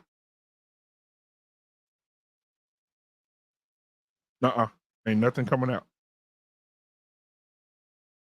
Nothing. You could just, you want to wave? You can wave. But why you getting your mic ready, man? Thank you for thank you for coming tonight. I appreciate it. While you getting that together, I'll just say this. Leave and come back. That's fine. Thank you for coming in tonight. Thank you for being a part of this show. I appreciate it. For having the dialogue and having the conversation. And my goal here at Black Men Unfiltered Network is to have balanced conversations and to talk about everything. And my motto at this channel, at this channel and this network, period, across the board is, if we can't talk about everything, we don't need to talk about nothing. But being around great people, especially people like Illuminated Revelation, who has so much wisdom, guys. Oh my God. I mean, I asked for information from Illuminated Revelation and I'm still reading information this man has sent me. And he just sends it and I enjoy it because I was reading Illuminated. I was just sitting in the car and I got to work and I logged in and I start reading again. And so, man, you sent me so much insightful stuff. And so, and I had this in my mind for a long time. To do this kind of a show, but I think I want to do a show with you, whereas you and I, and probably Lost in Translation, he's in the Word real deep, Mr. Bennett, and have a show, and we're just going to call the show That's in the Bible, and we're going to sit down and discuss the Word, because I think a lot of people misinterpret the Word. A lot of people don't understand the Word. And they they're doing their own thing, thinking the word is saying one thing when it says another one. And I want us to be able to dissect that word and let people know what that word is. And I think with you and Lost in Translation and Mr. Bennett, and we could us four, man. Oh my God, we'll the Renaissance too. He's good with that too. Absolutely. Bubs the God. Go ahead. Okay, can you hear me now? Absolutely. Okay, great. I'm not gonna lie. The affirmations that I did before this live, it came true, because after the stuff I saw previously, I'm like, oh Lord, are we going to be able to have the conversation? But I'm grateful that we were able to at least scratch the tip of the iceberg. I think going forward, if possible, maybe screen the guests to see if they'll be able to be respectful, because I feel like we can really have the conversation like we did in the 60s and 70s. There used to be Black delegations coming together from those in the system, those who said fuck the system, blow it up, those who are spiritual, coming together because we're all oppressed. That's the main thing. I have some points, but I'm just going to end it like this. Okay. there is one thing that I think we as Black people need to do, which is to face the fear.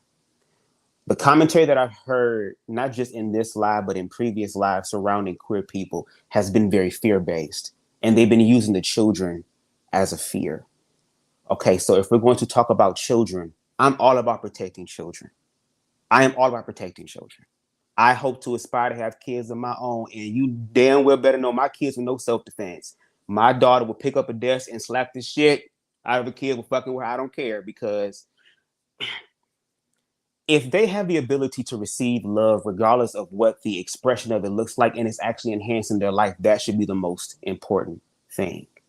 The fear-based narrative around children is being used as a government's agenda to create war. War is one of the most profitable things a country can do. That's why they love it so much. That's why America is number one when it comes to self-defense, war. And they want the people warring with each other. And here it is. I thought we were going to have some intense parts. There were people that I thought was going to breathe the smoke who actually operated in what Christ was really about. Because Christ is about application of love. That's the path less chosen, which means you have to love people. And no shade. Christianity is actually being called to that. Or shall I say organized religion is being called to that. You want to rep the name of Christ, you have to put in the work. Christ walked and talked with these people. He got to know them. He had to listen to them to understand. He was quick to talk. Slow to talk and quick to listen. That's how he was able to help people. And to be able to help people grow and become better, because it's love. And for the children, we're forgetting about queer children. I was once a queer child growing up. And the same verbiage I heard sometimes tonight on the last panel was the same verbiage I heard growing up. And I didn't have any queer representation. I had a mother and father who were together, still 35 years in marriage, saw them do PDA dress in front of each other. Dress like each other, excuse me. I caught them a few times. I was around that heterosexual representation, and I'm still gay. I was never touched. I was never molested. There was never no locked memory in my mind. There are queer people here. And to the video that you're going to use tomorrow for y'all's safer conversation about queerness, which is okay, use the video about science. And the lady in the video said that sexuality and gender expression is nothing but variations of humanity. Queer people are not trying to erase heterosexuality. That can never happen. It is required for the heterosexual race and relations to happen to bring us in, because you're bringing the queer children in, not us. We're not having the kids, remember? So y'all are producing the gay children. Y'all are producing the trans children. So the thing is, are you going to be a real parent and love your child unconditionally, like you say God loves you unconditionally? Are you going to manifest that? And as long as we continue with the fear narrative, we will never get to that. If you want any more do any more panels and having conversations around queerness, I would love to be a part of it, because I feel context and nuance is important, especially if we're trying to bridge the gap. So you have a respectable queer person here who's willing to have the conversation and give the smoke, because like you said, it's going to have to be difficult. Right. But we got to work through it. That's the only way. And the thing is love. So thank y'all again for the opportunity. And I'll be in the chat tomorrow night, because I would love to hear y'all perspective. What he's speaking about, ladies and gentlemen, is Unapologetic with Mandrell and Shushu. Yes. And they'll be doing a show that's a brother and sister combo. They'll be doing a show tomorrow as well. And I think the name of the show tomorrow is, I'm getting old, y'all. The name of the show tomorrow is, I'll make all this stuff, do all these thumbnails, and be forgetting everything. Okay. What are they talking about tomorrow? It is, I think it's tomorrow's the 9th, right? Yeah. It's going to be 9th. What is the gay agenda? Yeah. So they'll talk. You need queer people there, but I'll be in the comments. I don't know if you'll drop the link. They'll drop the link, because my guy here, who's the Black David, shout out to him. He's in the back right now. Got a haircut. I guess he think he got a haircut. I don't know, but anyway, Hey, stop trying to diss me. Love you, brother. But man, Black David will be here tomorrow, and he'll be taking over the shows, making sure everybody gets what they need. Make sure the link is dropped. Make sure the comments are read. And so, Black David, thank you as well for all that you do on Wednesday and Thursday, giving me a break so I can have time with this family of mine. So I appreciate you so much, my brother. Yeah, I'm a granddad too, so you're like a kid to me. I appreciate you, man. I appreciate it. All right, man. Well, Buzz the God, man, thank you so much for being here. And thank you for your perspective. And I definitely will be sending you out some links for future shows to have the conversation. Awesome. All right. Thank you. Y'all have a good Thank you so much, man. Buzz the God, ladies and gentlemen. Peace. All right. Last but not least at all, man, the man, the myth, Illuminated Revelation, man. Illuminated. You watched, you listened, you were patient, you saw. Where are we right now? And give me your final thoughts before you get out of here. I know you got to get to bed because I don't want to hear that door open. You got to go. You know, I know you got to Yeah, go. it was. I was really expecting a little bit more from a academic perspective and an intellectual basis, because, like I said, I got stuff in the chamber that I didn't even get a chance to get to because I know we was rotating in and out, and I wanted to be respectful and mindful. But there was a lot of things when we fade to the back that we'll talk about. I got a surprise for JT. But for me, I knew that community, when you talk about transitioning, and as Modern Renaissance says, detransitioning, I think that's what I was talking about the Epoch Times about. They've got psychiatrists, they've got people on there that gender transformation, the untold realities. It costs about $4 to watch, which I'm going to take the time out to watch it. You know, so, and plus I subscribe to them. So a lot of times what happens is we can't have the conversation because the buzzwords are out there, the talking points are, oh, that's a conspiracy, or that has been fact checked, or that has been debunked. And when you begin to do your deep dive and you begin to do your data mining, as I call it when I was on active duty, when you do your data mining, you look at it from both sides. You go down websites and you can just read the caption. This has been debunked. This is this is that. And then I don't try to go into things in research, looking at it from my perspective. I try to read everything in its context so that way I can bring it and say, hey, I disseminate the information. Here's what I read. Get your own thoughts. Of course, like me and my friend used to be back in Michigan, we used to talk, we'll find something and then we'll be all excited about it. We'll grasp onto it. And then somebody said, boom, blow that out the water. Oh, that's not true. Let me show you why it's not true. Well, he missed this point. He missed that point. And there's always going to be some points that you're going to miss.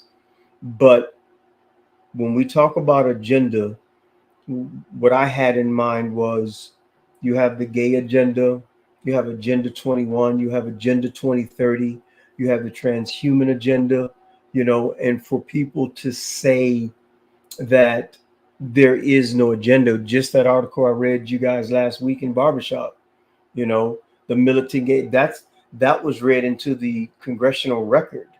So it's there, and the stuff that I've got in the chute in the chamber, which I wanted to have a discussion on. Yeah, we'll definitely do that. We'll have a part 2 of this for sure for you. Yeah, because I mean, and I'll send you the article list. I mean, it just gets to the point where it's itemized, and I'll land the plane with this. All I'm asking people to do when I come in these spaces, yes, you can challenge me. Yes, you can even mock me and make fun of me. That's fine. But what I like to do is give you the information, shake the dust off my feet, and let my peace return unto me. And then sometimes I'll allow you to be right for the sake of you being right, because you haven't read what I read, and I don't know what you all research, but when I'm presenting something and black man, that's wrong. Well, how are you dismissing that based on what? Right. How are you sustaining your side of the argument? Right. You know, that's where I thought, but you know, I knew, you know, it was going to get heated in some point and get off the rails like it always do in these YouTube streets. So, and I'm learning that. So that's why I say, you know, when the scripture does come, when the time comes for me to, because I talked to some people about, you know, bringing this together and having different aspects and bringing other people in, you know, and I watched and studied other channels. So, you know, my perspective is bringing it up into where we can have an honest conversation. I like what Anton says. All I want to do is have a conversation. If you're not willing to have a conversation, well, ain't no sense us even, you know, right. even doing that, you know. So I'll end the plane with that, my brother, and I'll see you in the back. All right, man. Thank you so much, guys. Illuminated Revelation in the building. I appreciate him so much, man, and all his knowledge. And man, y'all pay attention, because we'll do a part 2 to this, but we'll do it from a perspective of teaching.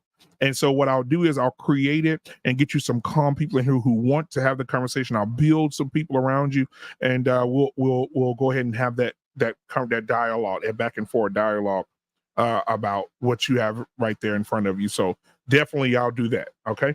All right. Thank you so much. Again, Illuminated Revelation. Man, listen, I can't thank you guys enough. The people in the chat, the people on the panel, everybody that came through on the panel tonight, man. Right, I look at my boy Black David in the back right now. Shout out to him engineering these shows on Wednesday, Thursday, sometimes on Friday. He comes and helps me out on Friday when I'm here. On Tuesday, he's in here working. So I want to shout him out as well. Black David does a lot to help me out. Because we do run a lot of shows and he enjoys it. So he's partnered with me to help me make sure the shows are on fire for you guys. All right. Thank you to Quiet Storm for being here tonight, adding the Quiet Storm. I don't know, male or female, because I didn't want to mess up. But the Quiet Storm, thank you for being here. He's a new moderator along with Black David. The moderators, thank you so much. Lady Novoa, Von Bryant, thank him so much for being in the building tonight. And whoever else was modding tonight, if I forgot your name, charged to my head and not my heart, I appreciate you guys for modding. I appreciate you guys for being in the chat and keeping the conversation going. It was amazing. Thanks to everybody that was on the panel. Thanks to everybody that gave super chats tonight. I'll play those on the outro as we're leaving out. And it's just been an amazing night, man. We up to 125 likes, ladies and gentlemen.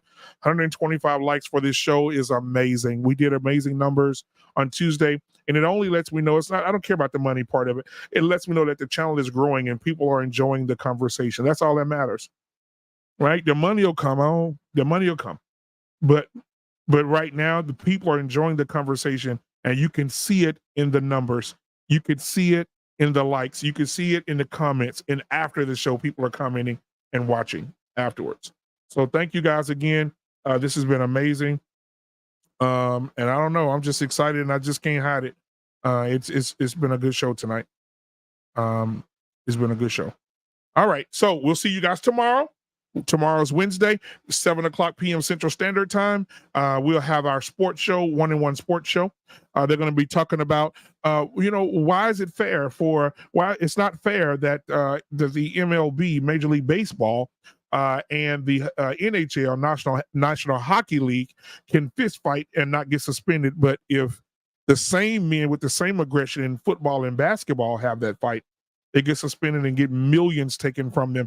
They'll be talking about that on 7:00 p.m. Tomorrow, Central Standard Time, right here on the Black Men Unfiltered Network. And then at 8:30 tomorrow, Mandrell and Shushu, that dynamic duo, brother and sister, sibling love, will be talking about what is the gay agenda. And so make sure you tune into that. Also on Thursday, Dr. Nkumbe, my brother from another mother, he says him and Coach K will be talking on Thursday. Are modern women delusional, hopeful, or just plain stupid? That is Dr. Nkumbe and Coach K on Thursday at 7 p.m. Central Standard Time. Get on over here. Go ahead and hit those notifications so you know when we go live. And then on Friday, the men are going to be here on Friday, and the name of the show on Friday is On the Ass. Men who face pushback for disciplining their children. That's Barbershop Talk on Friday. So we got a hell of a network, hell of a shows coming through. We got professionals. We got Black David in the back. We got so many loving and caring people that come in and just give their time and their efforts. And I just love you to death. I appreciate every one of you. All right.